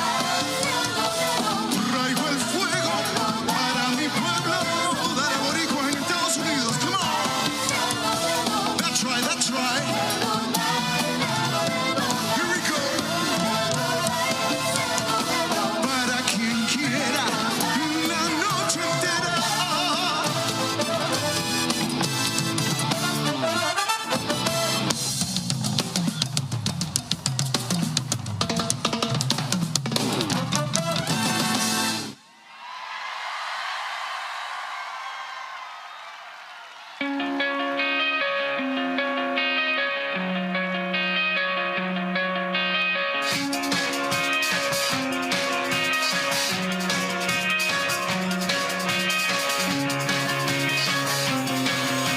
Thank you, Fat Joe, and thank you, Ricky Martin.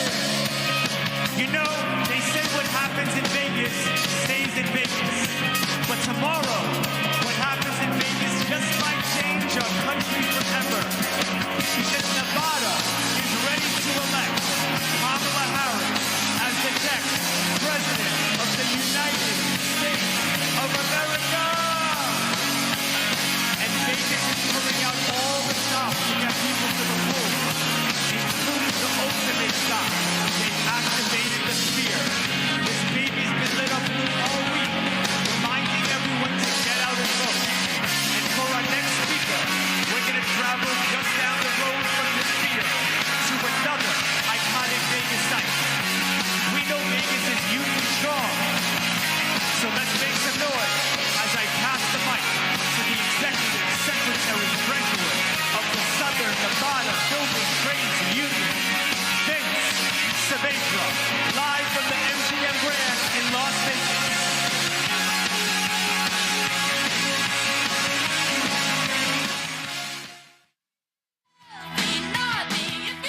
Please welcome Executive Secretary Treasurer of Southern Nevada Building Trades, Vince Saavedra.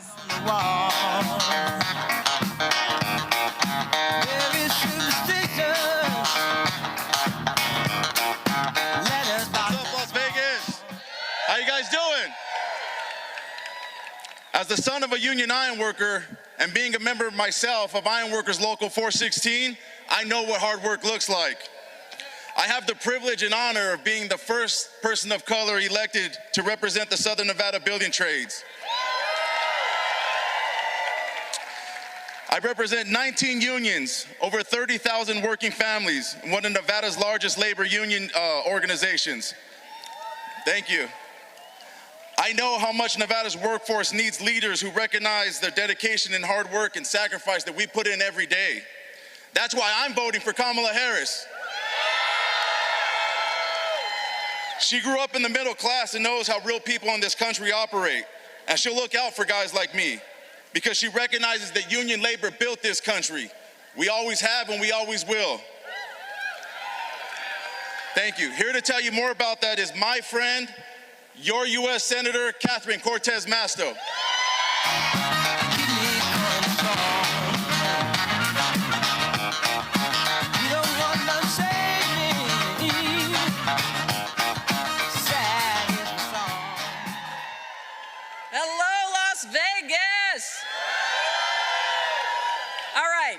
in the next 24 hours, we have a chance to make history, right? Yeah. This is something the state of Nevada knows a little something about, right? Because we are called the battle-born state for a reason. And tomorrow, we will show the country why. Now, for months now, Nevadans have been knocking on doors and sending texts and making calls about what's at stake in this election. We have rallied our families, our future, and our freedom, right? I've met so many Nevadans who are choosing country over party, unity over division, come on, and let's say it, Kamala Harris over Donald Trump. Yeah. Because the choice is clear. Do we want a president with an enemies list or a to-do list? Yeah. From day one, Kamala Harris has that to-do list, and she is going to lead with real solutions for working families. She's going to cut taxes, strengthen Medicare, and protect Social Security, right? She's going to make it easier to keep food on the table and a roof over your head. She's going to invest in American workers, in manufacturing, and yes, in clean energy, right? She's going to pass a bipartisan border security bill and work towards a fair immigration system. She's going to put the American dream within reach of more Americans, right? And yes, she is going to stand up for reproductive freedom in this country. And I'll tell you what, Nevada, we're going to stand with her as we secure a constitutional right to abortion. Because here's what we know. We all know that Kamala Harris will fight for us. So what do we need to do now? We need to fight for her, right? So how many people here have already voted? Yes. And chances are, we all know some people who haven't. So check in with your friends, family, and neighbors, and make sure that they have a plan to vote. Every American can make a difference in this election. Tu voto es tu voz. It's your voice. Time and again. That's right. Si se puede. Listen, time and again, our state has proven that we are stronger when we stand together. When we go to battle for a brighter future for everyone, that is when we are the strongest. So, Nevada's message to America tonight is, what is it? When we vote, we win. When we vote, we win. Thank you, Las Vegas, and thank you, Nevada.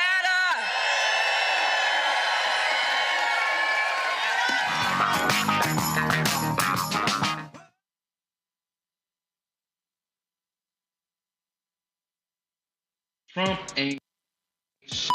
Did you know that Trump wanted the military to actually shoot Black Lives Matter protesters? I mean, Trump is not shit. He let people die during COVID and then told us to drink bleach. he tried to kill the stimulus bill and couldn't, so he delayed the money just so he could put his name on the check. Trump ain't shit. He used the death penalty to execute black men like Brandon Bernard. He f***ed Obama's economy, lost thousands of black jobs. He started inflation and gave his billionaire buddies a tax cut. America, Trump ain't shit. Don't vote for that man. He's nothing but shit. Vote Kamala Harris for president. Here's a 78-year-old billionaire who has not stopped whining about his problems. Oh, she had a big crowd. Oh, the crowd. This weird obsession with crowd sizes.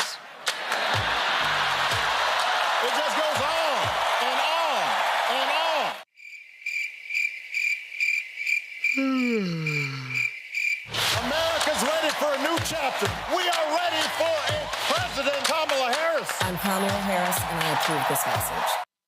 This is Russell L. Honorary, Lieutenant General, United States Army. You got one vote. Use it.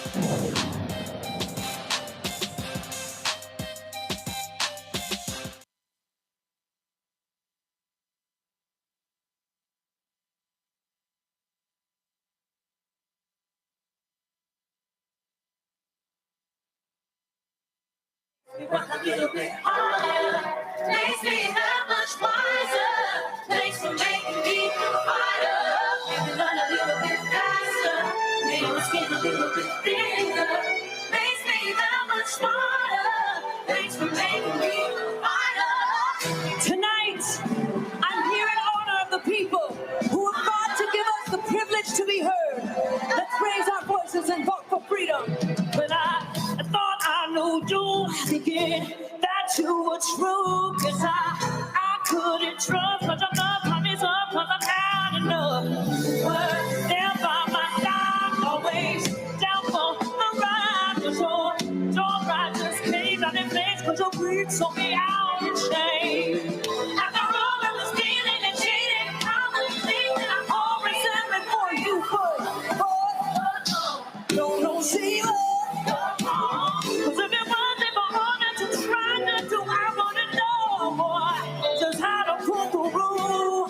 So I wanna say thank you, cause it makes me that much stronger. Makes me work a little bit harder. Makes me that much smarter. Makes me fighter. Let me learn a little bit faster. Make my skin a little bit. Thanks for making me.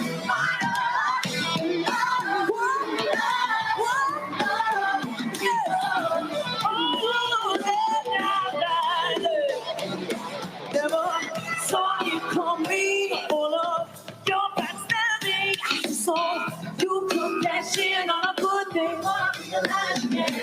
I heard you're going round saying nothing to now, but don't even begin. I'm gonna play, cause you done your own way. After all of the fights and the lies that you wanted to hurt me, but that won't work anymore. No, so I wanna say thank you for this. Makes me that much stronger. Makes me work a little bit harder. Makes me that much harder. Makes me harder. Make me work a little bit faster. You made my skin a little bit. Thanks for making me fighter. I'm a fighter.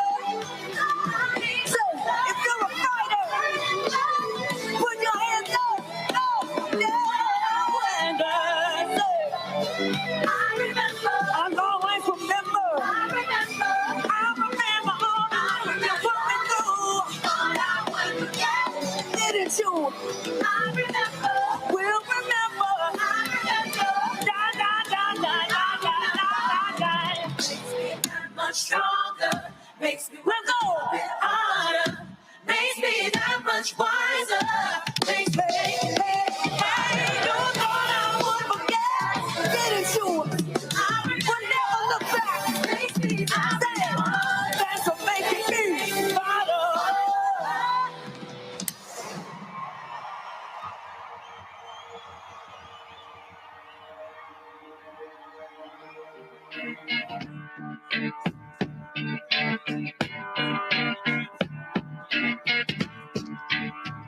Las Vegas, we love you. Thank you, Senator Cortez Masto.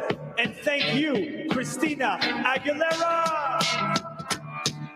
Now it's time to take a ride to the Motor City. So let's get loud for our friends in Detroit. Please welcome the Governor of Michigan, Big Gretch herself, Gretchen Whitmer.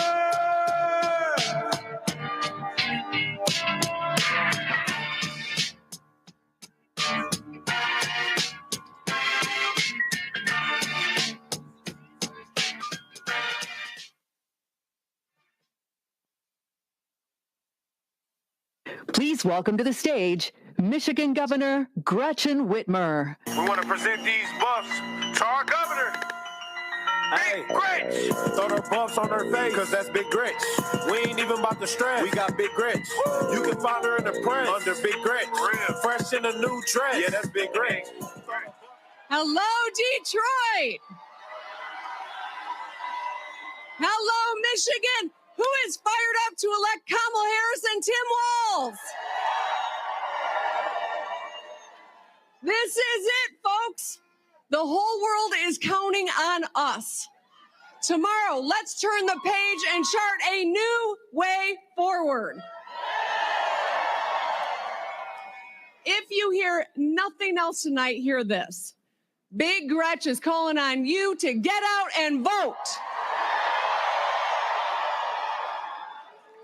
Because when Michiganders show up, America wins. We know this is a special city in a special state, and we are rising up stronger than ever before. We have each other's backs. We understand the value of hard work and the power of community. Because of the Biden-Harris administration and hard-working Michiganders, new housing is going up. New factories are being built. More union auto workers are on the line. And you know, it's a story you can see in all the cities we're sharing the stage with tonight. We're a nation of hardworking people, hopeful people. We come from all walks of life, but we all want the same things: lower costs, more affordable housing and healthcare, good paying jobs, safe roads, and great schools. We want our children to be happy and healthy. And we believe in the goodness and decency of our neighbors. That's our story. Together, we move forward. And my friends, we are not going back.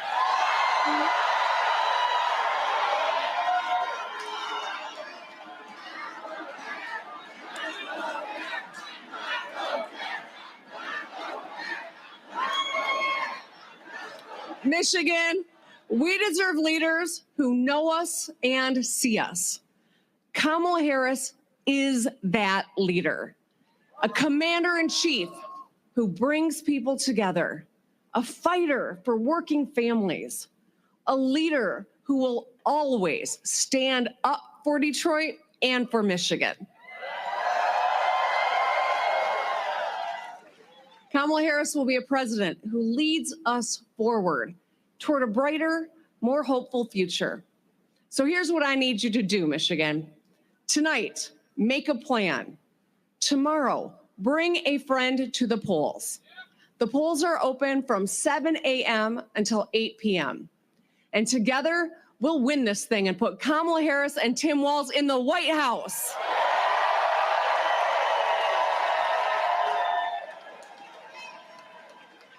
Thank you, Michigan. I love you. Thank you. And now I am so excited to introduce you to a proud Minnesotan, a public school teacher, and the next Second Lady of the United States, my friend and yours, Gwen Walz. Just like fire, burning up the way, rocking up the world up with just one leg. Watch this madness, colorful charade. No one can be just like me anywhere. Just like magic, I'll be flying free. I'ma disappear when they come for me. I kick that ceiling, what you gonna say? No one can be just like me anywhere. Good evening, America. Are you ready? Are you ready for a new way forward? I thought so. There's just one thing left to do. We have to vote. Now, you know I'm a teacher, and this election is the ultimate group project. And guess what? It's due tomorrow. And it's pass, fail. So we are counting on you to make a plan to vote because we are all in this together, right? That is Vice President Harris's vision for our country too. She believes in the promise of America, that no matter who you are, how much you make, or who you vote for, you belong here. And when we send her to the White House, she'll fight to make that promise a reality. Now, it feels like just yesterday that Tim and I were teaching in small town Nebraska and at Mankato West High School. Now, we even shared a classroom with a divider right down the middle. And here's a question for you. Guess whose class was louder? Tim's. But every day I heard Tim encouraging his students, determined to help every single one reach their dreams. And that same quality is what makes Tim such an effective public servant. And I thank you, and I know he will make a fantastic partner to President Kamala Harris.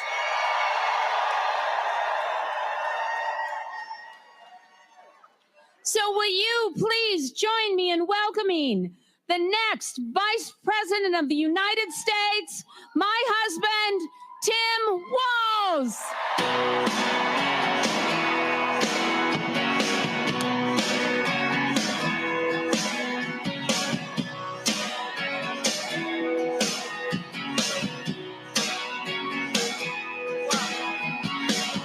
I was born in a small town. Well, hello, Detroit. Thanks to the love of my life, Gwen, for her endless support and for coming along with me on this wild ride. I also want to use this as an opportunity to thank my amazing kids, Hope and Gus. You guys are what it's all for, and I couldn't be prouder of you. And thank you to all of you. You could probably tell from these rallies all across the country tonight, this team is running like everything's on the line, because everything's on the line. But I want to take tonight to talk about one issue in particular that really underlines the stakes in this election. So let me speak to the guys in the crowd tonight. I want you to think about the women in your life that you love. Their lives are at stake in this election. Donald Trump appointed those Supreme Court justices who repealed Roe versus Wade, and he brags about it. He is glad that those women you're thinking about and you love have fewer rights than their mothers and their grandmothers. More than 20 states across this country now have Trump abortion bans. But don't worry about it. Don't worry about it. Trump said to all the women here, he'll be your protector.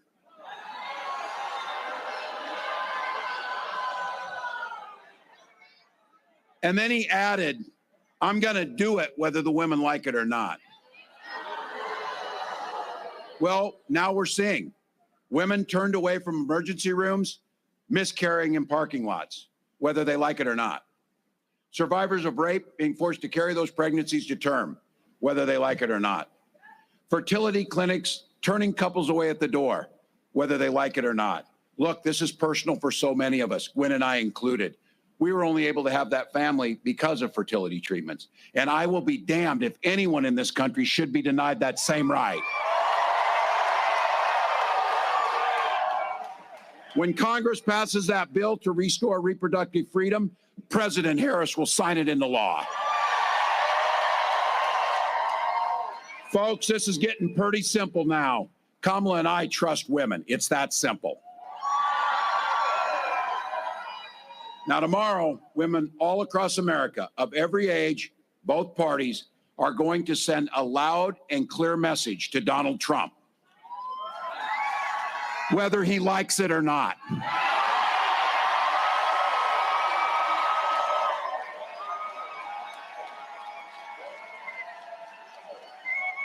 So here it is, folks. It's our moment. The election is here. The momentum's on our side. with 1 or 2 votes per precincts in the state of Michigan, we can win the whole damn thing. We can. We take nothing for granted. Now, Gwen and I, we think the word hope is the most powerful word in the English language. In fact, it was so powerful when we finally had that child and that little girl, we named her Hope. But while hope is a great word and a great name, it's not a damn plan. So it's time for the pep talk, folks. We are in the 4th quarter, 2 minutes left. The game is tied. But we've got the damn ball, and we got the best quarterback on the field in Kamala Harris. We don't get tired because we know there's plenty of time to sleep when you're dead. And we believe in the promise of America. We just have to fight for it. Here's the deal, folks. There's going to be a day you're going to be sitting in that rocking chair, and you're going to be rocking on that porch, and a little one's going to come home from school and ask, what did you do in the 2024 election where the American experiment survived, where the rule of law survived, where decency survived? And you're going to be able to answer every damn thing I could. Every damn thing I could. So Detroit, it's time. And as the vice president says, when we vote, Michigan, bring this thing home for America. Let's go. Let's go.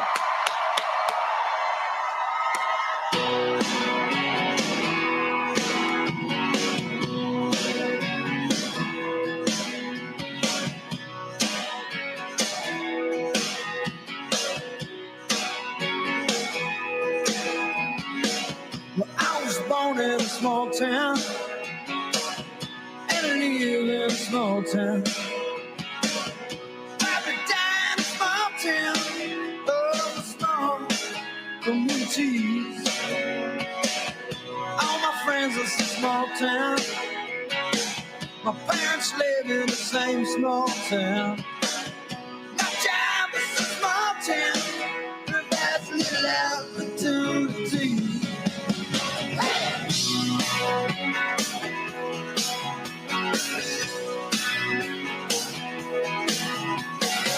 Educated in a small town, taught to fear Jesus in a small town.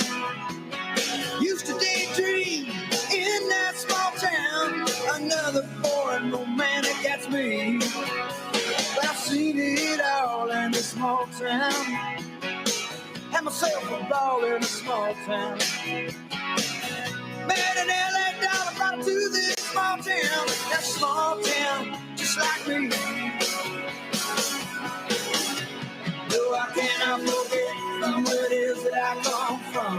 I cannot forget the people who love me. Yeah, I can be myself here in this small town. And people let me be just what I want to be.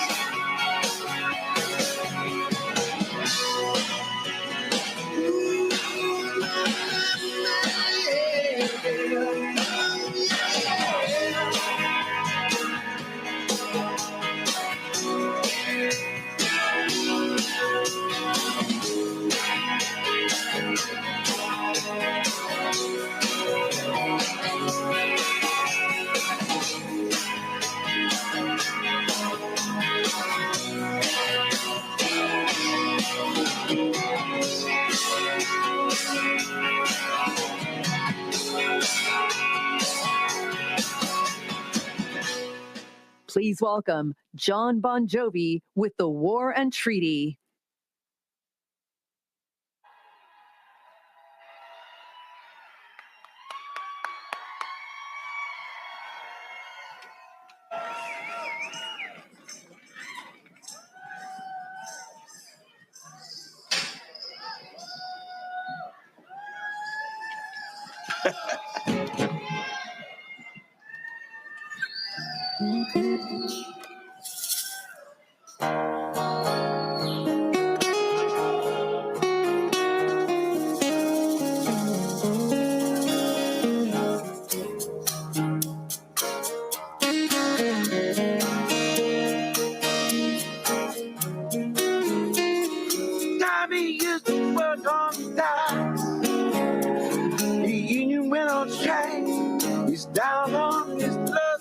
tough. So tough. Gina was 9-year-old day. Working for a man. She brings home a faithful love. For love. They say we gotta hold on to what we got. Doesn't make a difference if we make it or not. Got each other, that's a lot for love. For love. Give it a shot. Oh, everything. Oh, win it on the bread. Take my hand, we make it, I swear. Oh, win it on the bread.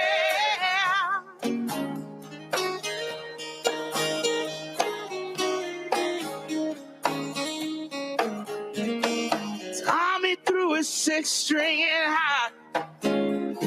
He's holding it when he used to make it so tough. Gina's dreams are running away. When she cries in the night, Tommy whispers, it'll be okay. Someday we gotta hold on to what we got. Doesn't make a difference if we make it or not. Got each other, and that's a lot for love. For love. We give it a shot. Oh, if we did. Oh, we live it on the prayer. Take my hand, we make it, I swear. Oh, we live it on the prayer. We live it on the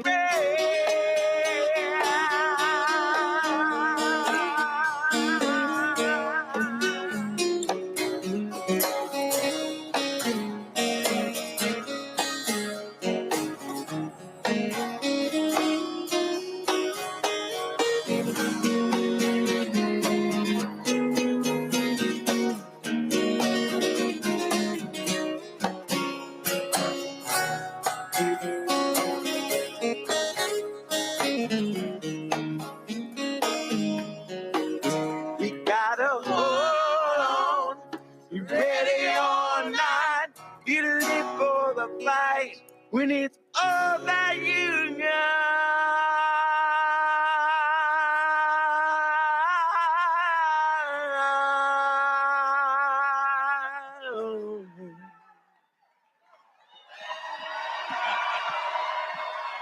And I say, whoa, we're halfway there. Whoa, living on a prayer. Take my hand, we'll make it, I swear.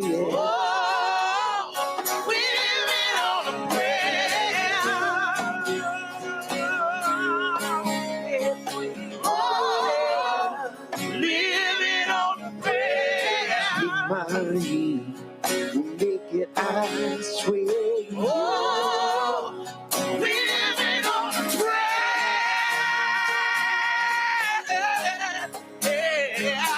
Oh, we living on a prayer. Take my hand, yeah. Oh, we living on a prayer. Yeah. Oh, we living on a prayer.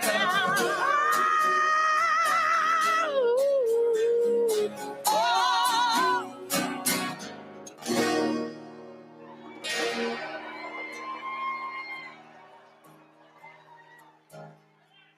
Johnny used to work on the docks. When the union went on strike, and He's down on his luck each time. Hey, Tommy, it's tough. Go to the polls tomorrow. Let's elect Kamala Harris and Tim Walz. America's counting on you. Thank you. Good night.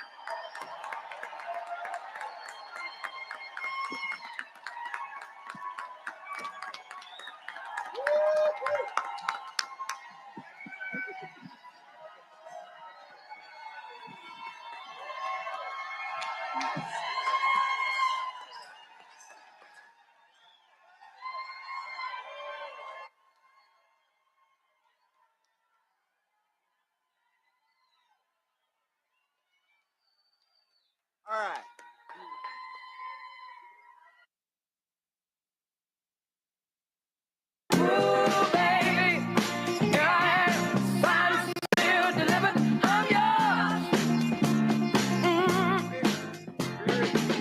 It didn't have it for me. I got this. It didn't have it. Where is it?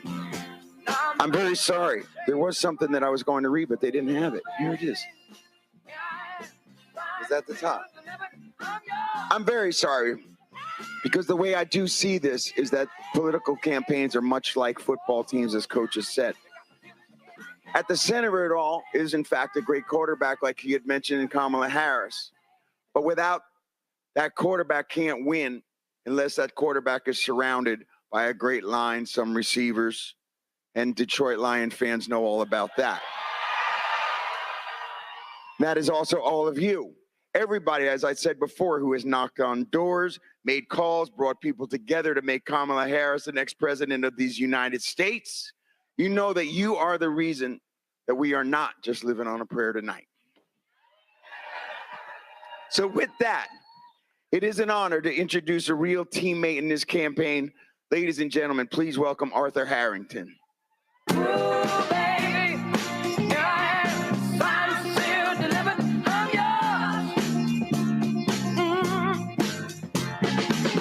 Then that time I went and said goodbye. What up, though, Detroit? No, y'all can do better than that. What up, though, Detroit? When we fight, when we vote. My name is Arthur Harrington, and I'm a proud Detroiter supporting Kamala Harris. And something is happening in Michigan. We feel it when we knock on doors and we have conversations with our neighbors, from the Upper Peninsula down to the city of Detroit. Young people, communities of color, Democrats and Republicans, Wolverines and Spartans. We all want good paying jobs, housing that we can afford, and great opportunities for our future. We want a leader who will unite us. We want a leader who will bring us forward and not backwards. Because Michigan, say it with me, we're not going back. We're not going back. We're not going back. And for the first time, when Kamala Harris visited my university, my undergraduate institution of Hampton University, all the way down to here in this rally in the city of Detroit, I've seen her energy firsthand that she brings. She means what she says, and she'll deliver for communities like ours. So this year, Detroit is going hard for Kamala Harris. Now, I know some of us have walked around this state and back, but while our shoes may be worn, our souls are anything but. So run through the red tape. Keep texting your friends, keep calling your neighbors, keep speaking with your coworkers, keep knocking on doors, keep having those hard conversations. Because come January, we will elect Kamala Harris and celebrate her as our next president of the United States of America. So say this with me: I can, I will, I must vote. Thank you so much. My name is Arthur Harrington. I approve this message.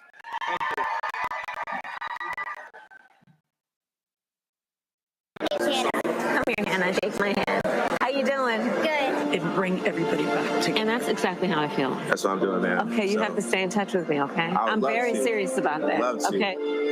Throughout this campaign, I've seen the best of America, and I've seen what is holding you back and weighing you down. High costs, fundamental rights taken away, and politics that have driven fear and division. You deserve better. As president, I'll bring a new generation of leadership. I'll take on price gouging and bring down the cost of groceries and housing and prescriptions. I'll fight for your freedom to make your own choices, and I will protect your health care and your benefits, not take them away. The vast majority of people in our country have so much more in common than what separates them. Good people, hardworking people. We see in our fellow Americans neighbors, not enemies. We believe in each other. We believe in our country. We're not falling for these folks who are trying to divide us. Together, we'll build a brighter future for our nation, where we stand for freedom, we stand for justice, we stand for the dignity of work. We haven't yet quite reached all of those ideals, but we will die trying because we love our country. Now, the baton is in our hands. I pledge to seek common sense solutions to make your life better. And I pledge to be a president for all Americans. Now I'm asking for your vote, because as president, I will get up every day and fight for the American people. I'm Kamala Harris, and I approve this message.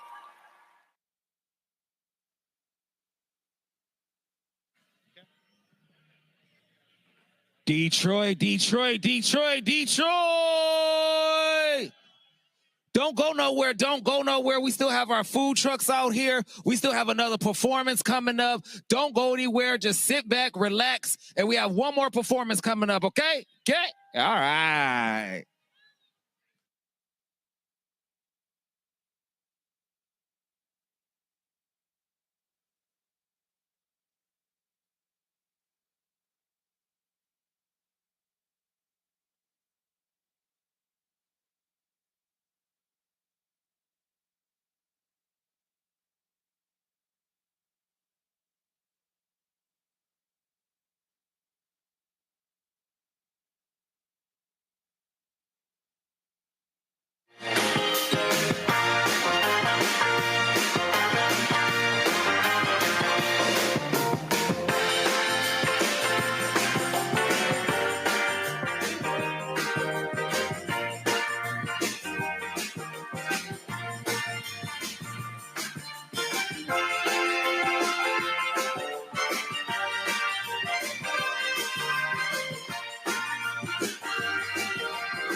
Hey, yo. How y'all feeling? Hey, Y'all feeling good? Hey. How y'all feeling about freedom? Hey, yeah. When I say freedom, y'all say, hey, freedom! Freedom! Hey, yeah, too. Freedom! Hey, yeah. All right, y'all in for a Hey, treat. two. Hey, two. Yeah, two. Hey.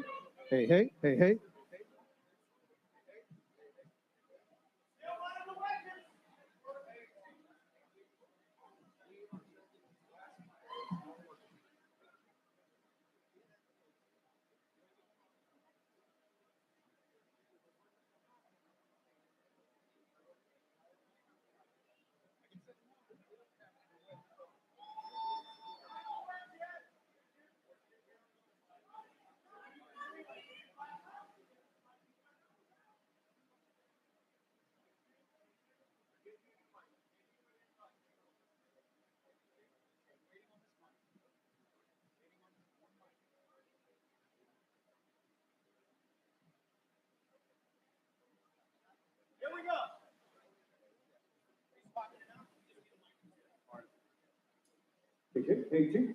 Get the way. Take two. Yeah, two. There we go.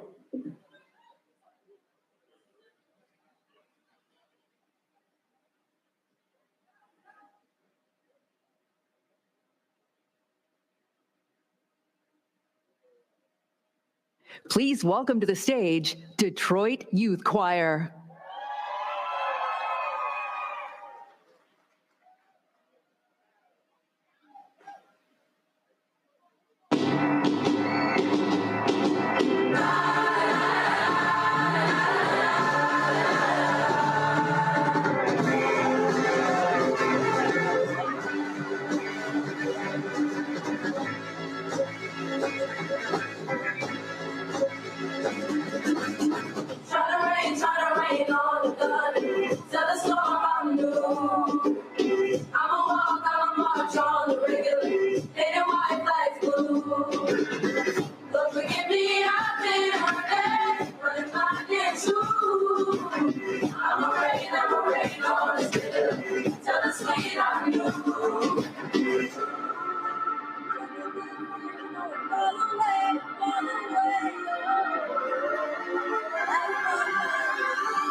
I'm telling these tears gonna fall away, oh, may the last one burn in flame.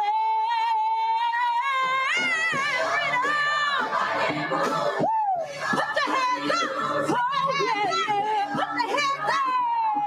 Hey, I break chains, oh Lord, let my freedom ride in hell. Hey, I'ma keep it running, cause we're winning up with ourselves. Yes, it's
Thank you to Arthur Harrington and the Detroit Youth Choir.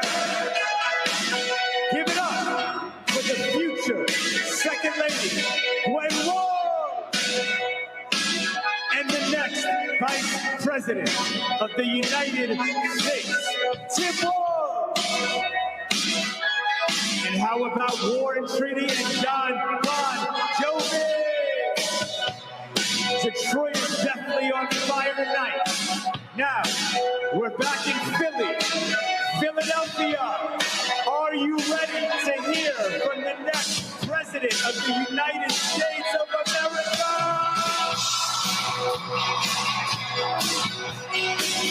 It's almost that time, Philly.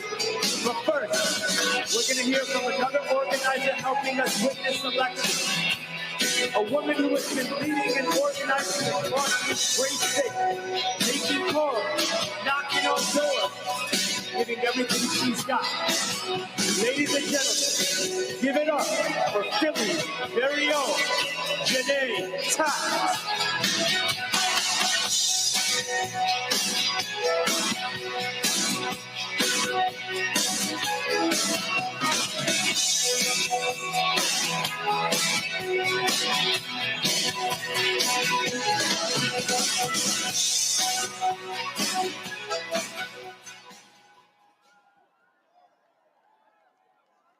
What's up, Philadelphia?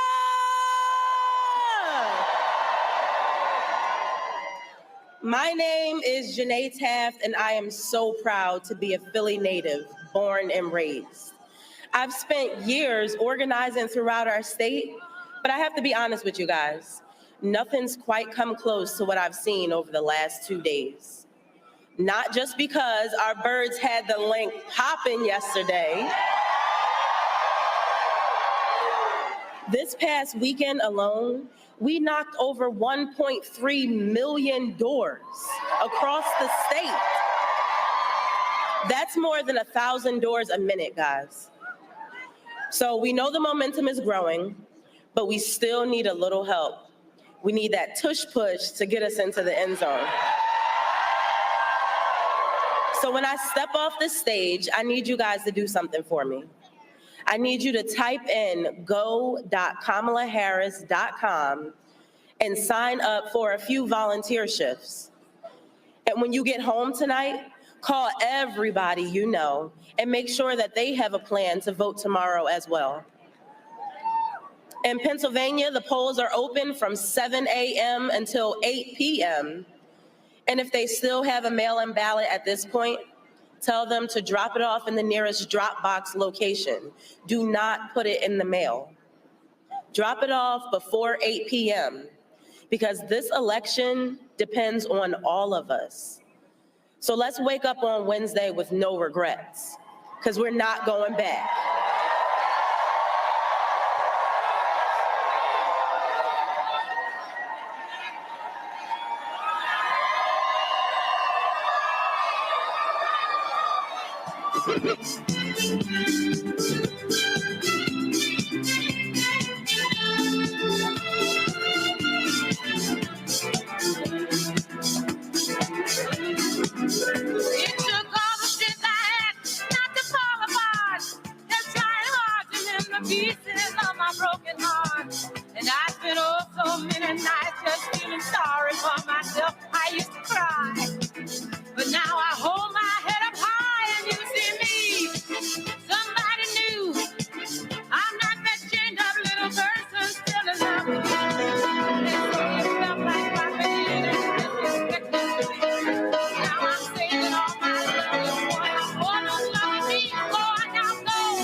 You love it how I move you. You love it how I touch you, my one.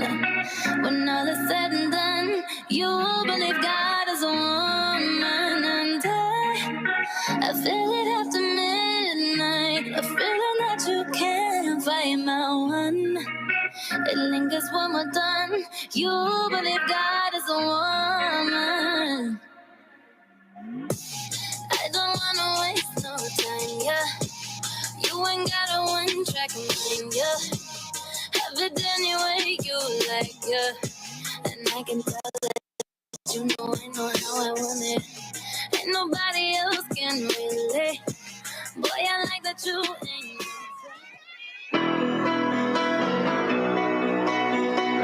One, two. Philly, are you with me tonight? I want us to sing together this evening. Just a small town girl. Let me hear you.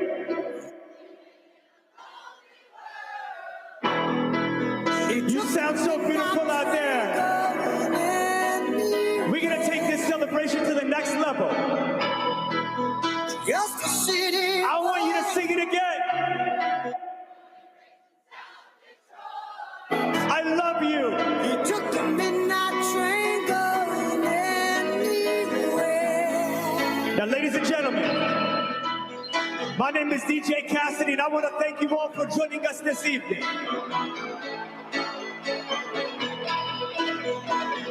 We're going to celebrate life tonight. We're going to celebrate love tonight. A singer in a smoky room. It feels so good. Smell of wine and cheap perfume. We can't stop believing. For a smile, they can share the night. It goes on and on. Let's go. Let's go. Let's go. Strangers waiting. I see you rocking tonight. Up and down the boulevard, their shadows searching in the night. I said the party has just begun. Street lights, people, living just to find them all so hiding somewhere in the night.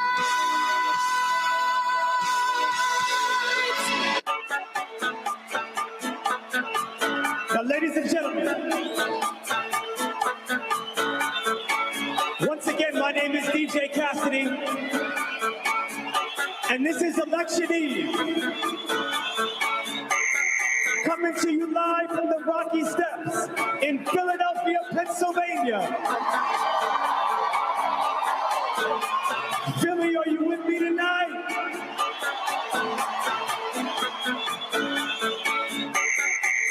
Now tonight is a celebration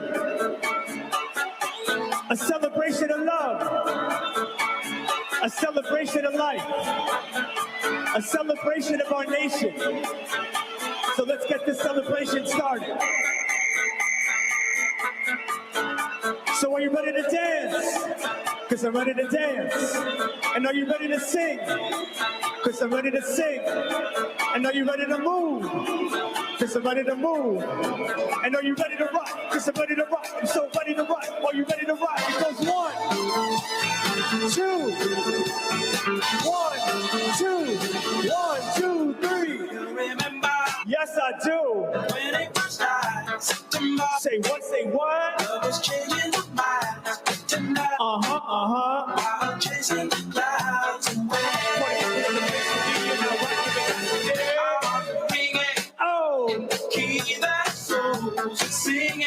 You feel good. As we dance in the night, remember. I feel good. How the stars rule the night away. 1, 2, 1, 2, 3. Let's sing. Say what? Sing it now. Philly.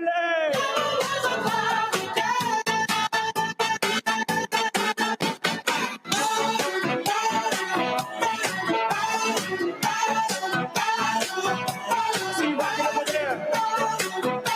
See you rocking over there. Ladies and gentlemen, I can feel your love. Oh. Hands with your heart to see you. You feel good. Only lose our love. Remember. I feel good. How we knew love was here to stay. I said the party has just begun. Now December. Oh. Love, share, Okay, now. love, remember. We're going to sing. 1, 2, 1.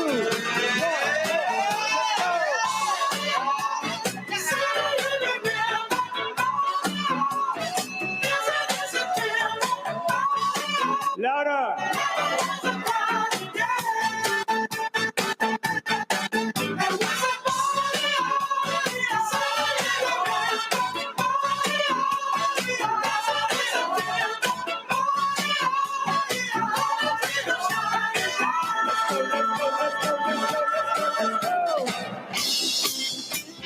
Now, no matter who you are, no matter where you are, we came here together tonight to spread some love.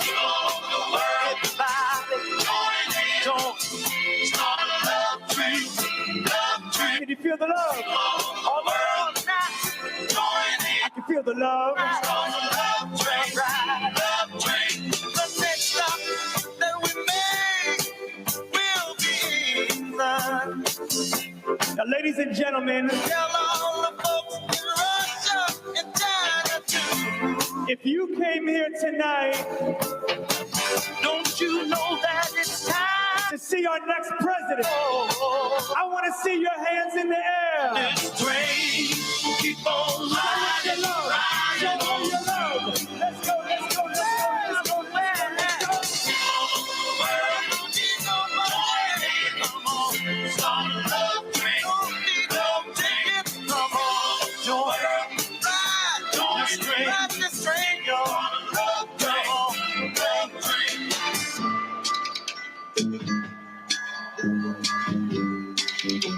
Listen, baby.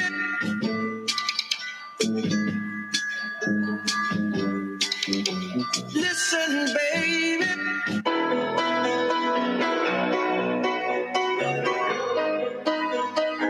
Thank you to all our organizers. You look so beautiful out there. This is truly a magical night. I feel like we're inspired. I feel like we're ready. I feel like we're on the edge of glory. Yeah, you heard me, party people. It's that time. So, ladies and gentlemen, give a big Philly welcome for the one, the only, Lady Gaga.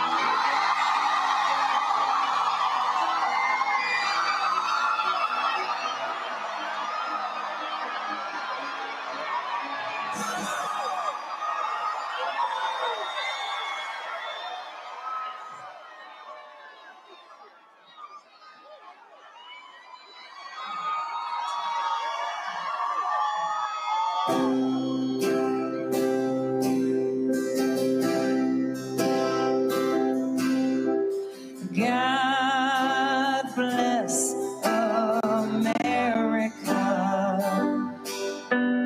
land that I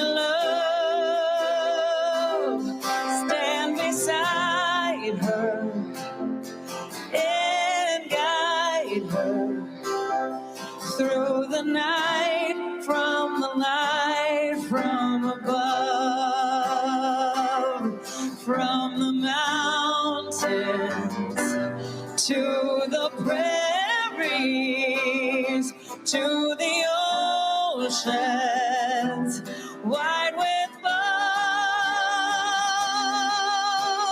God bless America, my home sweet home. God bless America, my home sweet home.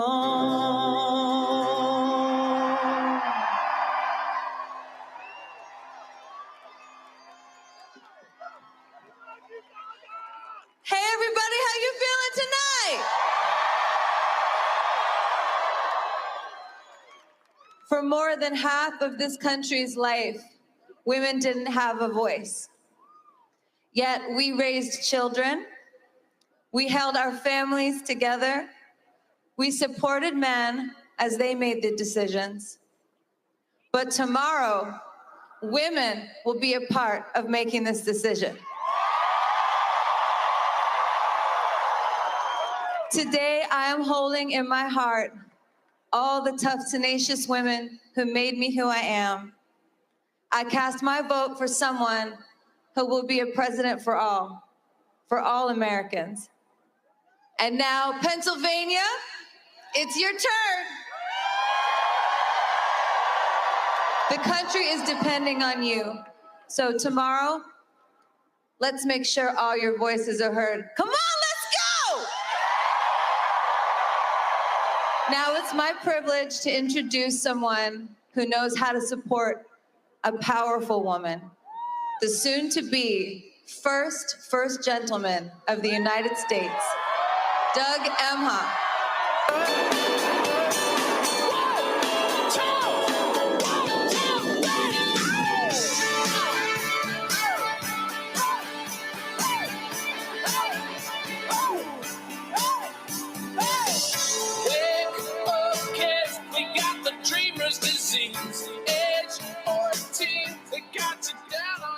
Hello, Philadelphia!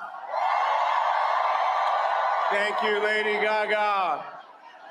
She was awesome, right? All right, here we are.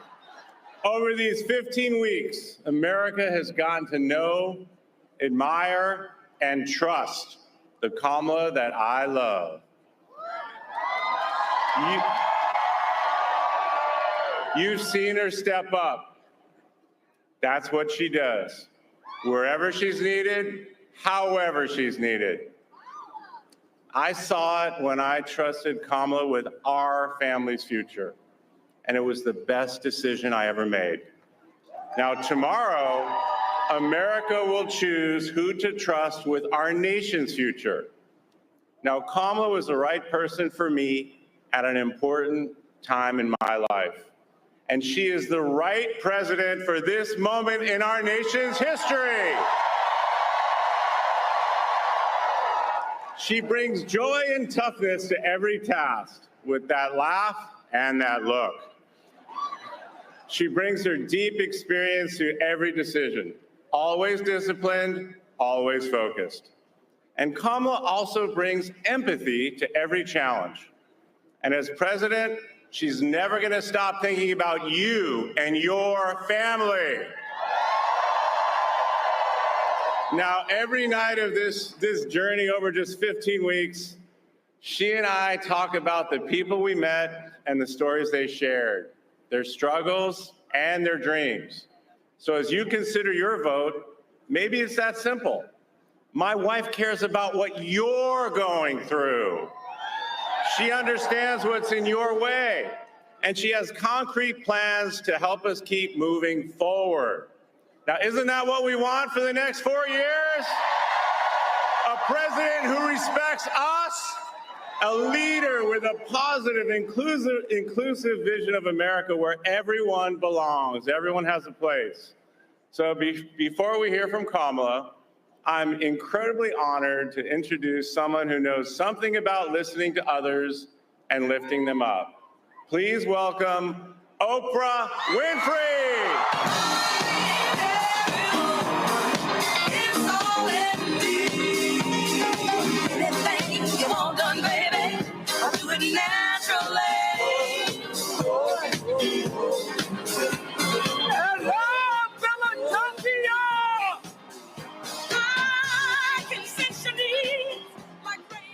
Philadelphia, I am here with 10 first-time voters for Philadelphia. So Phoenix, I hear you did research before voting.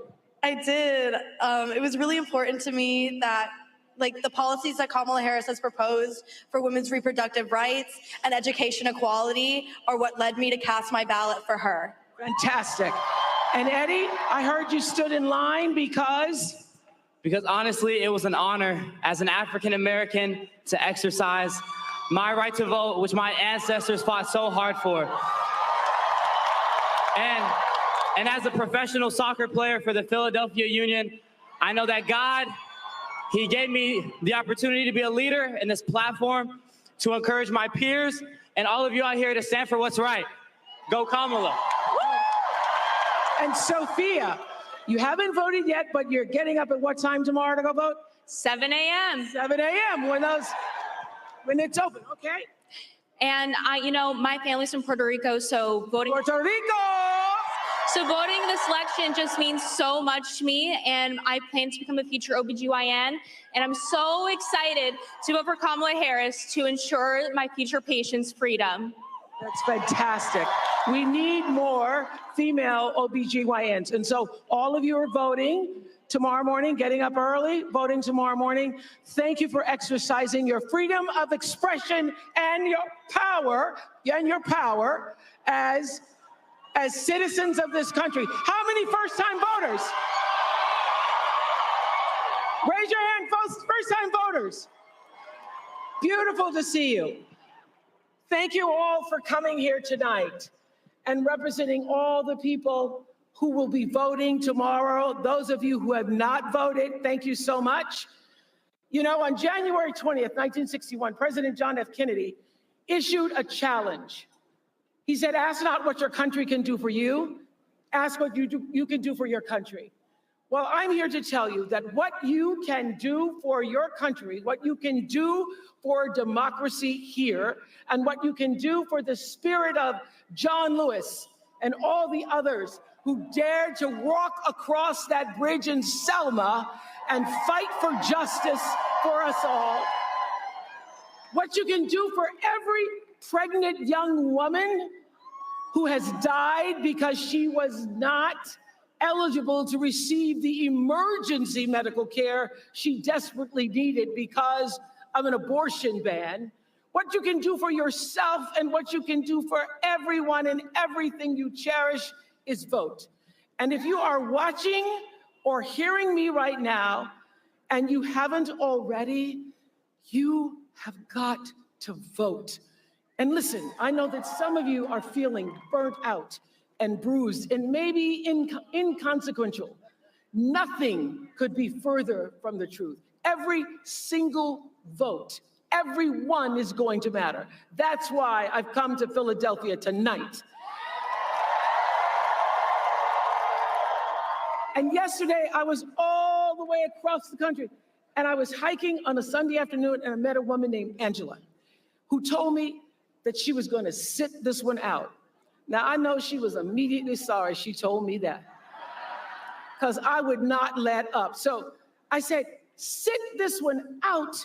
We don't get to sit this one out. If we don't show up tomorrow, it is entirely possible that we will not have the opportunity to ever cast a ballot again. And let me be very clear. If you do not make sure that the people in your life can get to the polls, that is a mistake. Deciding not to decide, that is most definitely a vote to let other people control your future. Now, we all know what we're voting against. So I want to end by reminding you about a few things that we're voting for. We are voting to defend and protect the Constitution of the United States. We are voting for values.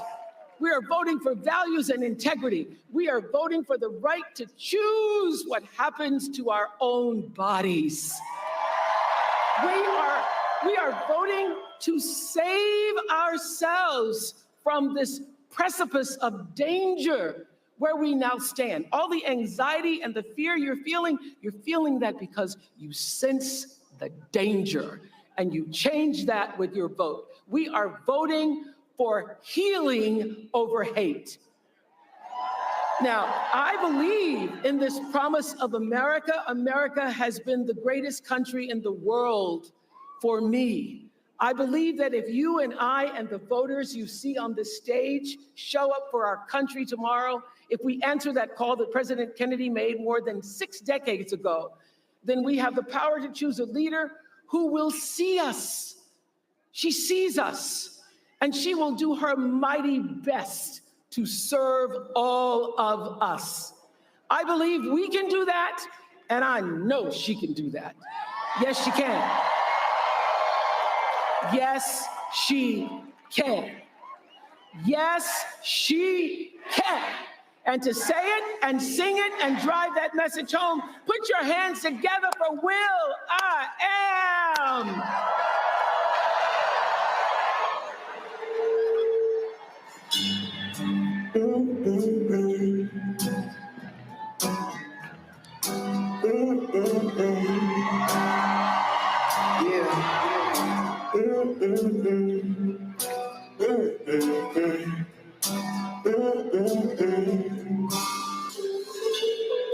Mama, what's wrong with America?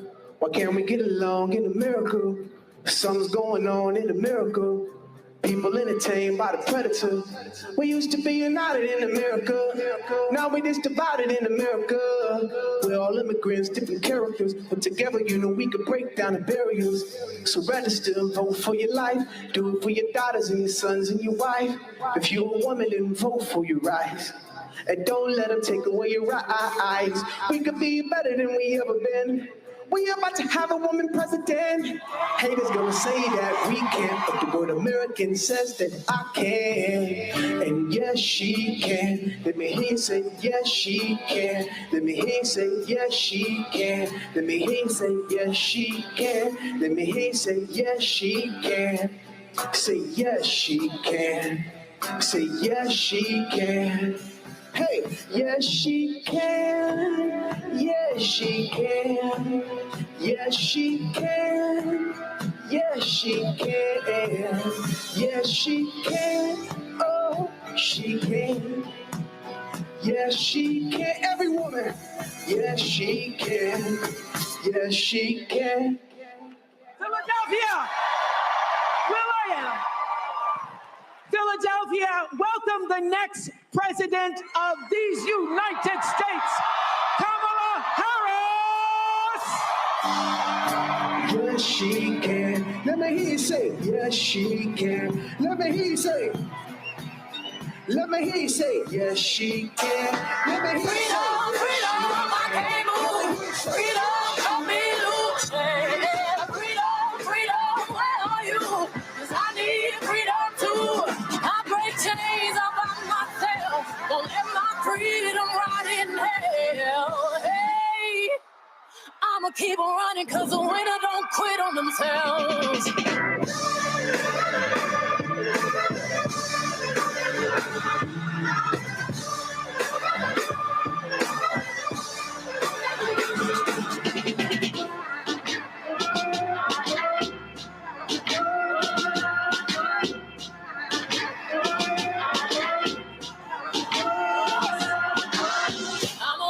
I'ma wade through the waters till the tide don't move. I'ma riot through your borders. Call me bulletproof. Forgive me, I've been. Good evening, Philadelphia. Good evening, everyone. First of all, can we hear it for Oprah, please? And the first, second gentleman of the United States, my husband. Oh, it's good to be back. It's good to be back and to be with so many incredible leaders, including Bob Casey. Let's send him back to the United States Senate. I want to thank all the outstanding artists and performers who are here tonight and sharing the gift that they have with all of us. I thank you all so very much. And to everyone here, thank you for taking time out of your busy lives to be here, for us to all be here together, showing who America is, that we are all in this together. We are all in this together. So Philadelphia, you ready to do this? Are we ready to vote? Are we ready to win? Oh, it's good to be back in the city of brotherly love. where the foundation of our democracy was forged. And here at these famous steps, a tribute to those who start as the underdog and climb to victory.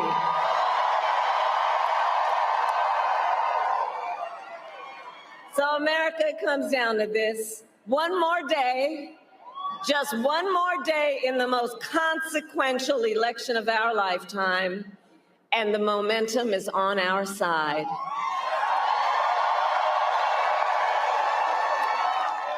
Our campaign has tapped into the ambitions and the aspirations and the dreams of the American people. We are optimistic and we are excited about what we can do together. And we know it is time for a new generation of leadership in America.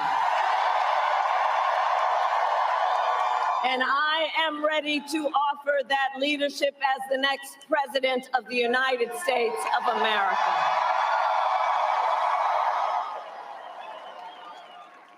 However, the race ain't over yet, and we must finish strong, and this could be one of the closest races in history. Every single vote matters. So let me ask you, who here has a plan to vote?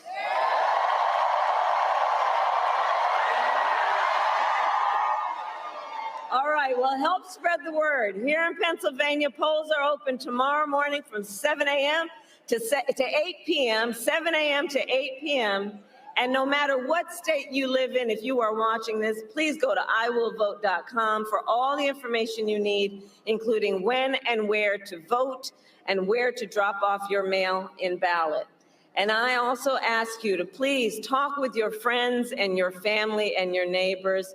Share your perspective on why you took the time to be here this evening and why this election is important to you. Encourage folks to make their voices heard, because we need everyone to vote in Pennsylvania, and you will decide the outcome of this election, Pennsylvania.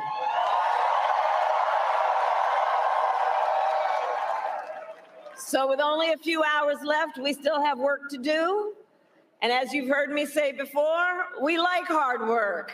Hard work is good work. Hard work is joyful work. And make no mistake, we will win. We will win. And we will win. We will win.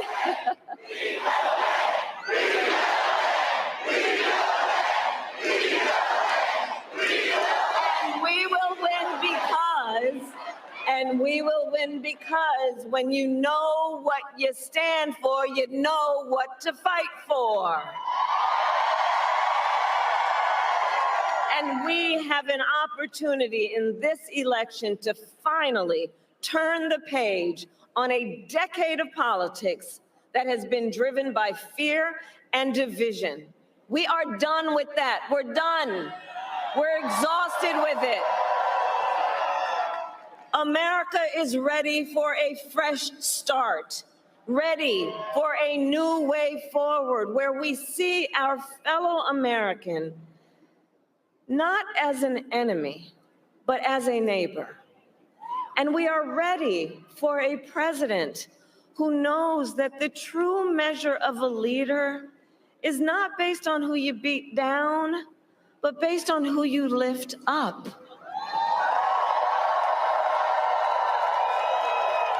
And Pennsylvania, you know me, I'm not afraid of tough fights. For decades, as a prosecutor and the top law enforcement officer of the biggest state in this country, I won fights. I won fights against the big banks when they ripped off homeowners. I won fights against for-profit colleges that scammed veterans and students, against predators who abused women, children, and seniors, against cartels that trafficked in guns and drugs and human beings.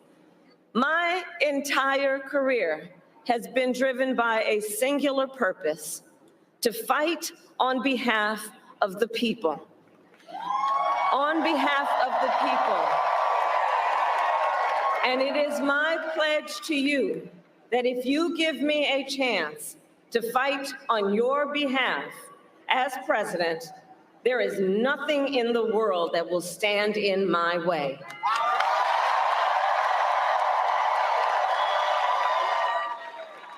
And instead of stewing over an enemies list, I will spend every day on your behalf working on my to-do list, full of priorities to improve your lives. Together, we will build an economy where we bring down the cost of living. We will ban corporate price gouging on groceries. We will make housing and childcare more affordable. We will cut taxes for workers, for middle-class families and small businesses. We will lower health care costs, including the cost of home care for seniors.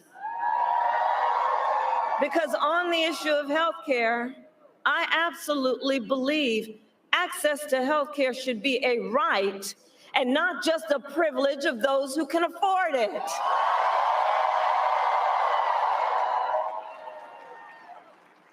And to anyone out there watching this while we're here, who still is trying to get rid of the Affordable Care Act and take us back to the days when insurance companies could deny people with pre-existing conditions, well, Billy, you know what I'm about to say. We are not going back. We are not going back. We're not going back. And we are not going back because ours is a fight for the future and ours is a fight for freedom, including the most fundamental freedom of a woman to make decisions about her own body and not have her government tell her what to do.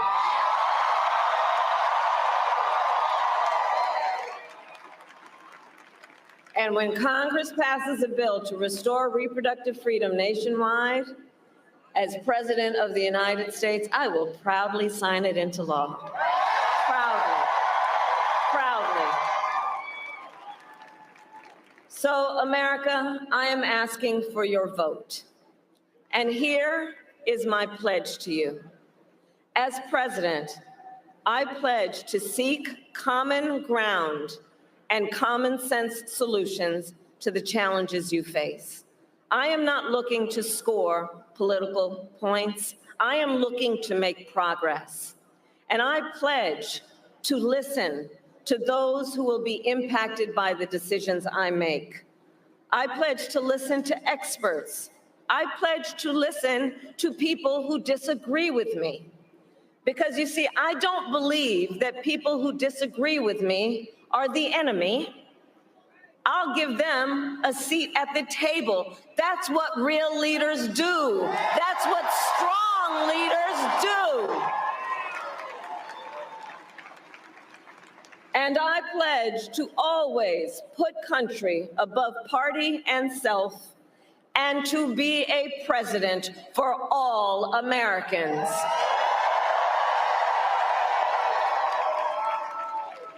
So Philadelphia, we are here together for many reasons, but probably one of the most important, because we love our country. We love our country. And when you love something, you fight for it. And I do believe it is one of the highest forms of patriotism, of our expression, of our love for our country, to then fight for its ideals, and to fight to realize the promise of America. I have always believed in our nation's promise because I have lived it. I grew up as a child of the civil rights movement. My parents would take me to the marches when I was in a stroller. And we all know, and we've read about it, at those marches, there were people from every walk of life who came together to fight for freedom and for opportunity. You know, growing up, I saw how hard my mother worked to give her daughters the same chances our country gave her. And I was blessed growing up to have family by blood and to have family by love, who instilled in me the values of community, of compassion, and faith. I've spent my life fighting for people who have been hurt and counted out, but who never stop believing that in our country, anything is possible. I have lived the promise of America, and today, I see the promise of America in everyone who is here, in all of you. We are the promise of America. We are the promise of America. I see its promise in the fathers and the mothers and the grandparents across our nation who work so hard every day for our children's future. I see it in the women who refuse to accept a future without reproductive freedom, and in the men who support them.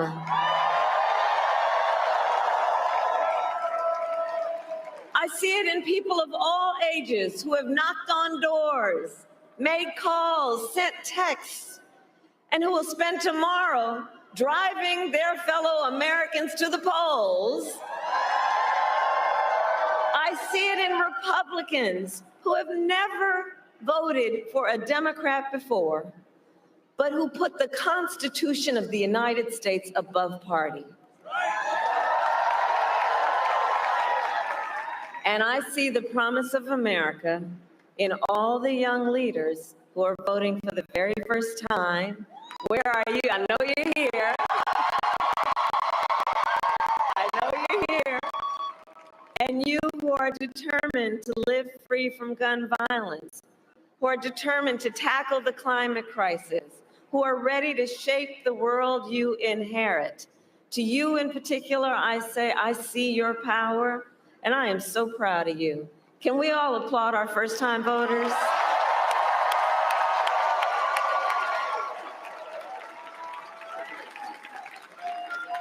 So, America, we started this campaign 107 days ago.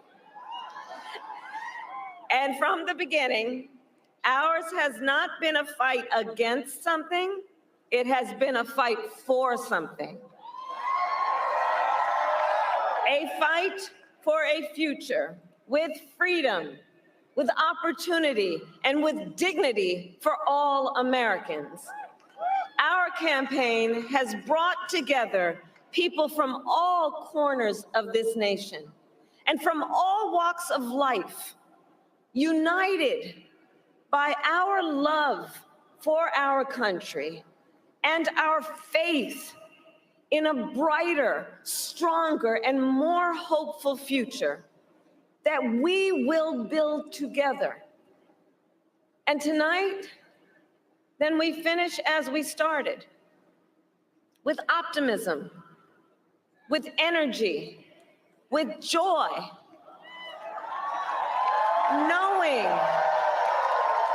knowing that we, the people, have the power to shape our future, and that we can confront any challenge we face when we do it together.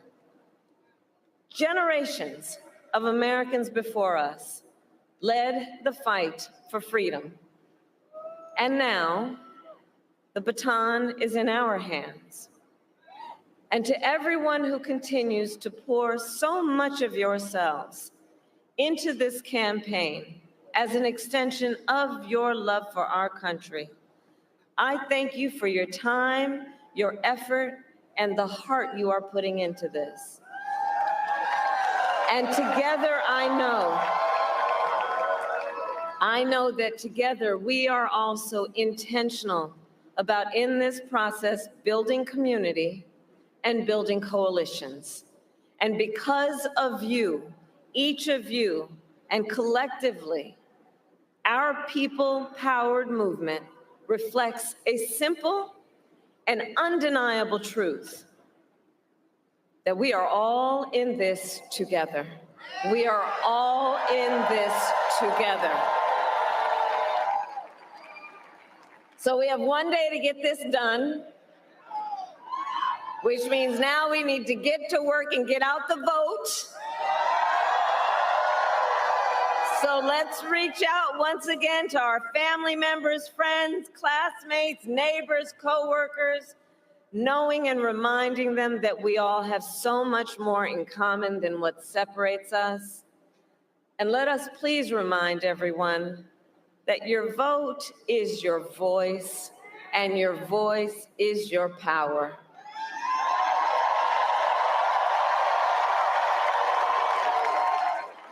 So tonight I ask you one last time, are you ready to make your voices heard? Do we believe in freedom? Do we believe in opportunity? Do we believe in the promise of America? And are we ready to fight for it? And when we fight, we win. God bless you, and God bless the United States of America. Freedom, freedom, I can't move. Freedom, cut me loose. Freedom, freedom, on you. Folks, that was Vice President Kamala Harris with her closing statement. I'ma keep running because the winner don't quit on themselves. It is estimated that some 50,000 people were at this rally in Philadelphia. 8 rallies all across the country. Folks, it is election day tomorrow. This crowd is fired up. They are excited. And trust me, that little rally Donald Trump had in Pittsburgh pales in comparison to here in Philadelphia. Now it's all about driving voters to the polls. And I can tell you, I have watched this woman this year. I've watched this woman since July 21st. And I can tell you, like a prize fighter, the last 72 hours, you see the confidence in her walk, in her talk. You see it in her face. She is ready for this fight. She is ready to do better. Folks, we're talking about an absolutely strong candidate, Vice President Kamala Harris. She has been top-notch. She's been top-notch, of course. Go ahead. So again, some 50,000 people here, folks. An unbelievable day. This ended right before midnight. Lady Gaga is going to close out with a song.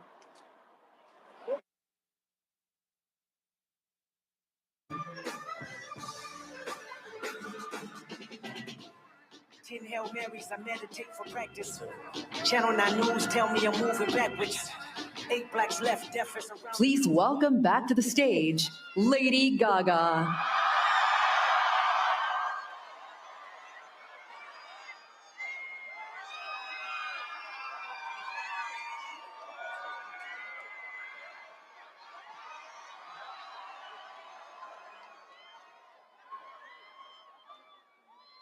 Before y'all go home tonight, I'm gonna sing you just one more song.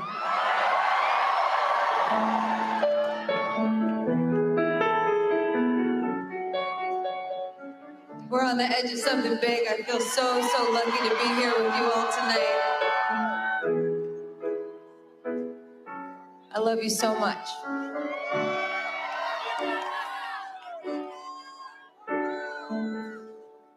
There ain't a reason you and me should be alone tonight, yeah, baby.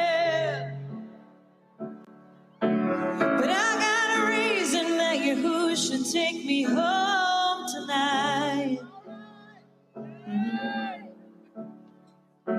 I need someone who thinks it's right when it's so wrong tonight, yeah, baby. Right on the limits where we know we both belong tonight. All right, all right. Where's all my ladies at? Oh, it's hard to feel the rush, to brush the danger.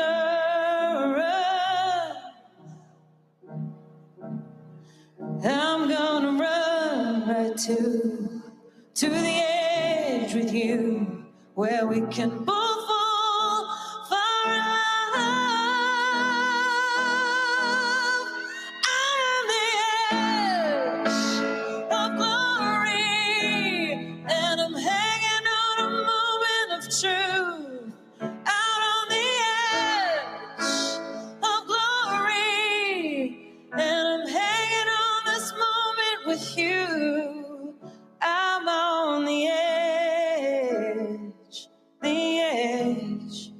right on the edge. I'm on the edge, right on the edge of glory, and I'm hanging on this moment. Pennsylvania.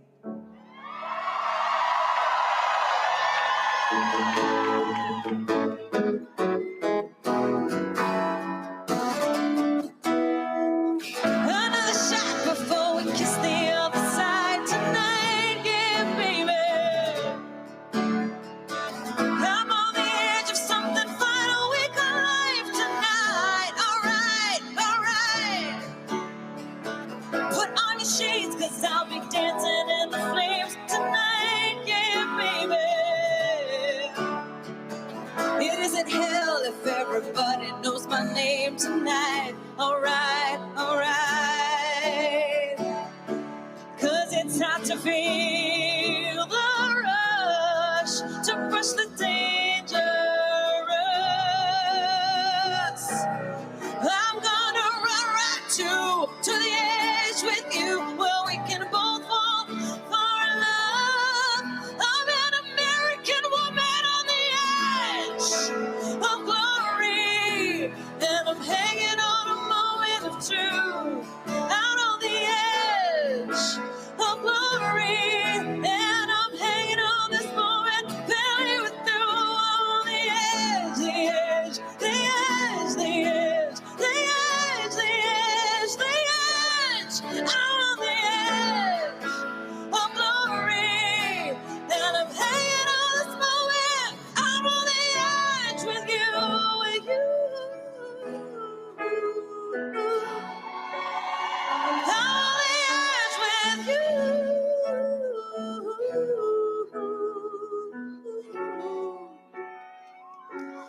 As long as we have each other, we're gonna be all right.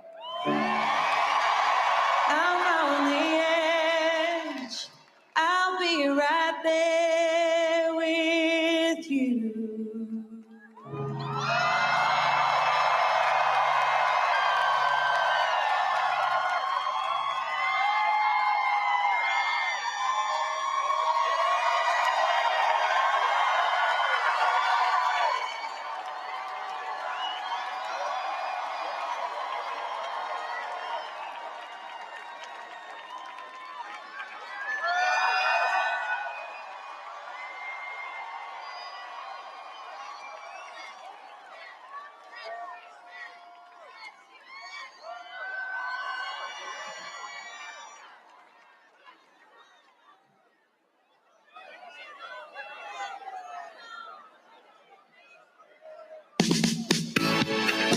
Ladies and gentlemen, my name is DJ Cassidy, and that was Election Eve, live from Philadelphia and across the nation. Thank you all for coming together tonight. We made history with the biggest Get Out the Vote rally of all time, and tomorrow we make history again. We know what we have to do. Tell a friend and tell a friend, and make sure everyone in your life has a plan to get to the polls and elect our next President of the United States of America, Kamala Harris. Thank you, Milwaukee, Atlanta, Raleigh, Phoenix, Vegas, Pittsburgh, Detroit, Philly, and everyone else around the nation. My name is DJ Cassidy. We love you. We love you. We love you. And remember, vote, vote, vote.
Folks, Roland here with Black Sun Network, Roland Unfiltered. That is it. We have been on this journey since July 21st. And that was when Joe Biden opted to announce that he was not running for re-election. And now what you see, folks, it's in the voters' hands now. More than 70 million Americans have voted early. These Americans have been going to the polls. These Americans have been traveling this country. And now it's election day. And now what we are going to see are the results of all this campaigning, all the money being raised, the hiring of staff. It now comes down to a ground game. Tonight, Donald Trump continued his hate fest rally with crazy deranged Megyn Kelly in Pittsburgh. What you saw from Vice President Kamala Harris was something that was bigger, more inclusive, focused on Americans, a message of hope, a message of unity, and one looking forward. And what she said in her closing speech is that we're not looking back, we must look forward. Let's do away with the hate and the divisive ways of Donald Trump. We saw what happened when he was in the Oval Office for 4 years. We experienced that daily menace of his tweets and who he was attacking and his brutal, nasty behavior. We saw what happened on January 6th when he led the insurrection. We saw all of those things. He was impeached twice. That is not a person you return to the Oval Office. And so now, the voters in Pennsylvania, Philadelphia in particular, must show who they support. And then, of course, we talk about Wisconsin. Milwaukee is going to be critical. Michigan, Detroit's going to be critical. North Carolina. We talk about Arizona, Nevada, Georgia. You heard me say many times that black voters can be the decider. As if we vote in massive numbers. We have the numbers. They're there. The numbers are there in Philadelphia. They are there in Detroit. They are there in Milwaukee. They are there in Georgia. They are there in North Carolina, especially Eastern North Carolina. The question is, will we turn out and support Vice President Kamala Harris to become the 47th president of the United States? We have been on the road traveling this country. We've been to Ohio. We've been to North Carolina, been to Georgia, been to Wisconsin, been to Michigan, been to Pennsylvania, now our second time here. We've talked to voters across the country. We've talked to people about the issues that matter to them, the things that they care about. And now it is up to the voters to decide what they're going to do. Tomorrow, we'll be live from 7 p.m. to 2 a.m. on the Black Star Network. We'll be covering this extensively. Of course, we'll have a report at Howard University. So we got more than 40 of our experts lined up to be in studio breaking down this election. Not only cover the presidential race, but also covering critical Senate races. The question is, will Democrats hold on to the United States Senate? Can Senator John Tester hold off Republican Tim Sheehy to maintain his seat? Can Democrats have an upset with Congressman Colin Allred against Senator Ted Cruz in Texas? You also have Senator Sherrod Brown in Ohio running there. You got Bob Casey here in Pennsylvania. You got Elise Stefanik, who's running there. You got first of all Slotkin, who's running in Michigan. Will she win that particular Senate seat? So we're watching all of these races to see what takes place. There are ballot initiatives, Supreme Court races, critical Supreme Court races in Florida and Texas. You have a gerrymandering bill that's on the ballot in Ohio. So lots for us to be paying attention to when it comes to the election tomorrow. It has been quite a journey for us as we've traveled the country, talking to people all across this country, and now it is over. And so slightly is midnight, and now the polls will be opening in 7 hours across this country. And so we will see you tomorrow in the nation's capital as we break down election year 2024. And so we'll see you on the Black Stud Network. Thanks to all of you watching, and I'll see you tomorrow.